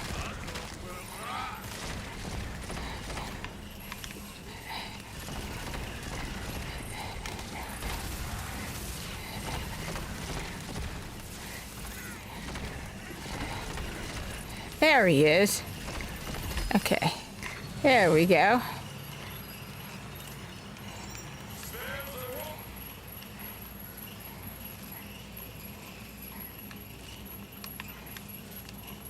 See, I'm trying to measure out the efficiency.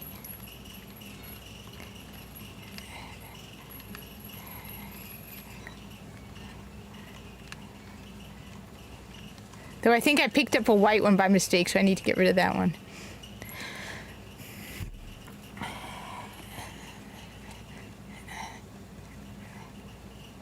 Yeah, this one. Don't need that. The goal is to grab...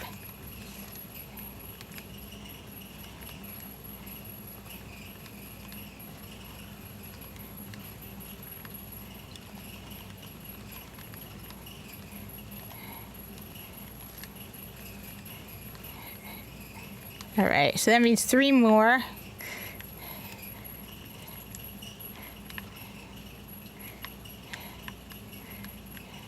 Dark magic efficiency is a good one to have.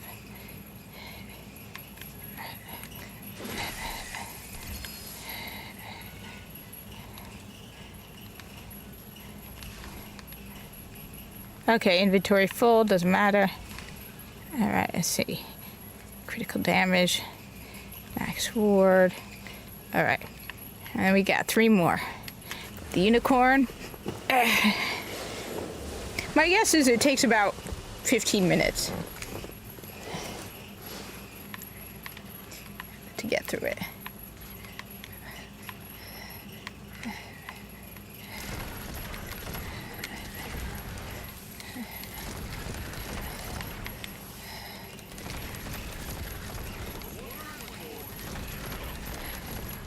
All right.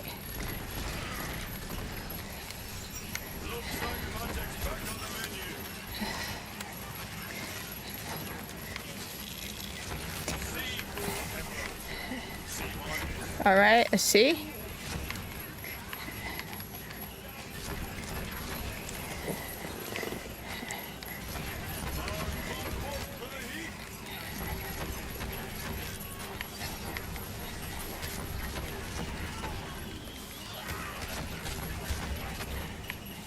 Counter cleared.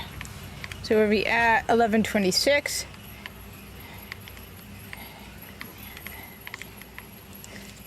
That's 2 more. Like I said, it's probably around 15 minutes per encounter.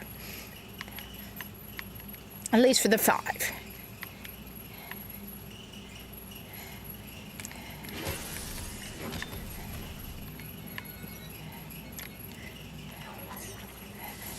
Now we go with this one. Okay, and what am I at? I'm at...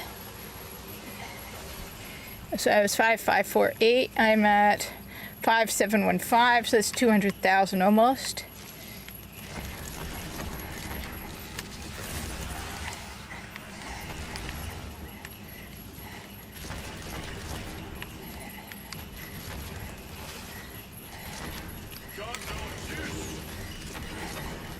All right.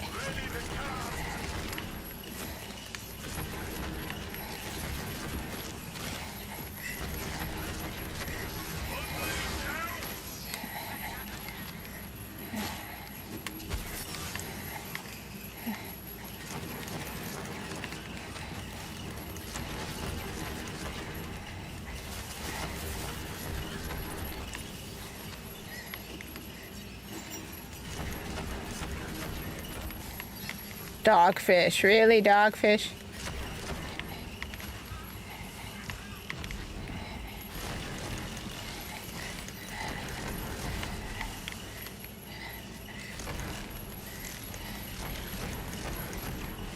All right, done. Okay.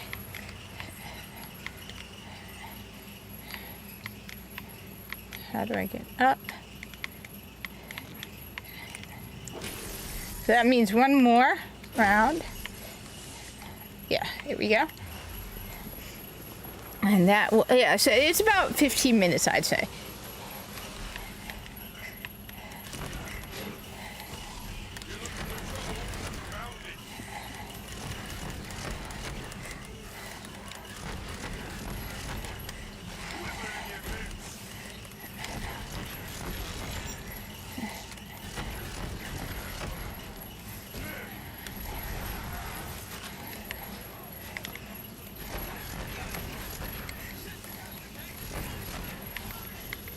The question is how, like I said,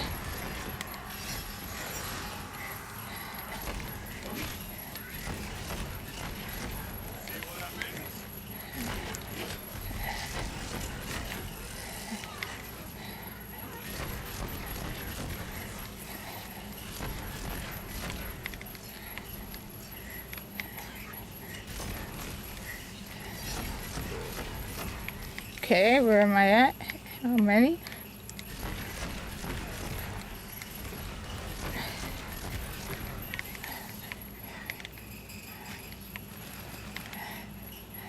Can't wait till Monday.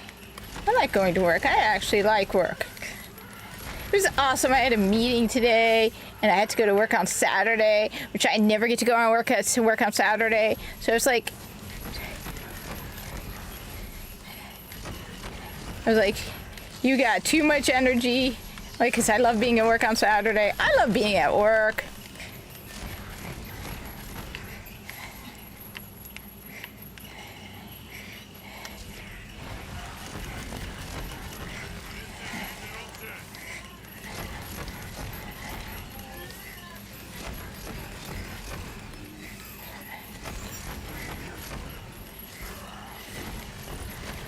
I have spent some time on Blue Sky, and I have to ask, is everyone really that dumb? Like, I'm just, first of all, I do not want anything, I can't, you can't escape it. It's like, you have to keep, like, they're like, oh yeah, you can set the algorithm on Blue Sky, because I just wanted to see, you know, I just wanted to play around with that, because I'm, like, just wanted to see if it's for real, and I'm just saying, they're like, are you really that dumb? And I'm like, I'm not even going to argue with you, because I'm just impressed by the level of stupid.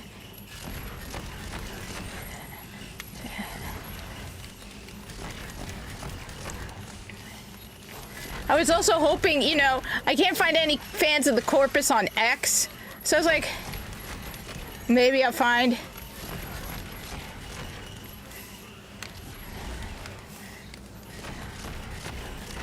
Plus, I think I am I found someone who was sort of a fan of the Corpus, and he immediately ignored me after. I guess it's because I'm person non grata in the world of Warframe, because my bad political thinking, and the fact that, oh, I happen to be Muslim, and so I follow my religion.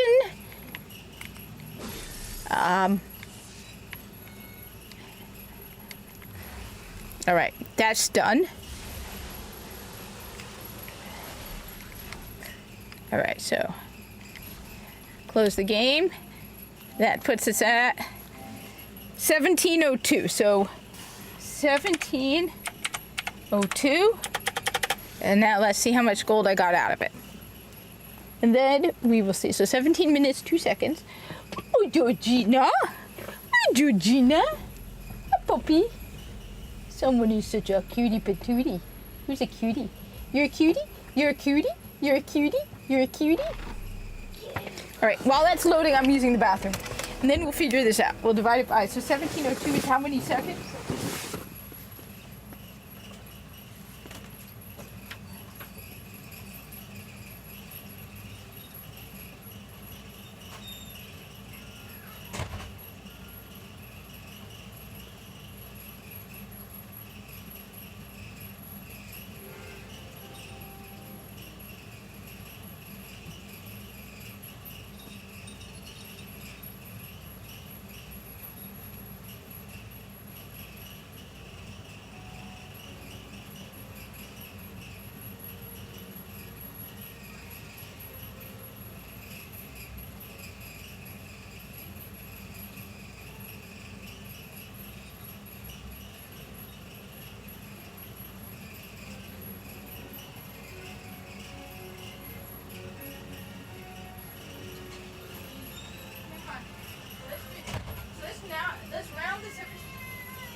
Let's round the 1702 down to 17. So let's go with 17 minutes even. Let's do 17 minutes even. Alright? Just because it's easier. Right? It's not like it's 2 seconds different, right? So then, okay. Okay. Alright. Okay. Alright, so we go 17. Now we see how much gold I got out of that experience. So, including what I sell. So 17 minutes, we went from, yes, Minnie, 1 sec. Give me a sec, Minnie. Yes, Minnie. So I'm up to 5.9, 6. All right, then we go over here. Grab all the here.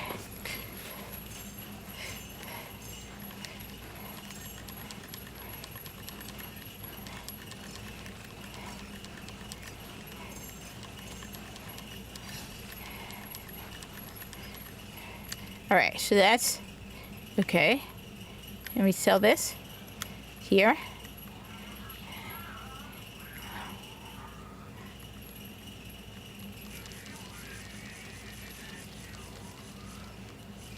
So I went from 5,548,000 to 6,268,000. So let's go. All right, 6,268 minus. Let me put that down. So 6,268. That means I went from 5,548,202. So I made 719,898. Okay, that's how I made total. Now it took me 17 minutes, so divided by 17, which means it's 42,346 per minute.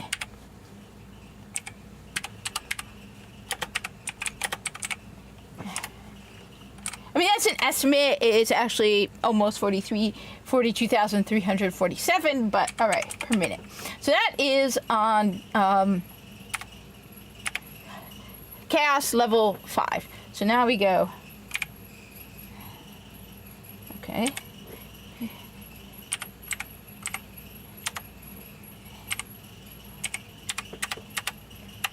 Now, what we do is, all right, we go to here. Normal run, and we go at 6, right? Now we go to the timer, and we start it, and now we see if it takes longer, and how much money efficiency-wise do I make for this run. So I'm at level 6.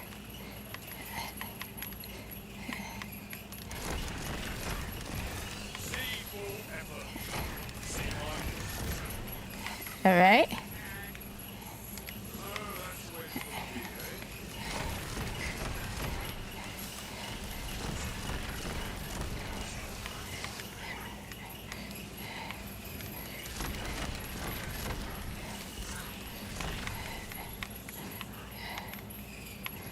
And is it going to take longer on level 6? And then we'll see. Because if you do not gain more gold...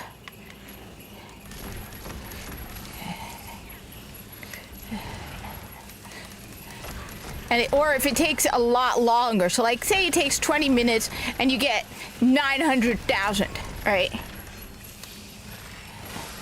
That might actually be, I don't know.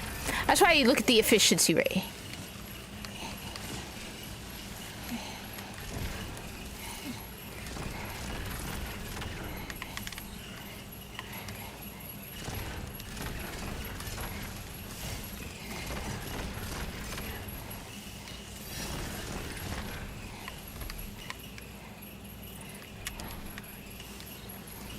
I do know it takes more crystals to unlock stuff, but...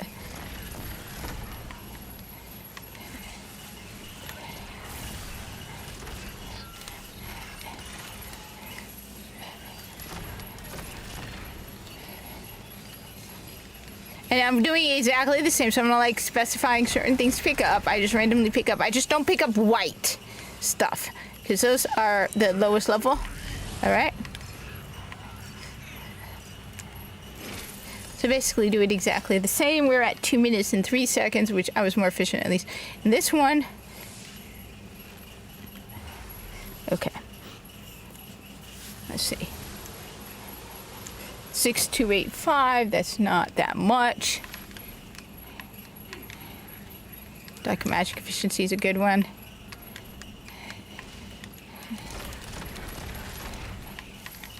Because most of my stuff is dark magic anyway. Like, that's dark magic. My best shotgun is dark magic.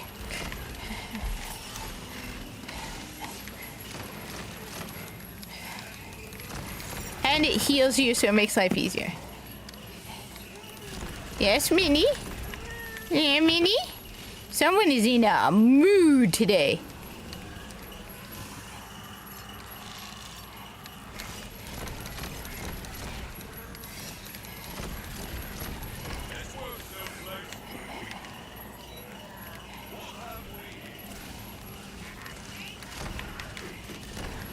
Sounds like he's saying Jatase, which means Warframe in Corpus. I'm not even like, sometimes I decide a objective passes, sometimes it doesn't. I'm not gonna like focus on it. I'm just gonna do it like I normally do as a 5. So all the balances take things into account, okay? Alright.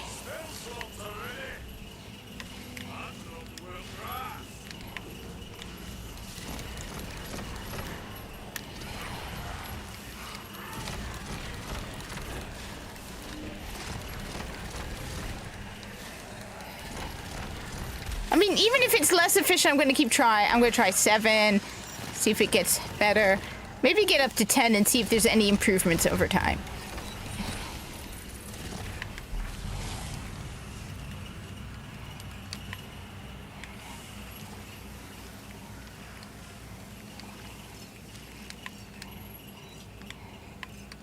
Okay, so that's 2.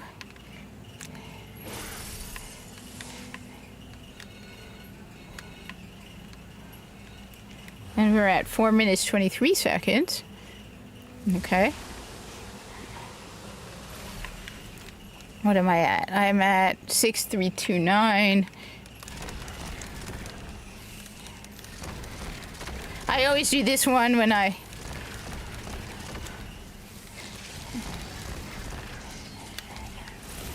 This one's easy.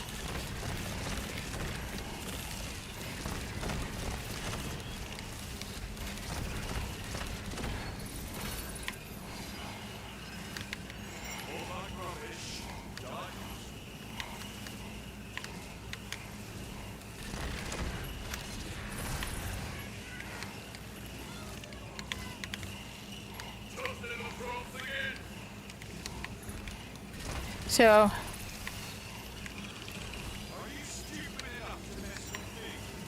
Yeah, it's a good question. So what am I at? This is about halfway. There's the boss. The mini boss. Okay.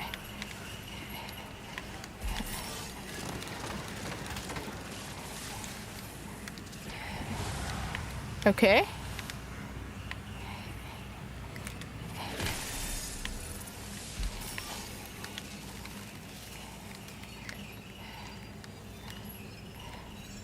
Now that's more like it.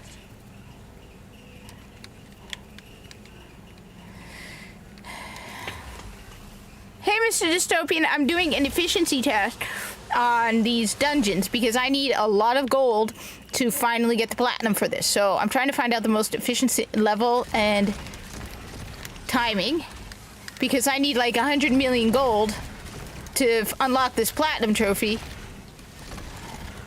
So I'm now on... I want to see if increasing chaos levels increases...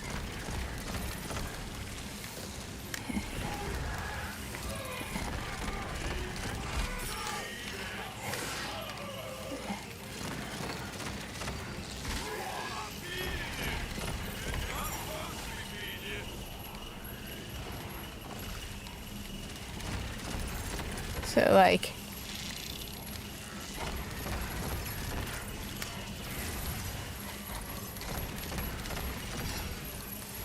Give or take 2 minutes. So if it's over or under, I'm just gonna... By 2 minutes...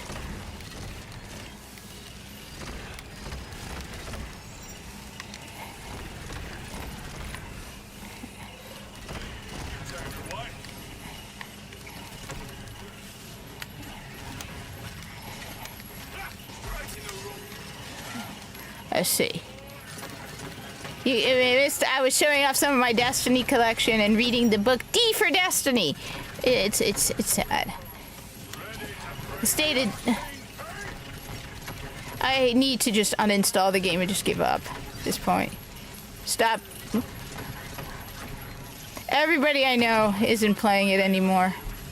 Or almost everybody. Let's collect some of the...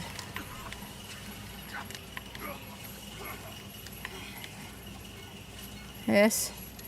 So.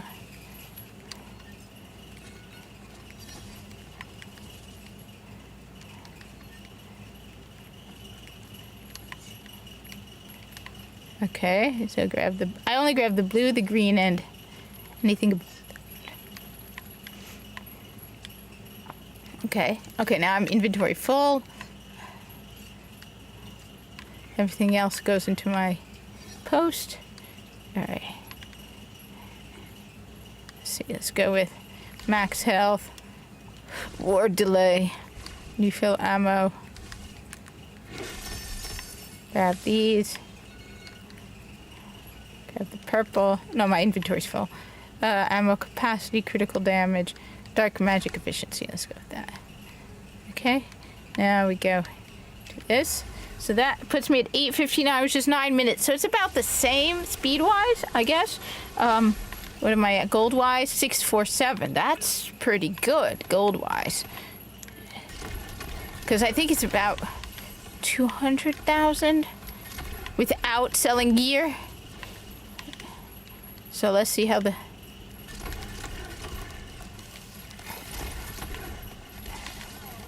What's nice is now I don't have... What was that? I mean, this isn't a very efficient experiment, but there's not a lot of people talking about real efficient ways of doing this. What was... Alright, 1 sec. So what was that? Okay, so... I can't reply in chat because my hands are kind of busy with playing the game. So sorry about that, but I'm doing a test on financial efficiency in Tiny Tina's Wonderland. So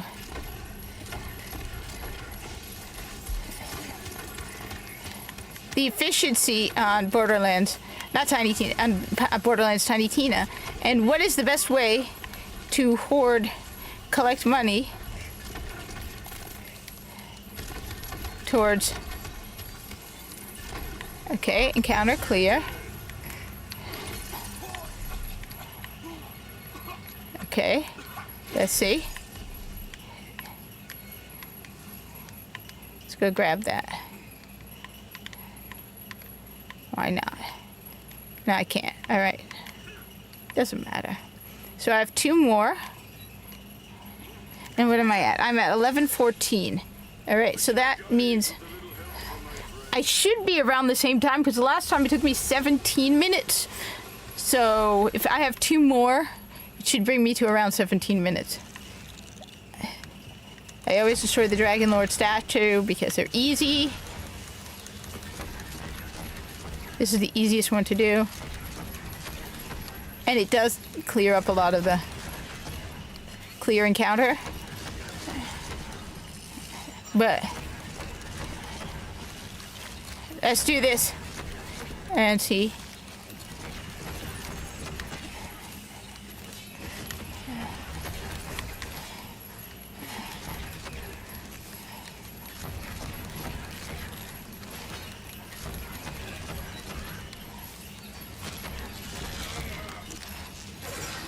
All right. I got it. Come on. This is too slow. Where is enemies?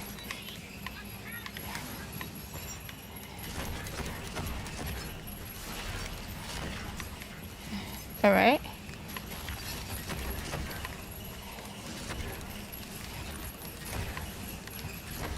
Bad luck or bad choices. Should end it. Yes.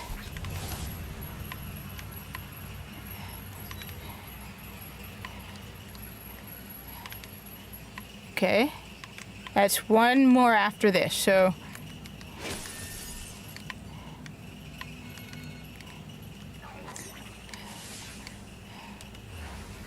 Okay, so 13. Oh, 13 minutes.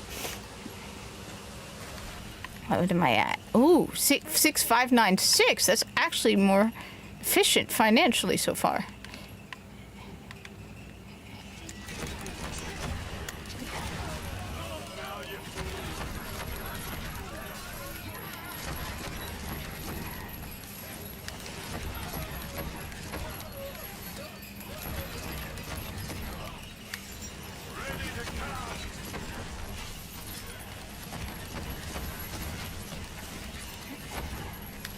Okay.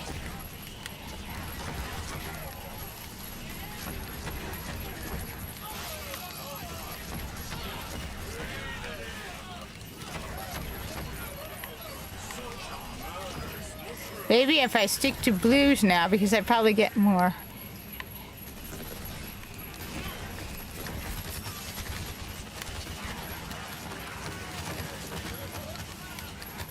All right, so.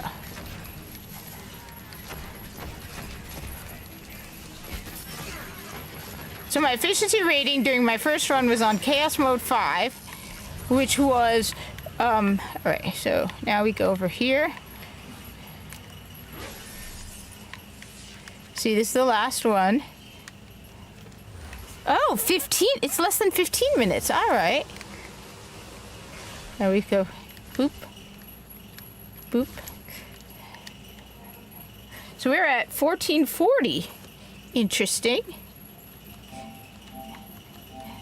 So I'm at, let's see. So according to my math calculation, right? All right. I'm at 14 minutes, 40 seconds. So maybe I should then do the efficiency by second. All right, so, okay. So the efficiency by second in the previous one was, okay, 17 minutes. So 1, which is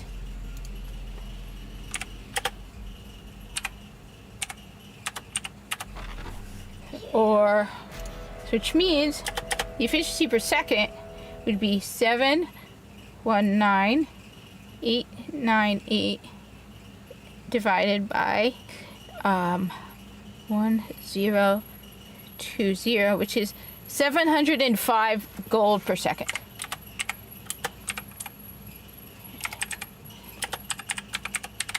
Okay. Now, how much should we make on this mission? Okay. So, we went from 6,268,100 to, all right. Okay. So, let's see. I am at 6,650,000. However, when I sell everything,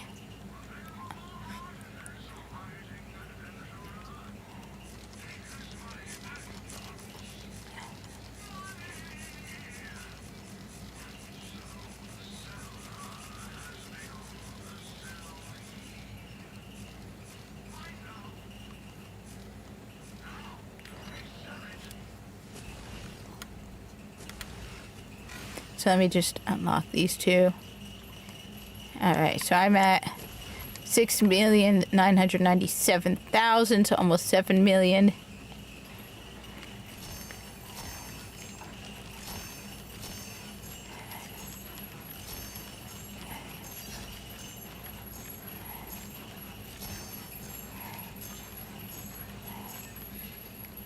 All right, so let's see how much this takes us to. All right.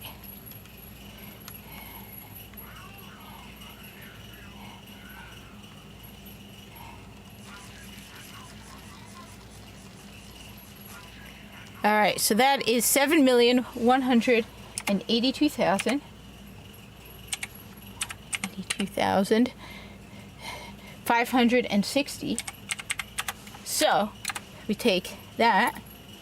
Okay, 7,182,560 minus 6,268,100 equals 914. Oh, that's nice. That's like 200,000 more.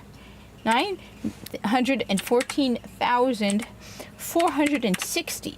Now we divide that by okay, so 14 minutes 40 seconds times 60.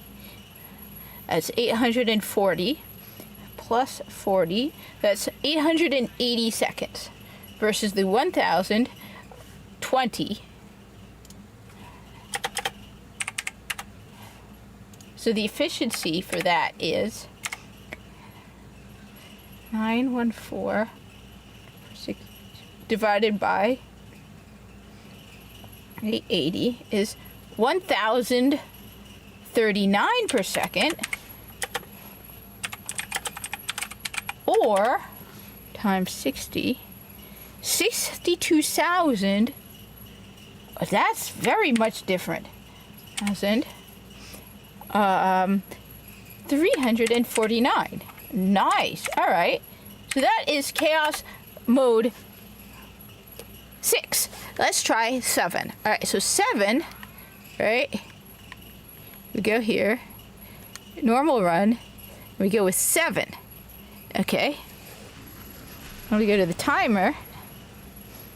Okay. So I'm at, first of all, let me just be clear, 7,182,560. This is Chaos Mode 7. All right. Let's see how long it takes and how much gold we make on it. All right.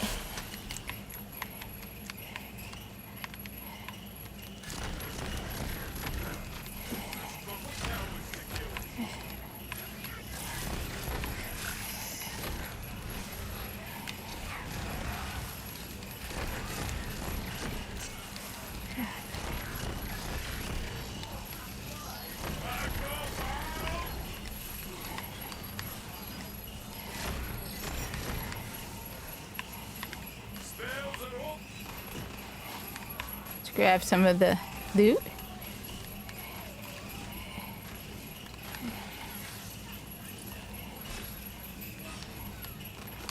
Because I always collect it. So it's not like I'm doing anything different behavior-wise between chaos runs. I sometimes pick up loot as I go. I only take the blue and the green and the purple and everything else. Alright. Let's go grab that instead. That'll make things better.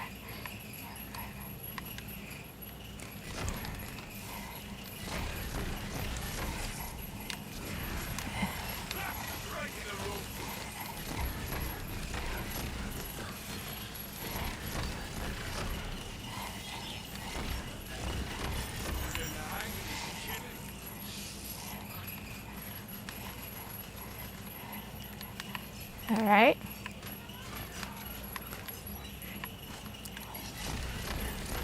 Okay.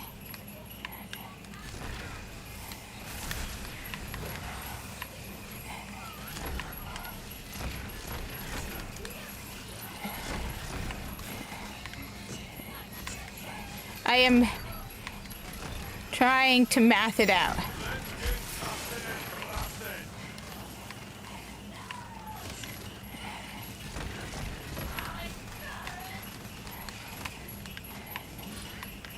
Encounter clear, nice. And that's one at 2 minutes and 15 seconds. The thing is, if the efficiency in gold collecting is, despite longer time, is faster. So, like, that one definitely, 6 has more efficiency when it comes to gold collecting.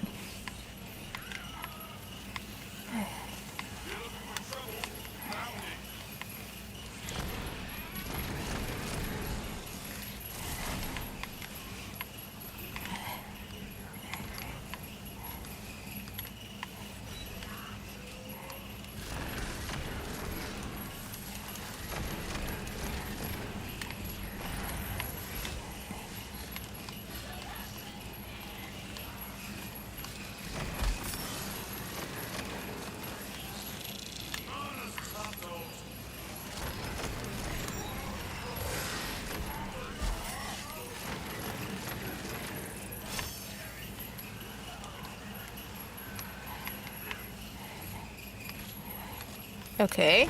That's cute, dude. You shot an arrow at me. It's adorable. Axe Ward.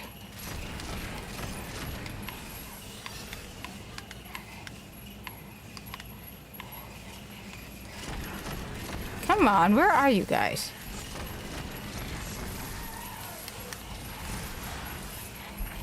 And we go clear. Okay.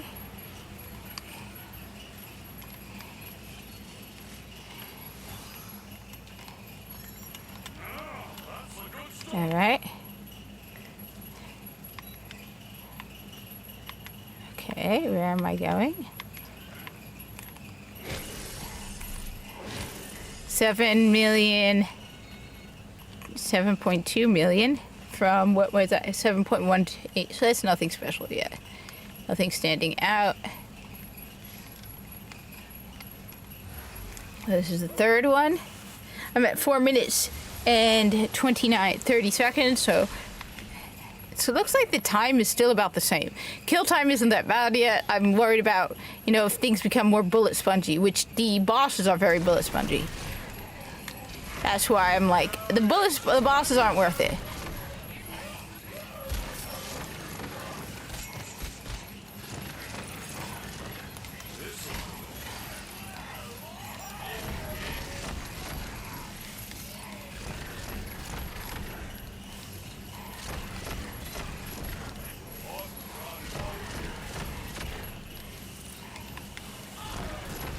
I guess if I wanted to switch out the elements, I could. Oh no, you didn't.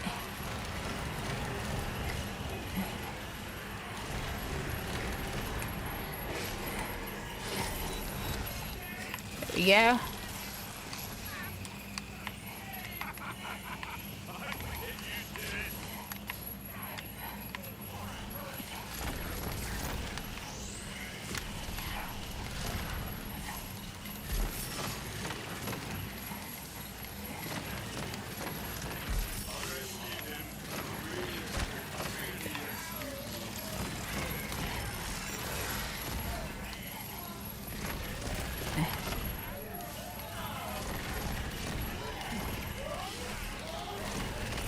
All right, so encounter clear, that's 3, so that's 6 minutes. Yeah, it's about,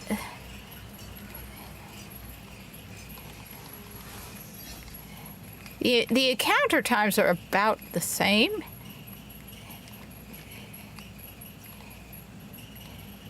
I'm good, how are you? I am working on efficiency mapping the chaos levels of Tiny Tina because I need 100 million gold. So I want to find the fastest, most efficient way of doing that.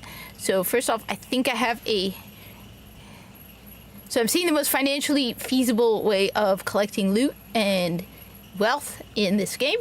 And so I'm at, I have two. I'm at Chaos Dungeon level 7, and I'm at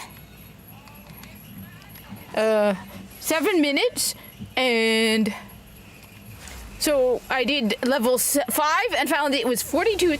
It was 705 per second.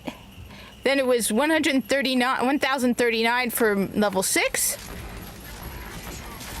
I'm going up to Chaos level 10.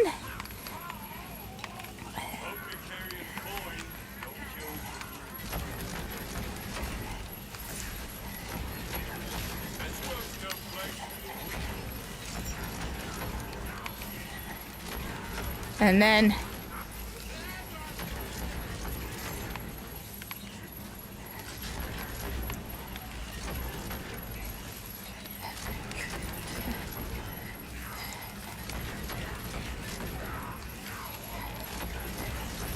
there we go. All right.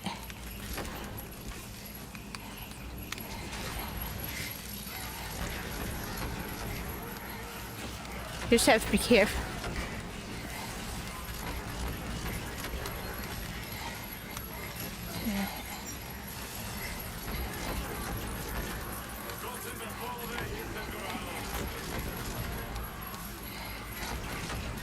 So I found it to be more efficient to not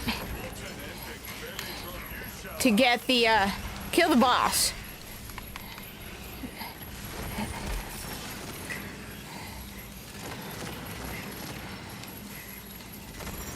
All right, here we go. Refill health. Refill this. Let's go with ward delay, gun damage, damage reduction. All right.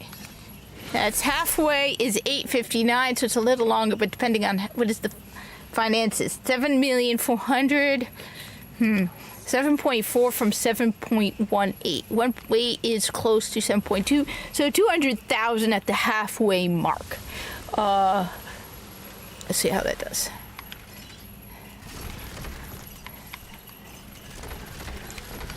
I did feel like there was a noticeable increase in purples in my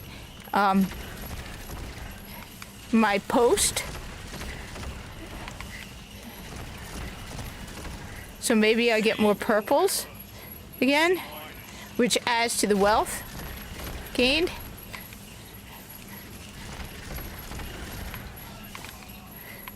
So there's 3 more levels left.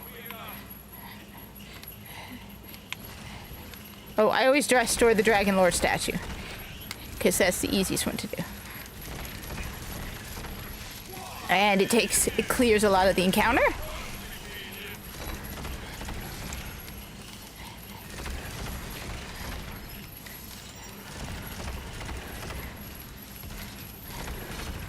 Okay, where'd he go?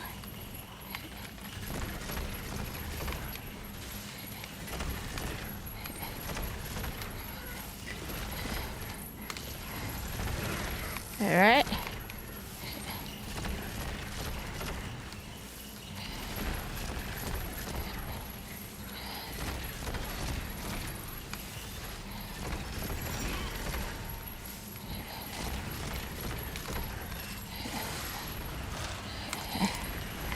All right. All right, encounter cleared. Where's the...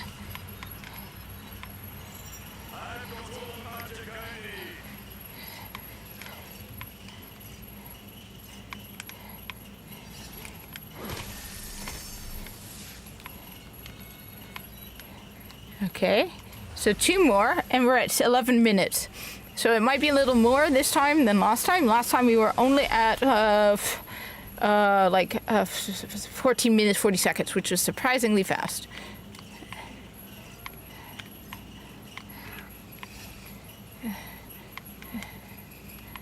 Come on.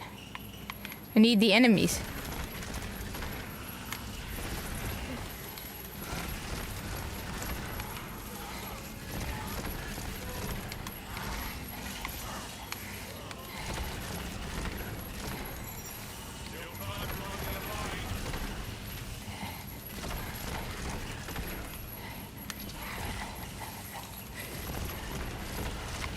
Maybe I should switch elemental types now.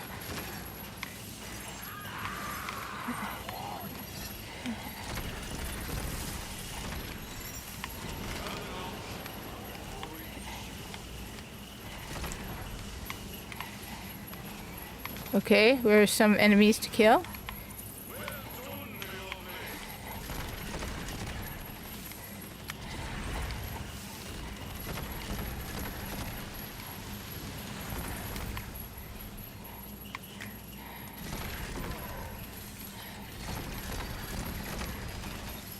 Yeah, I think I need.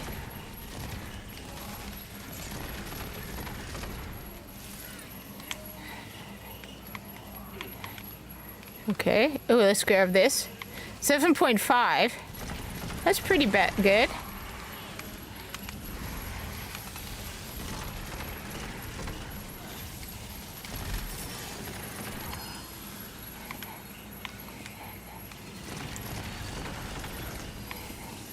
Okay.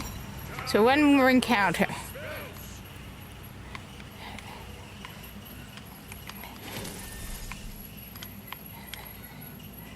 Okay. Let's go with this. All right. 13 minutes, 27 seconds.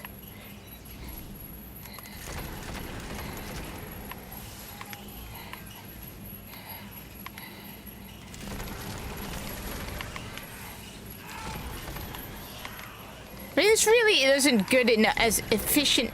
I should be doing multiple runs of each level. But at a surface level, which one is the most efficient?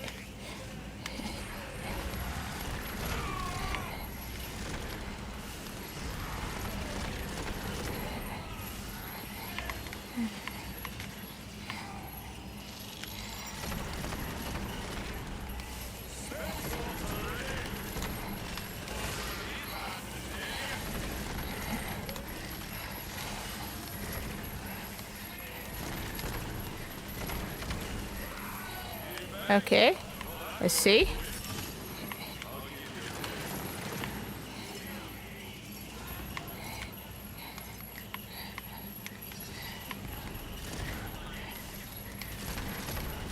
All right.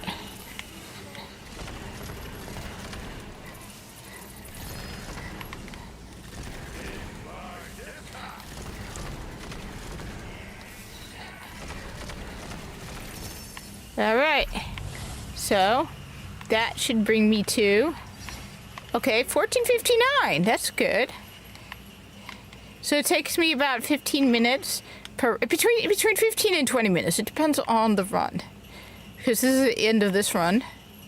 Just kill like this, so I can be completely fair.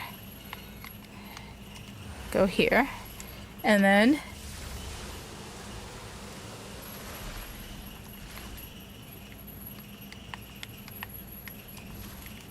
15:30. Let's put it down as 15:30. Okay. Close the game. That's okay. Calculator. Okay. 15 times 60 plus 30. That means 930 seconds. Now, let's see how much difference in gold did I make. So sell everything off and everything, and then we'll see how much better or worse it is. So right now it looks like actually chaos level 6 is decent. Okay.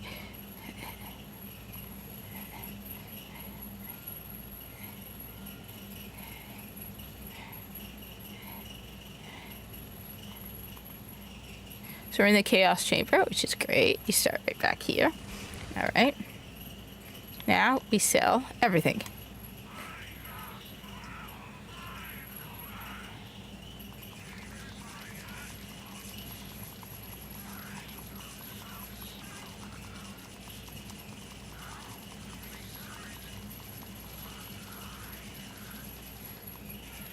All right, so that takes me up to 7.9. Okay, that's decent.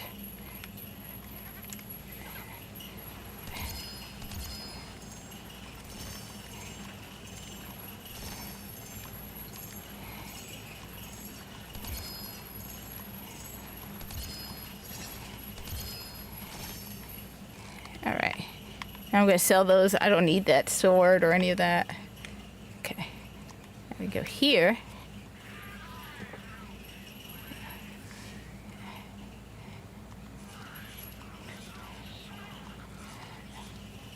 Okay. Nice. So I'm at 8,000,000. 215. 523. Okay. So 8,215,523 minus what I was at beginning 7,182,560. Nice! I got over 1,000,000. 1,000,000 032,963. Now we divide that by 930 seconds. So that's 1,110 gold per second,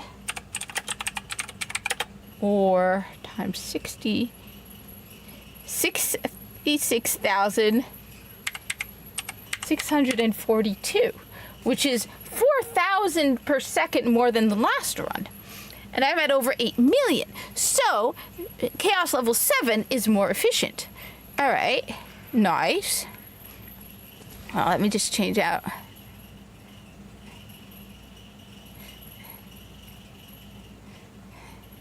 See if there's anything better on the solar end.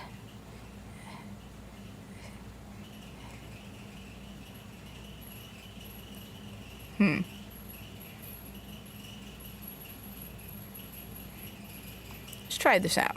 All right. So let's try. So I'm at level 7. Let's go with 8. So we go here.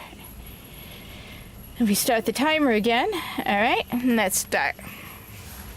Okay. I mean, it is going up. And this time has not gone up, which is a good sign.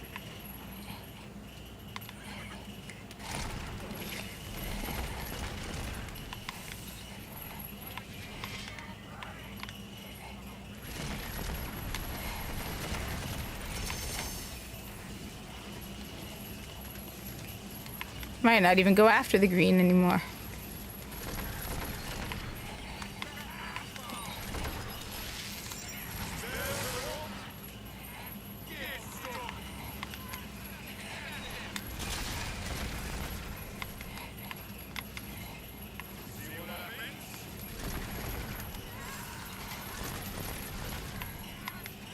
Okay.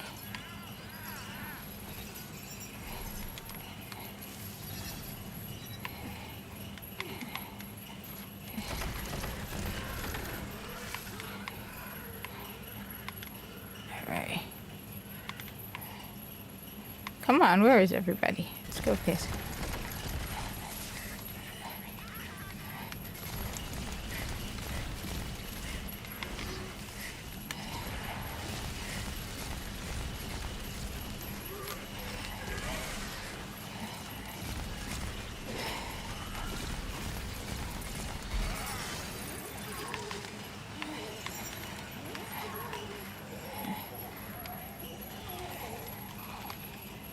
All right.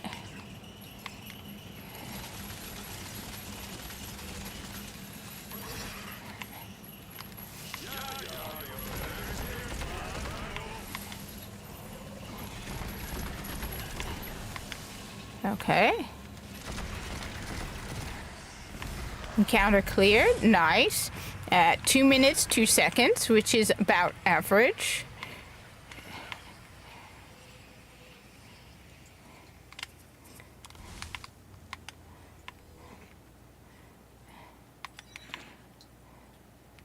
Let's grab this.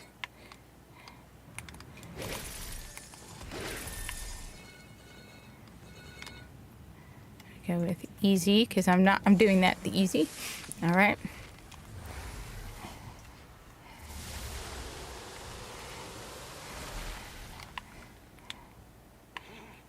I mean, if I could get 1,000,000 gold per run, that will definitely make it easier. If I could get 2,000,000 gold per run, that will definitely make it even easier.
And we're done. So that's number 2.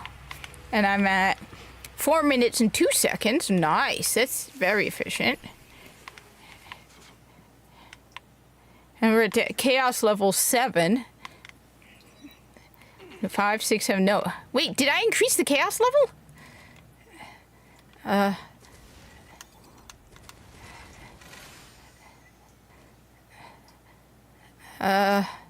No, it is. Yeah, it is 8. I did increase it. All right, we're at level 8.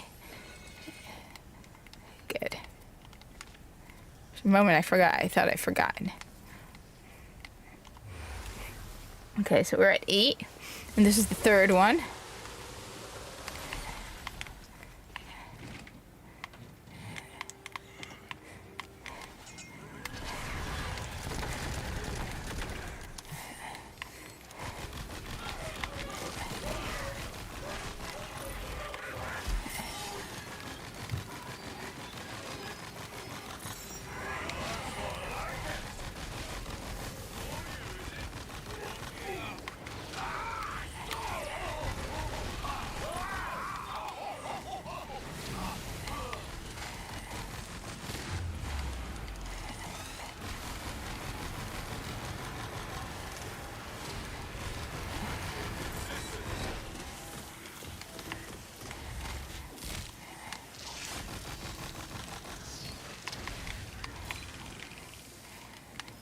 Okay, so how are we doing? Ammo capacity sucks.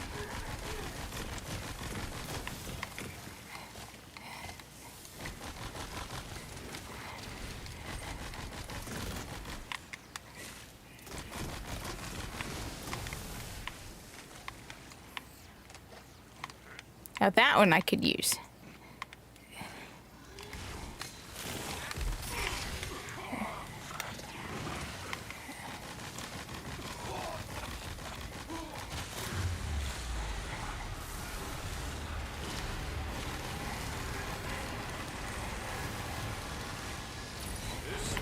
All right.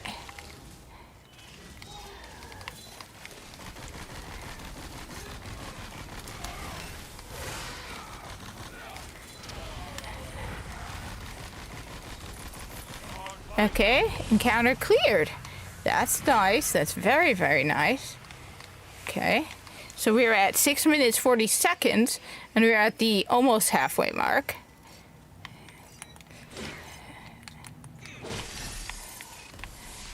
This is the mini boss. collect stuff. That I do every one, so it's not. Let's go with this. Okay.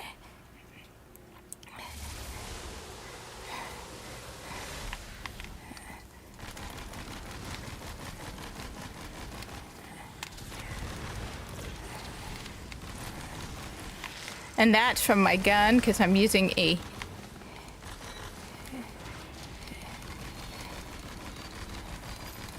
Would be at least a little more efficient with my weapons now that I have 8.28. So I started this at 8.21. Nah, that's not that good. 8215. 8284, that's terrible. It's only about 100,000. Okay, that's actually pretty bad. Let's see how the loot drops are and the time. Because that is lousy.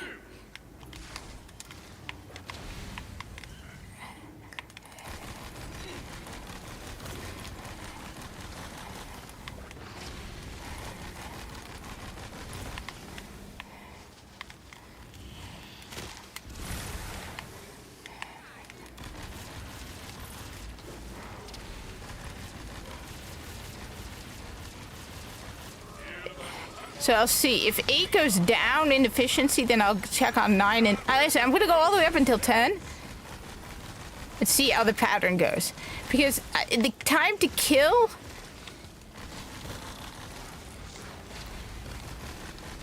So far, 7 seems to be the most efficient.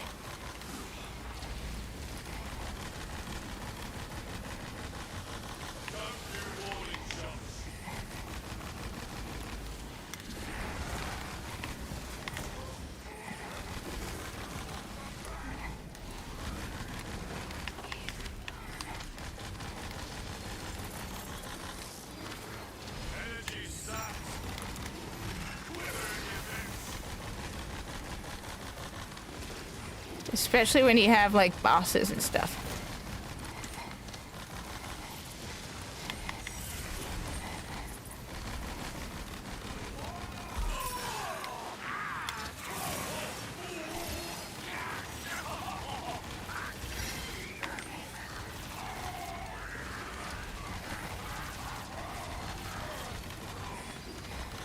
There she is.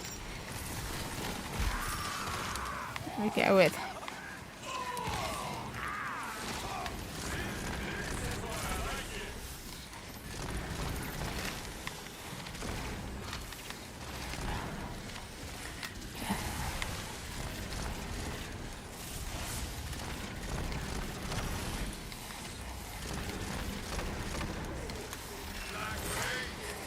Alright, come on, woman.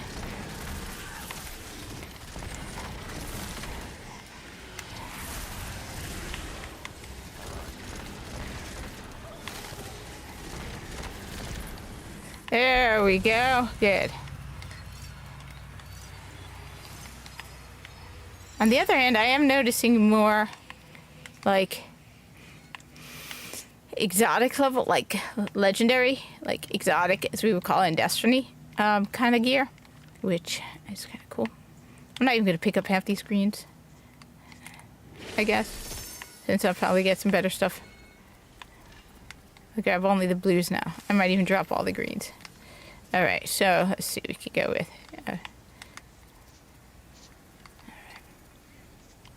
Refill health. Refill ammo. 11 minutes though. The time is bad. The time is really bad. That boss took a while to kill. So maybe 7 is the best.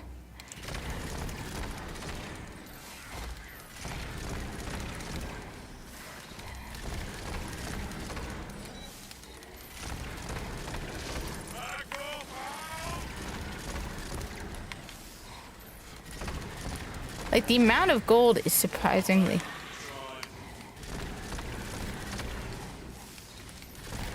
Do I have...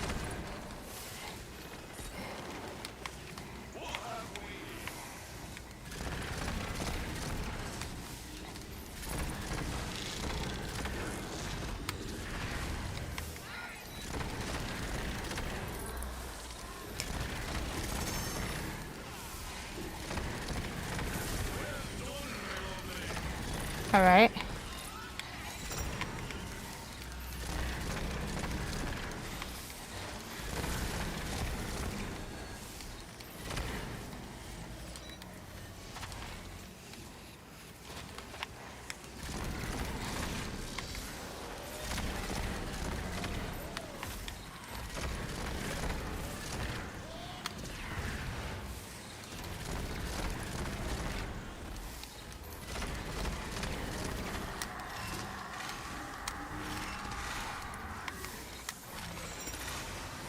Okay. Let's see. I'm at 1251. Yeah, that's not very efficient. I have 2 more left. I mean, it's probably my choices of weapons too.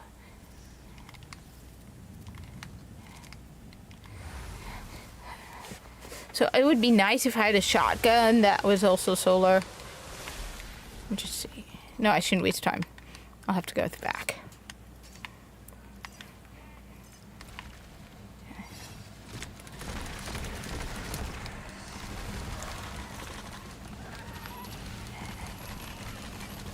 I mean, this thing is pretty nice.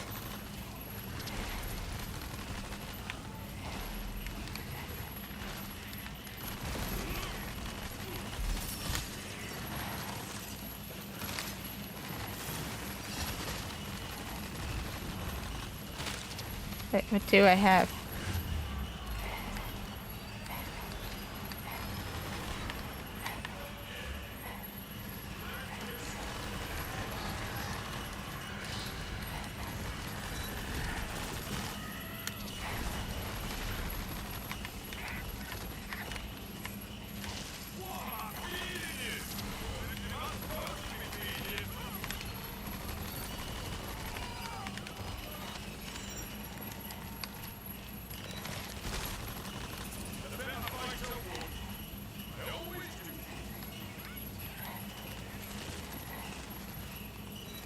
I can't carry that one. That's a waste.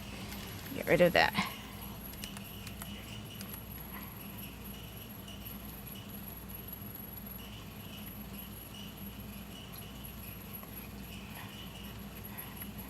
That's a total waste of space.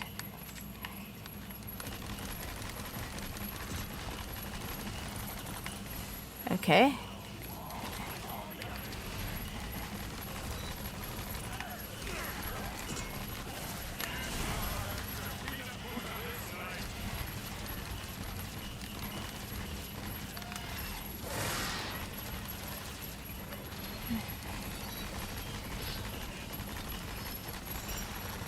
All right.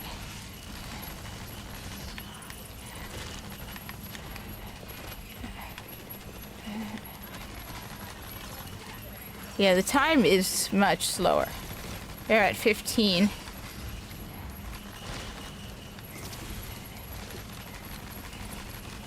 Okay, so I have one more encounter left.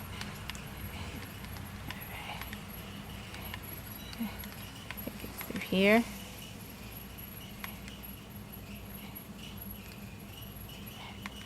What do I have?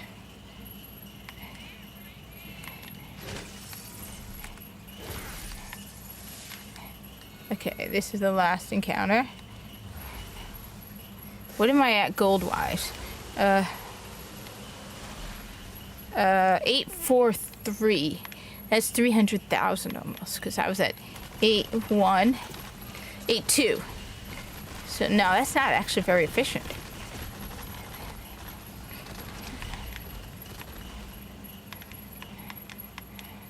Yeah, that's not very good so far. Unless the sales of stuff actually makes up for it.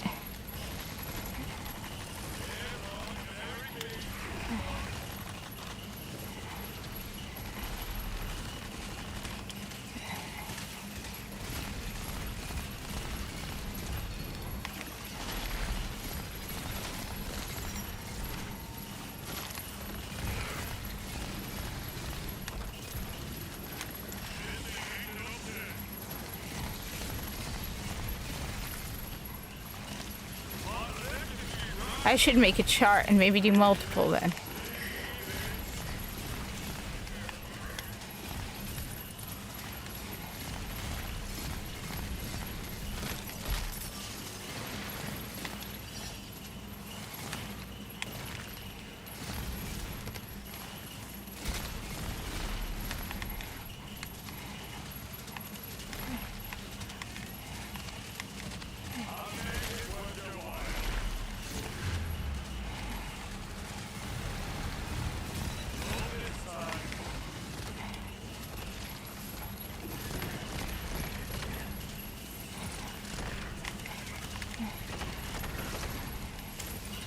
Yeah, this is taking much longer. 1740.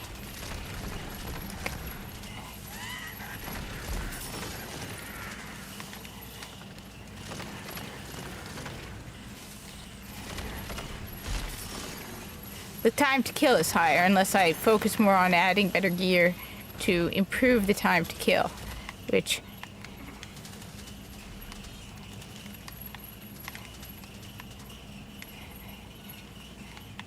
Ah, you're here, my faithful, mushroom.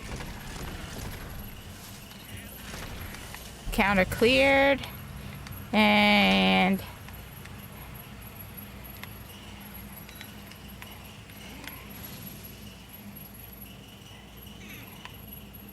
let's see.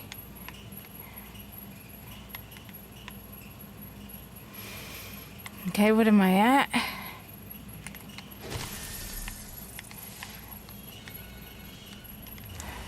$848. That is bad.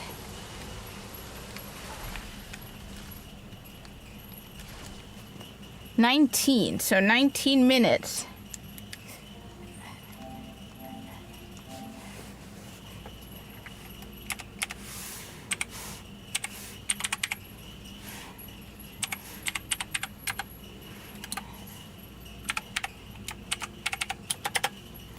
Okay. Which is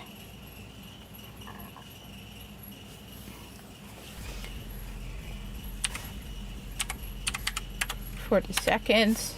All right.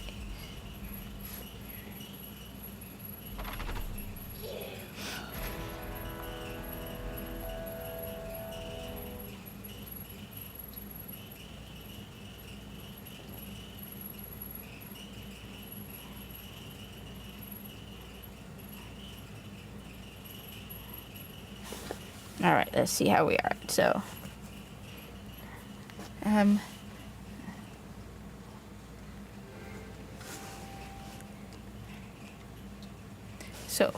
we're at 8,215,000. Now we go here and we sell. Now, unless I have a, yeah, no, I don't need that.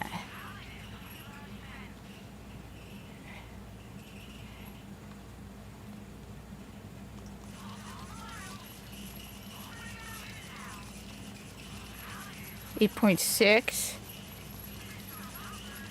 Nice. Just check.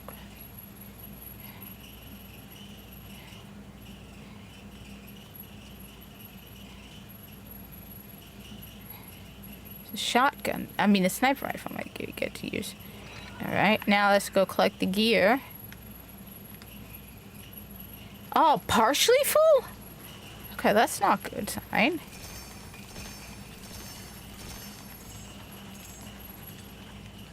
It's actually a very bad sign.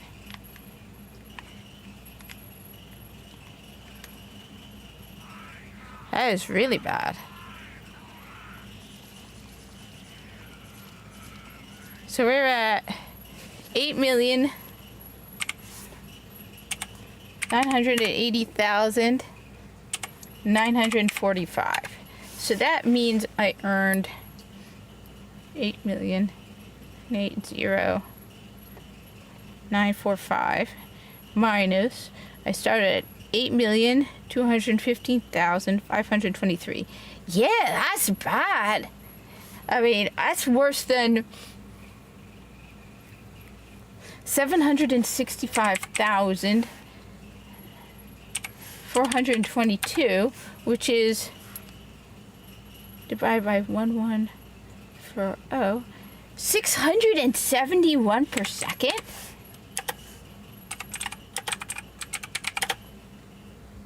Or 40,285 per minute, which is like worse than any other run. That's worse than. You know, I'm gonna try just to see if it goes down even more.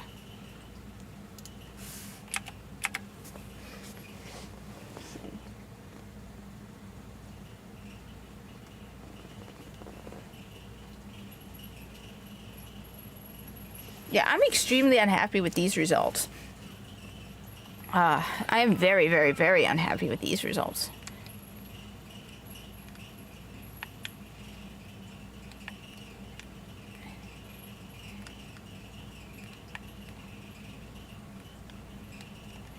So that was 8. Let's try 9. Let's just see what happens at 9 and 10. Like I said, I'm going to go through. So that's 5, 6, 7, 8. This is 9. All right, let's see how 9 goes.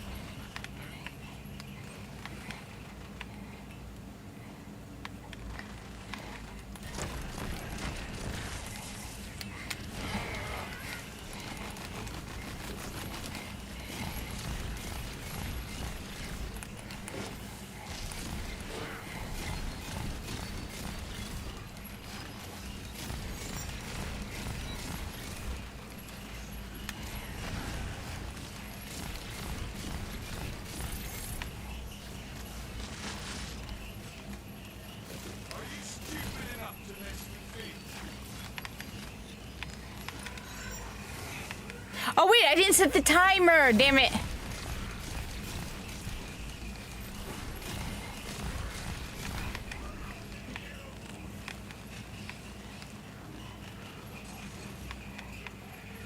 But I can tell.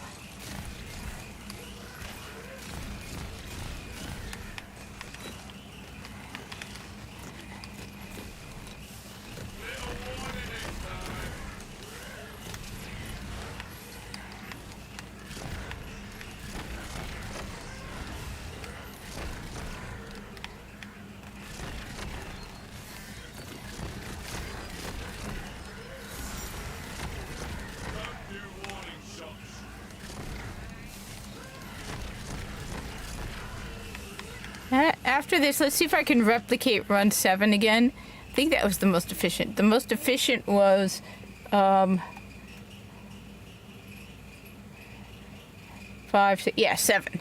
See if I can replicate 7.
So I'm at 8993.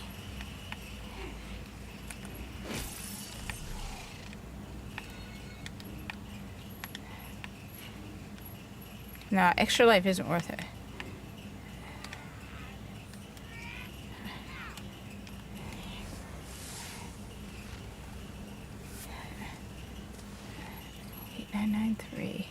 Yeah, it's not that good at all.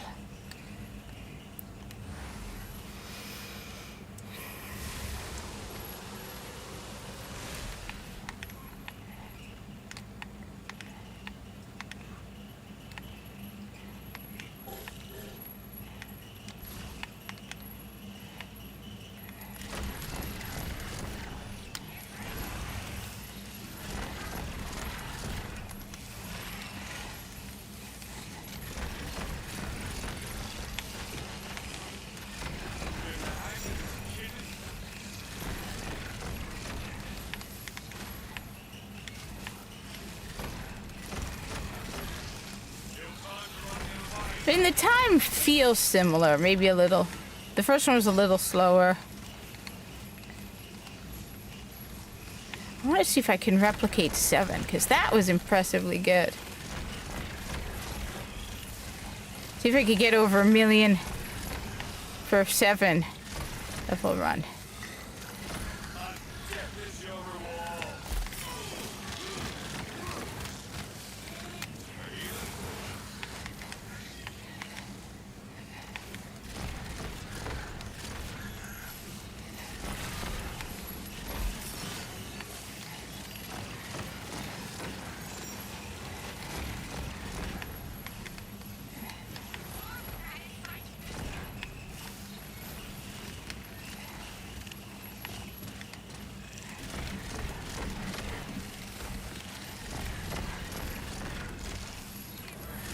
Alright, encounter cleared.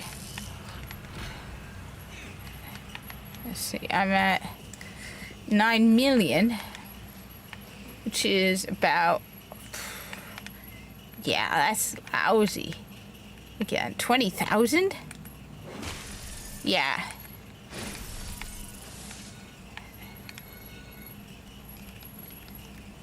I usually have by the I'm almost at the halfway mark, so I'm not at halfway mark. Like 200,000. I'm disappointed. It's like there's less gold dropping or something.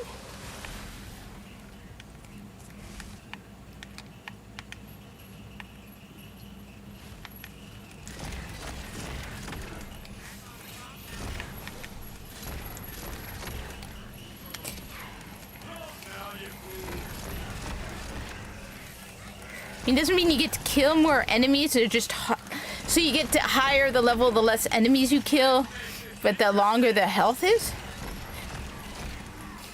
Because you have a limited time. Research. That's why I want to see if I can replicate, because those results.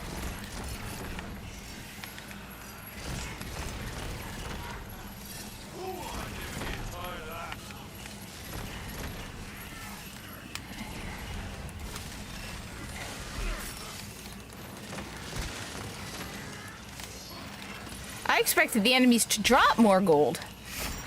So no matter how many you kill, they each drop more gold, which means I expect a higher result.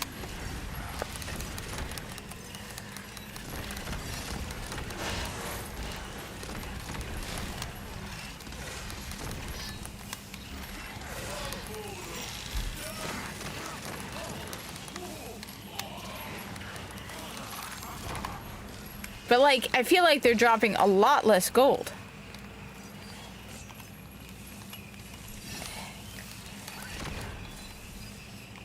I thought the higher the chaos level, the more loot they drop. But this definitely feels less. Like, I'm not hearing the same amount of clinking.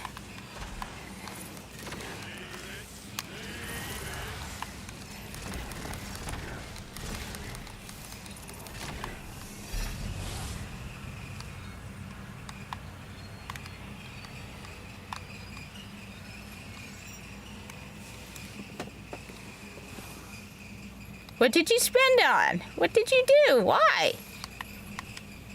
What did you get?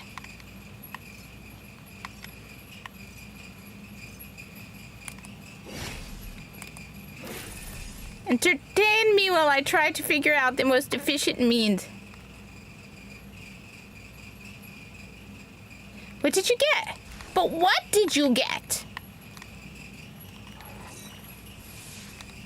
Alright, so now we're at the midpoint. And... ooh! Okay, cool. Wait one sec. So, 9... nah, this is definitely less efficient. I think I'm gonna redo the 7 and see what happens with the 7.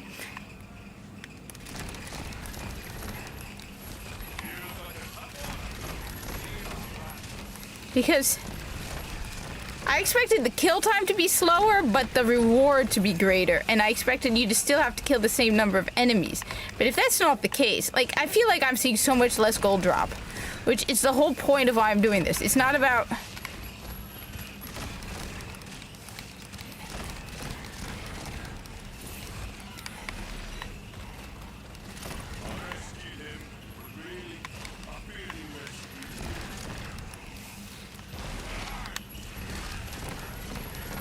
You missed me showing off earlier.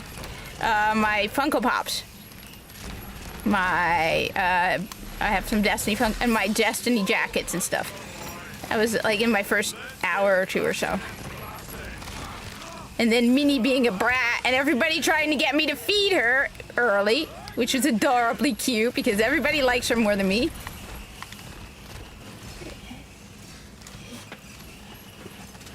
Oh, cool. Oh, damn it. Now, that was my own fault. Come on. Oh, you stupid little... Okay, that's better.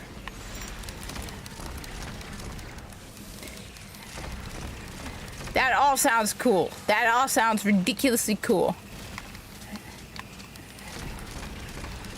What I saw of it, which I glanced briefly because I nearly died. But that all looks ridiculously cool. I look forward to seeing the pictures. That is ridiculously cool.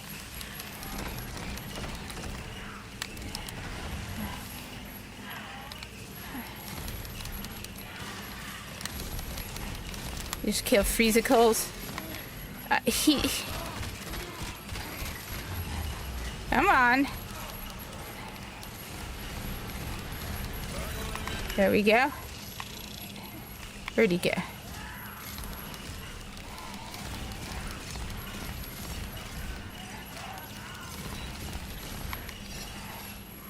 Yeah, it definitely...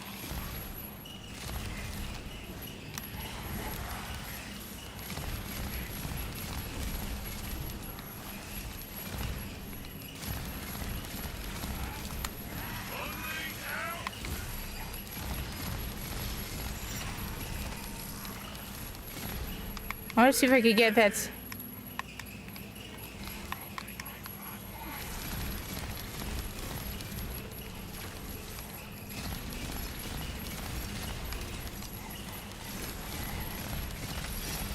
Okay, encounter cleared.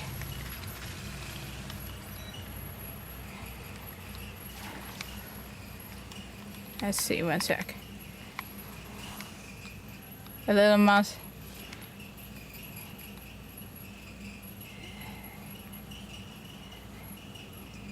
Well, it's good that you can return it. Cool. One sec, let me just... Alright, so let me fill ammo. Refill health. What am I at? This just feels broke. Like, it's not nearly as much. So, out of my... Yeah, 9,807,000. And I started this at 8,980,000. Wait, 9 million what? Yes, that's bad. I expected it so much higher. This is just so lousy.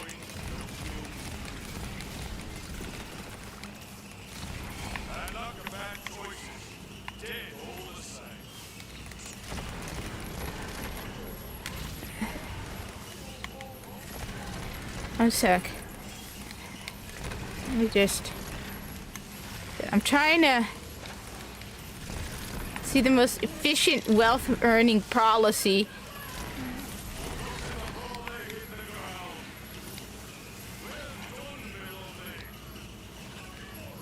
Green. Alright, who did that?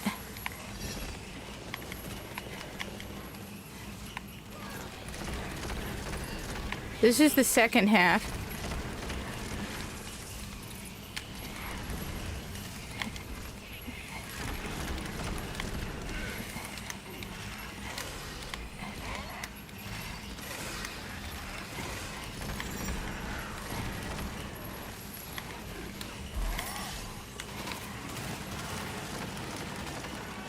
Yeah, this is not...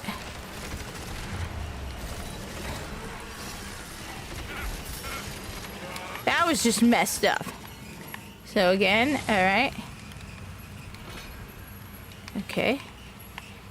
So that's one sec. Alright, so now I'm at...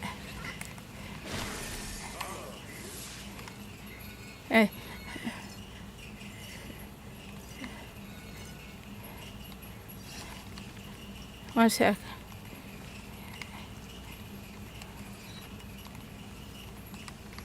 Okay, let's go here. I forgot to start my timer, but yeah, the gold level is not good at all. I haven't even made it to 200,000. And normally, I've noticed that it's usually around 200,000 already. So it's inefficient. The enemies aren't dropping more gold.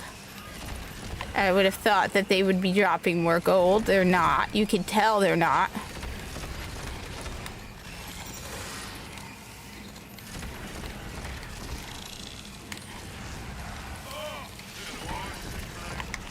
So you can see for yourself the amount of gold they're dropping is a lot less. See, most enemies are not dropping gold. Whereas earlier, I was definitely getting more gold.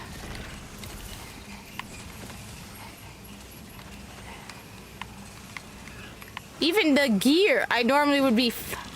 You know what? Even the gear isn't as much. Because normally by now, I'd be full.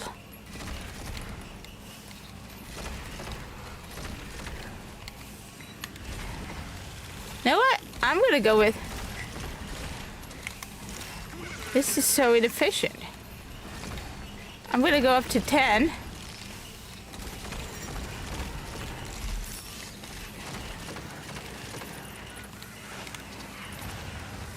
But I am...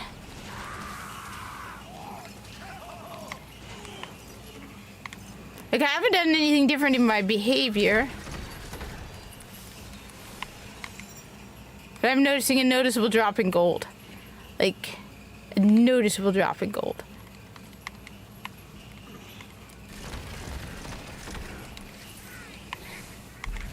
Okay, so there should be one more encounter.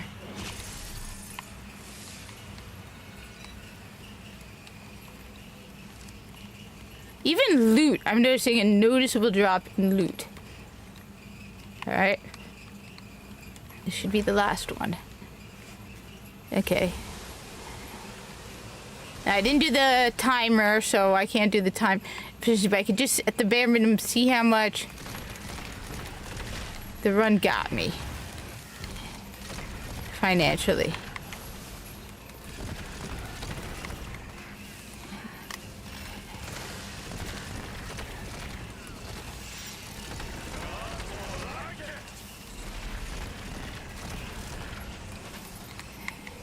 Now the 7, you know, I'm gonna try a 7 run again after this. So that seems to be the most efficient run I've had so far. But I want to see if I could replicate it. Because, you know, doing it once and going on...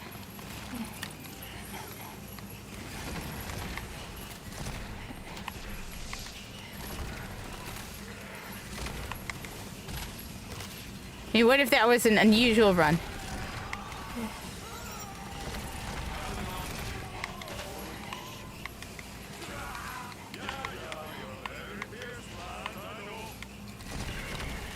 What's the point if the rewards aren't greater?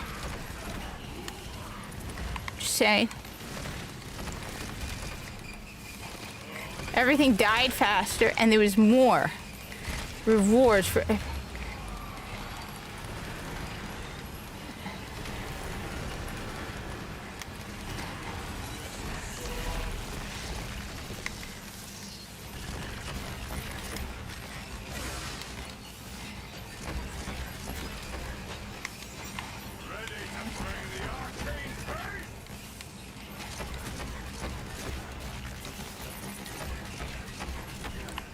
All right. Just in the crumbs again. Okay. So even with a... Let's go grab that.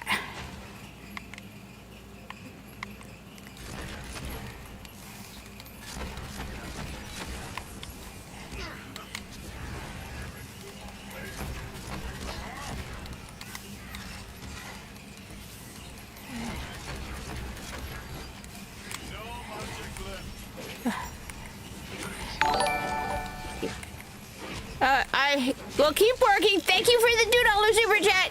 Awesome. Thank you, thank you, thank you. I am still fighting, and I'm actually doing efficiency math stuff to see how efficient. All right. Encounter clear. Here am I. Okay. It feels like it took longer. Halo is the best. Halo is by far one of the best games ever. I love Halo. I have a soft side for Halo. Bungie, what happened to you? I don't know what happened to you, Bungie. All right, let's see. So, here we go at the boss. All right.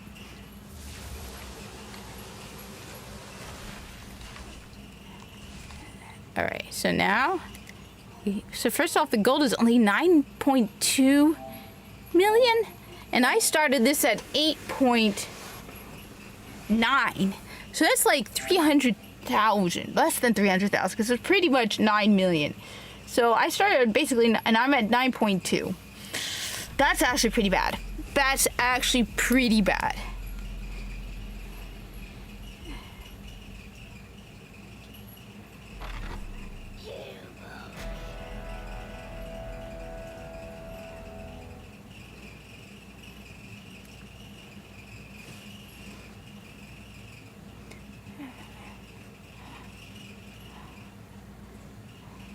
All right. Back when Woke didn't destroy everything, I'm really, really angry with it because I know what they did to. Oh, by the way, Henry, check out what I got. So, Mini dropped a couple of them, but I got the Magic the Gathering Final Fantasy.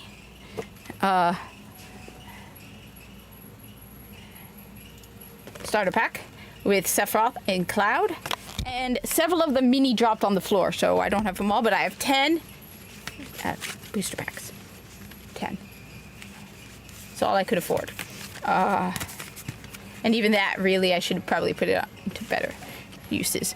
But, all right, let's see now what I'm at. All right, let's see. Okay. All right, so I started at, I started this at 8,980,945. Now let's go and sell by rarity.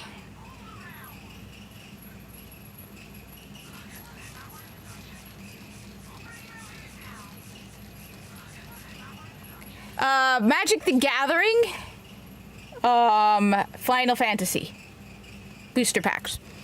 Normally I don't buy Magic the Gathering, but these were Final Fantasy, so I had to kind of pick them up. I was weak. All right, let's see. So I'm at 9.5. And see, it's partially full, which means the amount of loot dropping is not as good.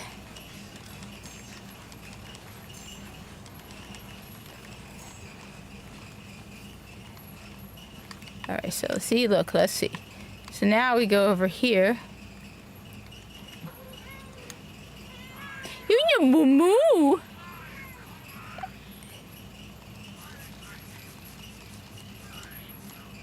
So I'm at 9,681,000. I don't have the timer.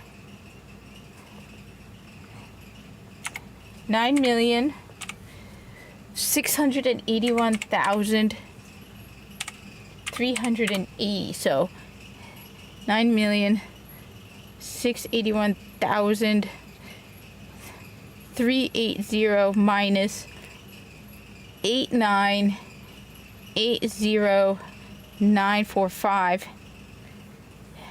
Oh wait, I did that wrong. Because there's no way that's correct. So 9,681,380 minus 8,980,945. Damn, that's bad. 700,435. All right. So that, let's see if I can I haven't opened them yet, so I don't know what you get. I know I have a Cloud card and a Sephiroth card, then 10 booster packs. So we'll see what's in them. I love math. All right, so we're going to normal run. We're going to 7, which is the most efficient, and let's see how good this goes. All right. So 7 seems to be the most efficient run I've had. Hi, Minnie. Hi, Minnie.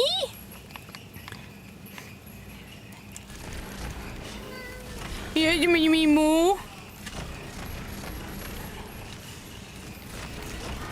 You already had a treat today, so no more treats. She had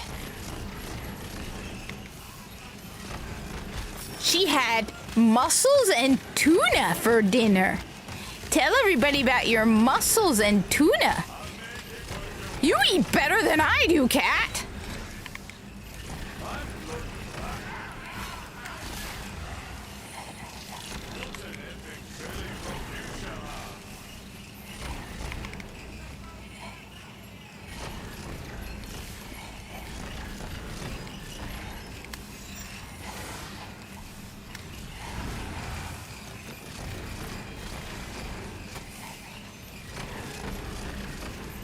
I want to see if I can replicate my most efficient run, which is where I got over 1 million gold in a run, which was level 7. Let's grab this.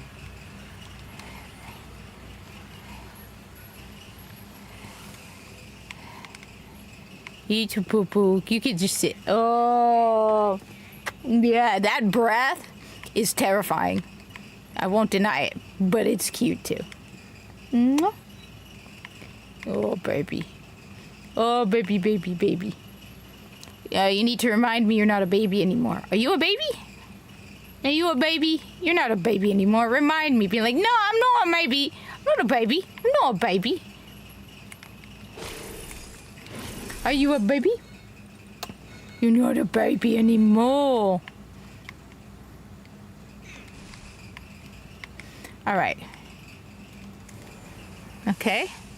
Who's not a baby anymore? Who's not a baby anymore? Let's go with the unicorn one.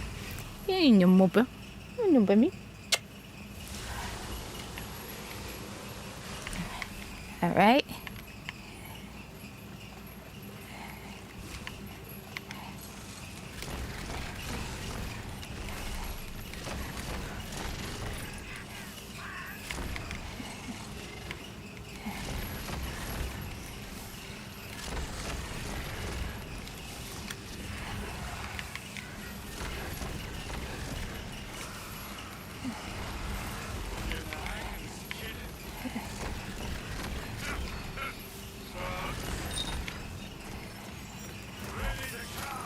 All right.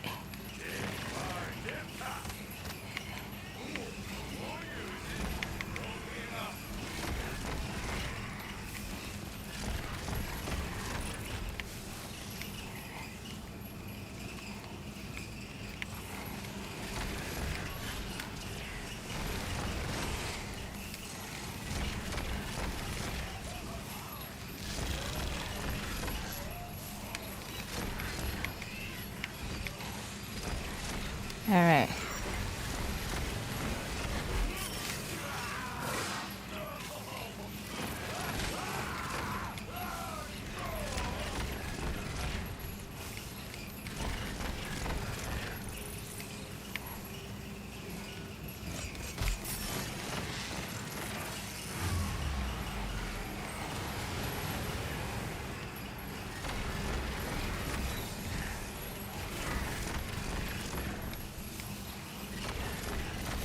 All right.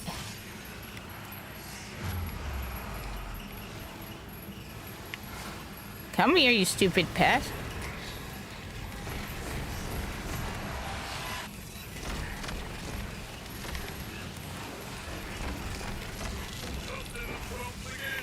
All right.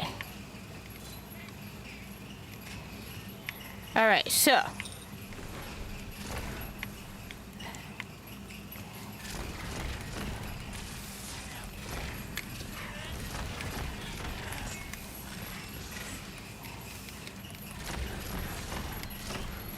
Hey, baby. All right.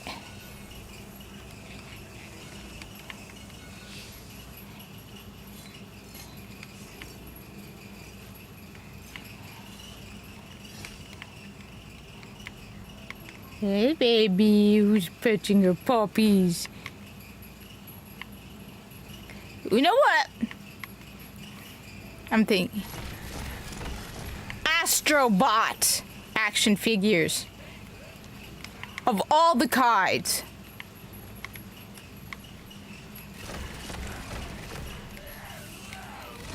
And if you want to make real profit, you make them blind bagged. Okay, so what am I at? So I went 9.7, 9.6. And I'm at the second one, so.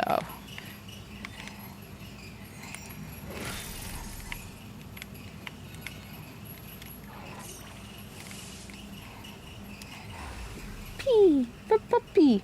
Mwah. Mwah. Oh, your baby. Who's your baby? Nah, Extra Life isn't worth it. Because I'm not doing the boss. Because the boss isn't efficient enough. I have found that the best way to do this is to not go after the boss.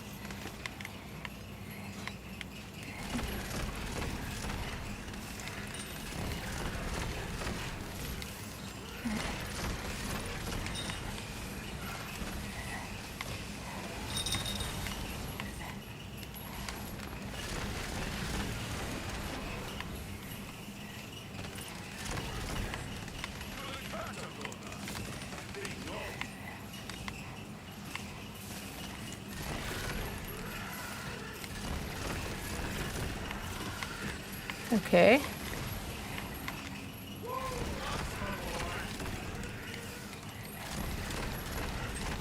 All right, so what am I at? The video game Astrobot. Have you seen the video game Astrobot? The little bot characters are adorable and worth it.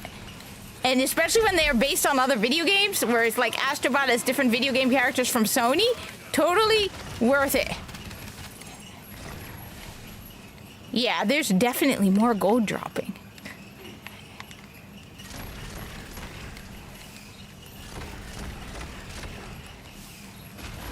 Yeah, the gold is definitely dropping at a higher rate.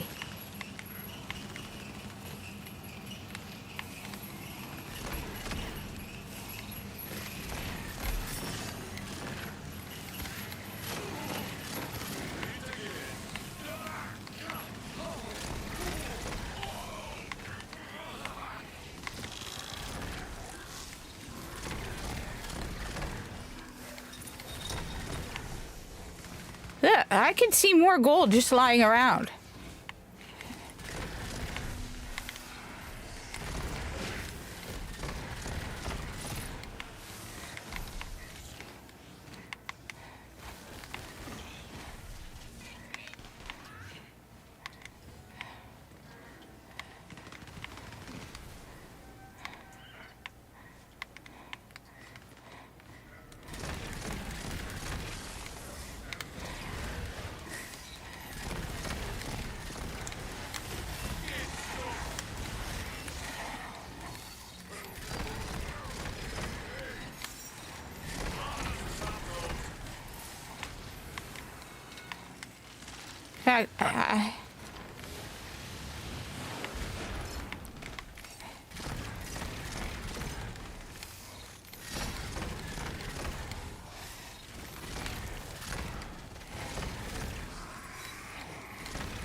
There we go.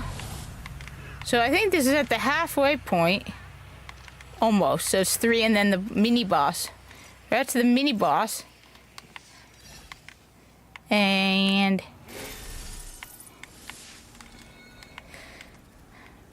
what am I at gold wise?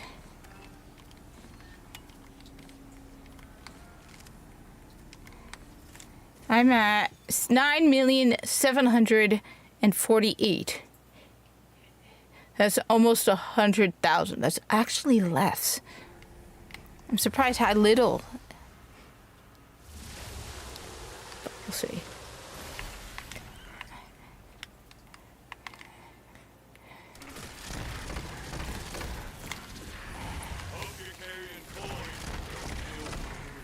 Maybe I just got lucky on that run. Because it would be nice to be able to get 1,000,000 credits every... Well, 1,000,000 gold every run.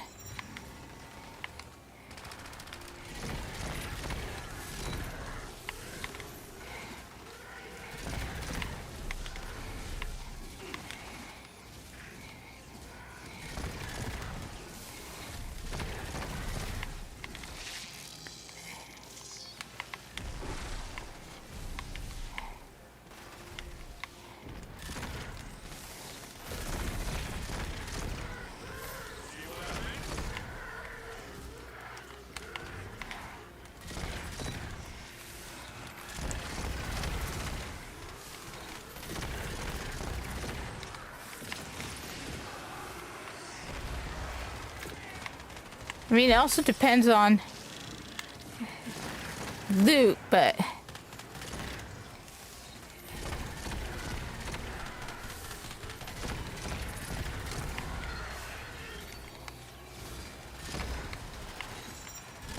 Like, I would only get partially full.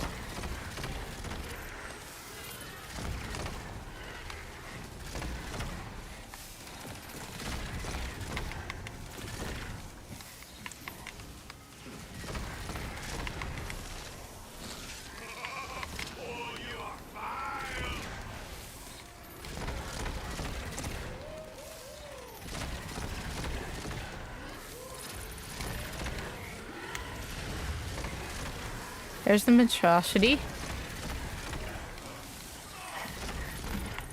Nice. And we even got a gold, which is nice.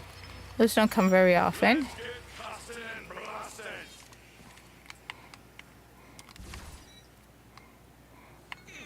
So we're at 9,780,000. That's 100,000. Not happy.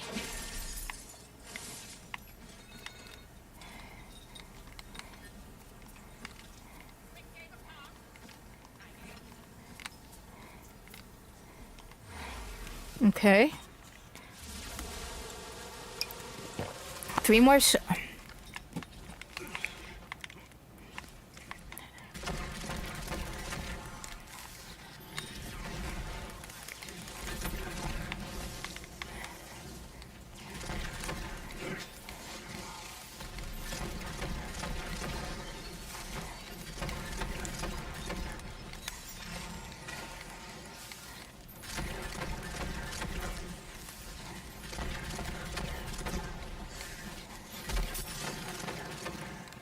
Oh, my battery's dying. So I'm gonna have to log out soon anyway. Which is... I should spend some time with Minnie too. I just want to see...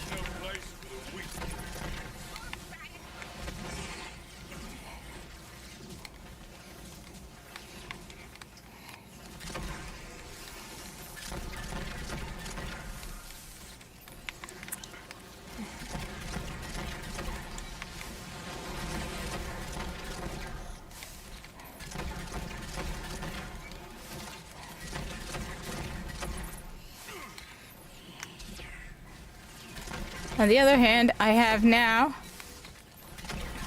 enough to fully unlock sniper rifles, which is nice. And I think maybe even...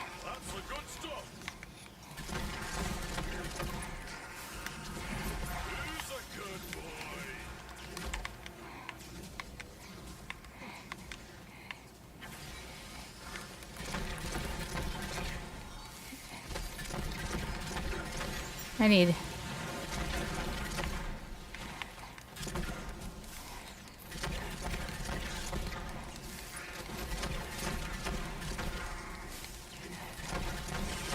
All right. See, Profit efficiency is a corpus thing.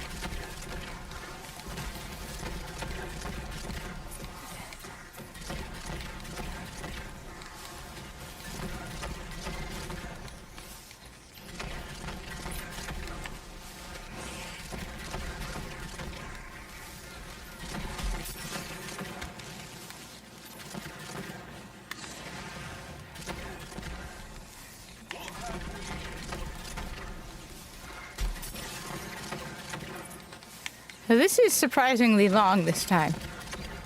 I feel like...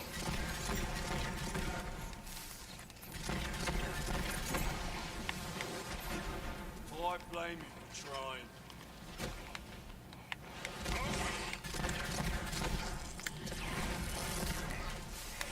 Black ray, only sharper.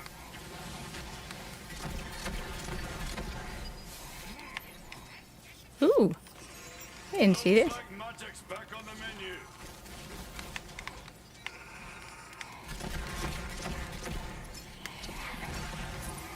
Okay. Let's see.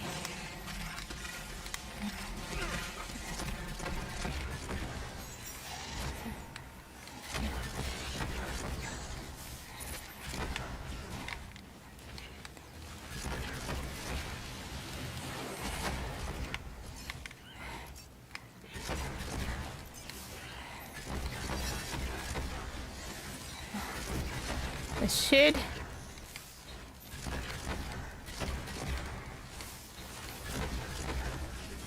Yes. Okay.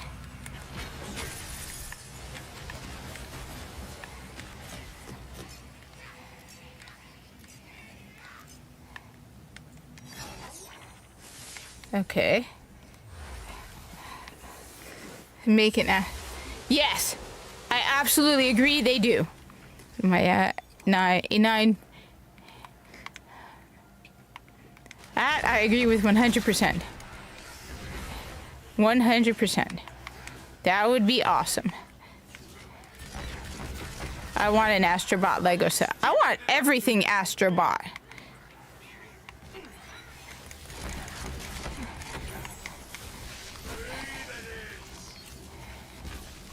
Okay, my inventory is now full. All right.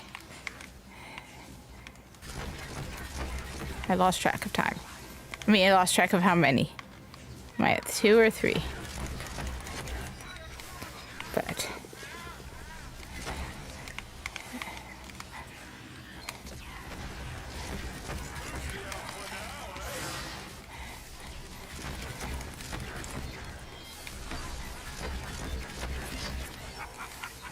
I can get used to it.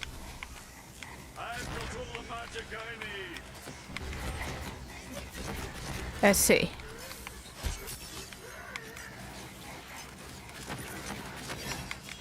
Okay.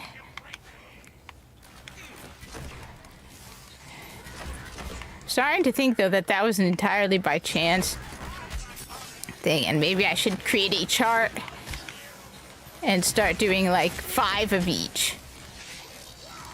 Maybe that's what I should do. I should do like 5 of each and then get the average.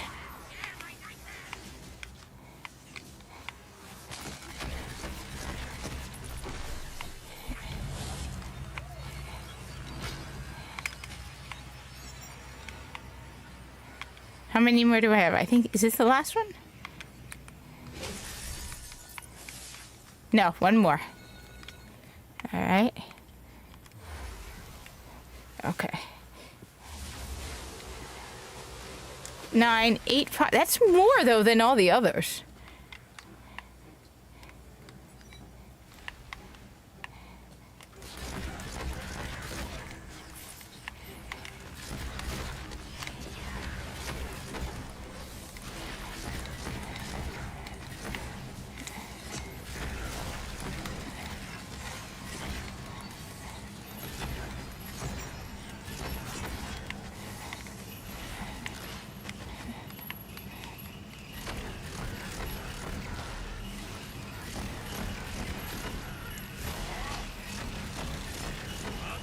So I've collected every green and blue and purple whenever I can. And then when I run out, I let the post pick it up. And the last two, the 8 and the 9, the post wasn't full, but this I feel like it is. We'll see. So let's just see.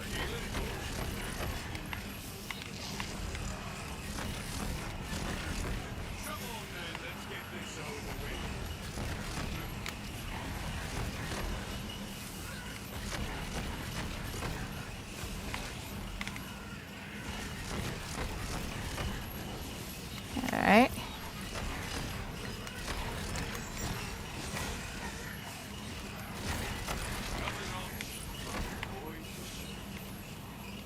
Alright.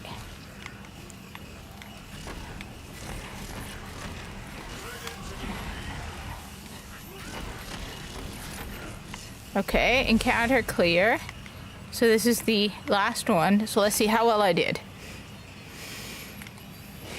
I didn't keep the time again, but that's not important. All right, so we go here.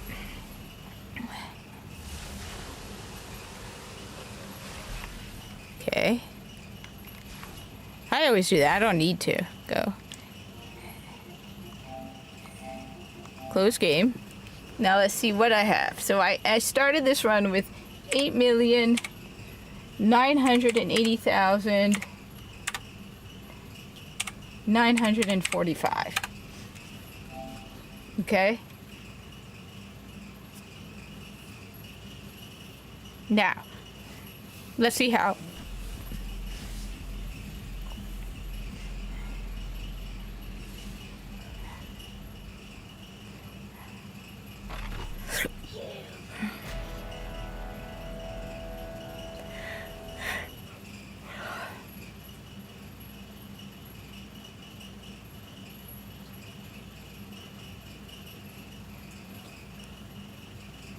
Okay.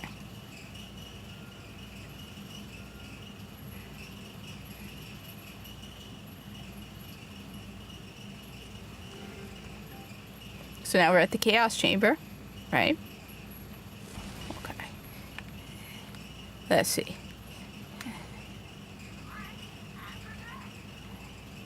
We got this.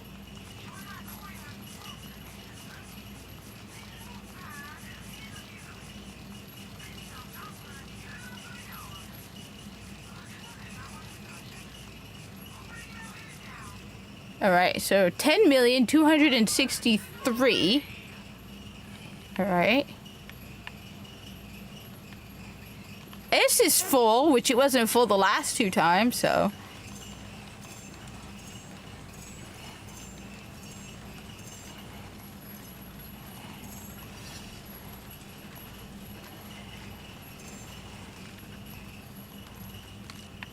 All right, so let's see.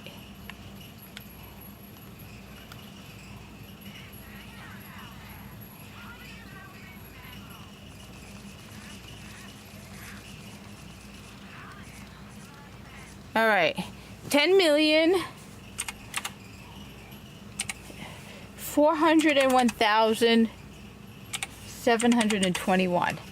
All right, so let's do the math, right? Okay. 10,401,721 minus, I started this run with 8,980,945. Damn! 1.4 million. The difference is noticeable. No, wait, I did wrong.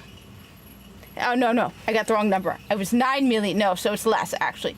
I got the wrong number. It's not 8 million, it's 9,681,380. So let's do that again. So 10,401,721 minus 9,681,380. It's 720.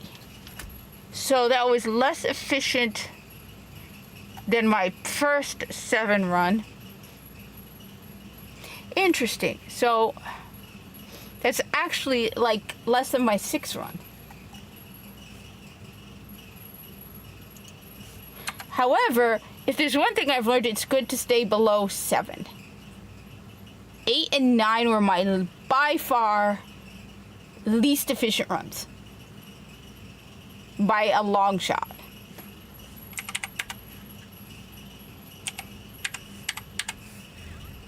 I gotta put the number. So this was level 5.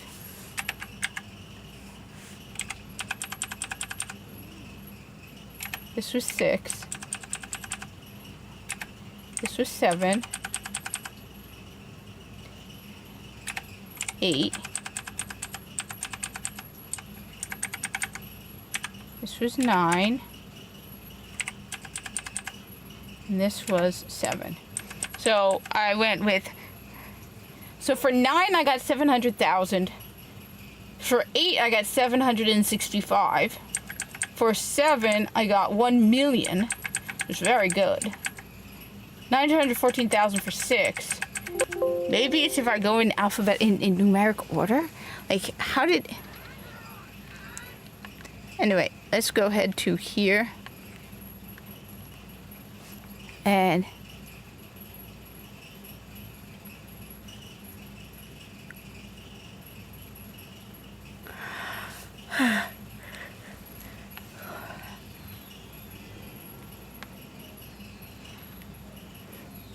See, this is what I need to fully unlock in order for me to get the last trophy. Once I get the last trophy, then I have the platinum, and then I can finally dump this horrific nightmare of a game and move on to Borderlands 3. And finish Borderlands 3. And 2. And 1. Pre-sequel. Alright, see? So these are all unlocked. These are unlocked. Okay. So I need this. Right. Alright. So now I have only this and this. Alright. And both of them require more than I have.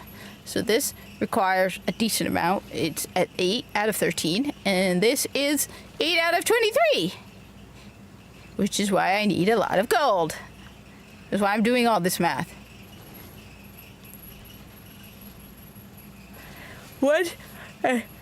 Anyway, I'm gonna head out and see what Minnie's doing and get something maybe to munch on and check on Minnie because she hasn't gotten enough attention. So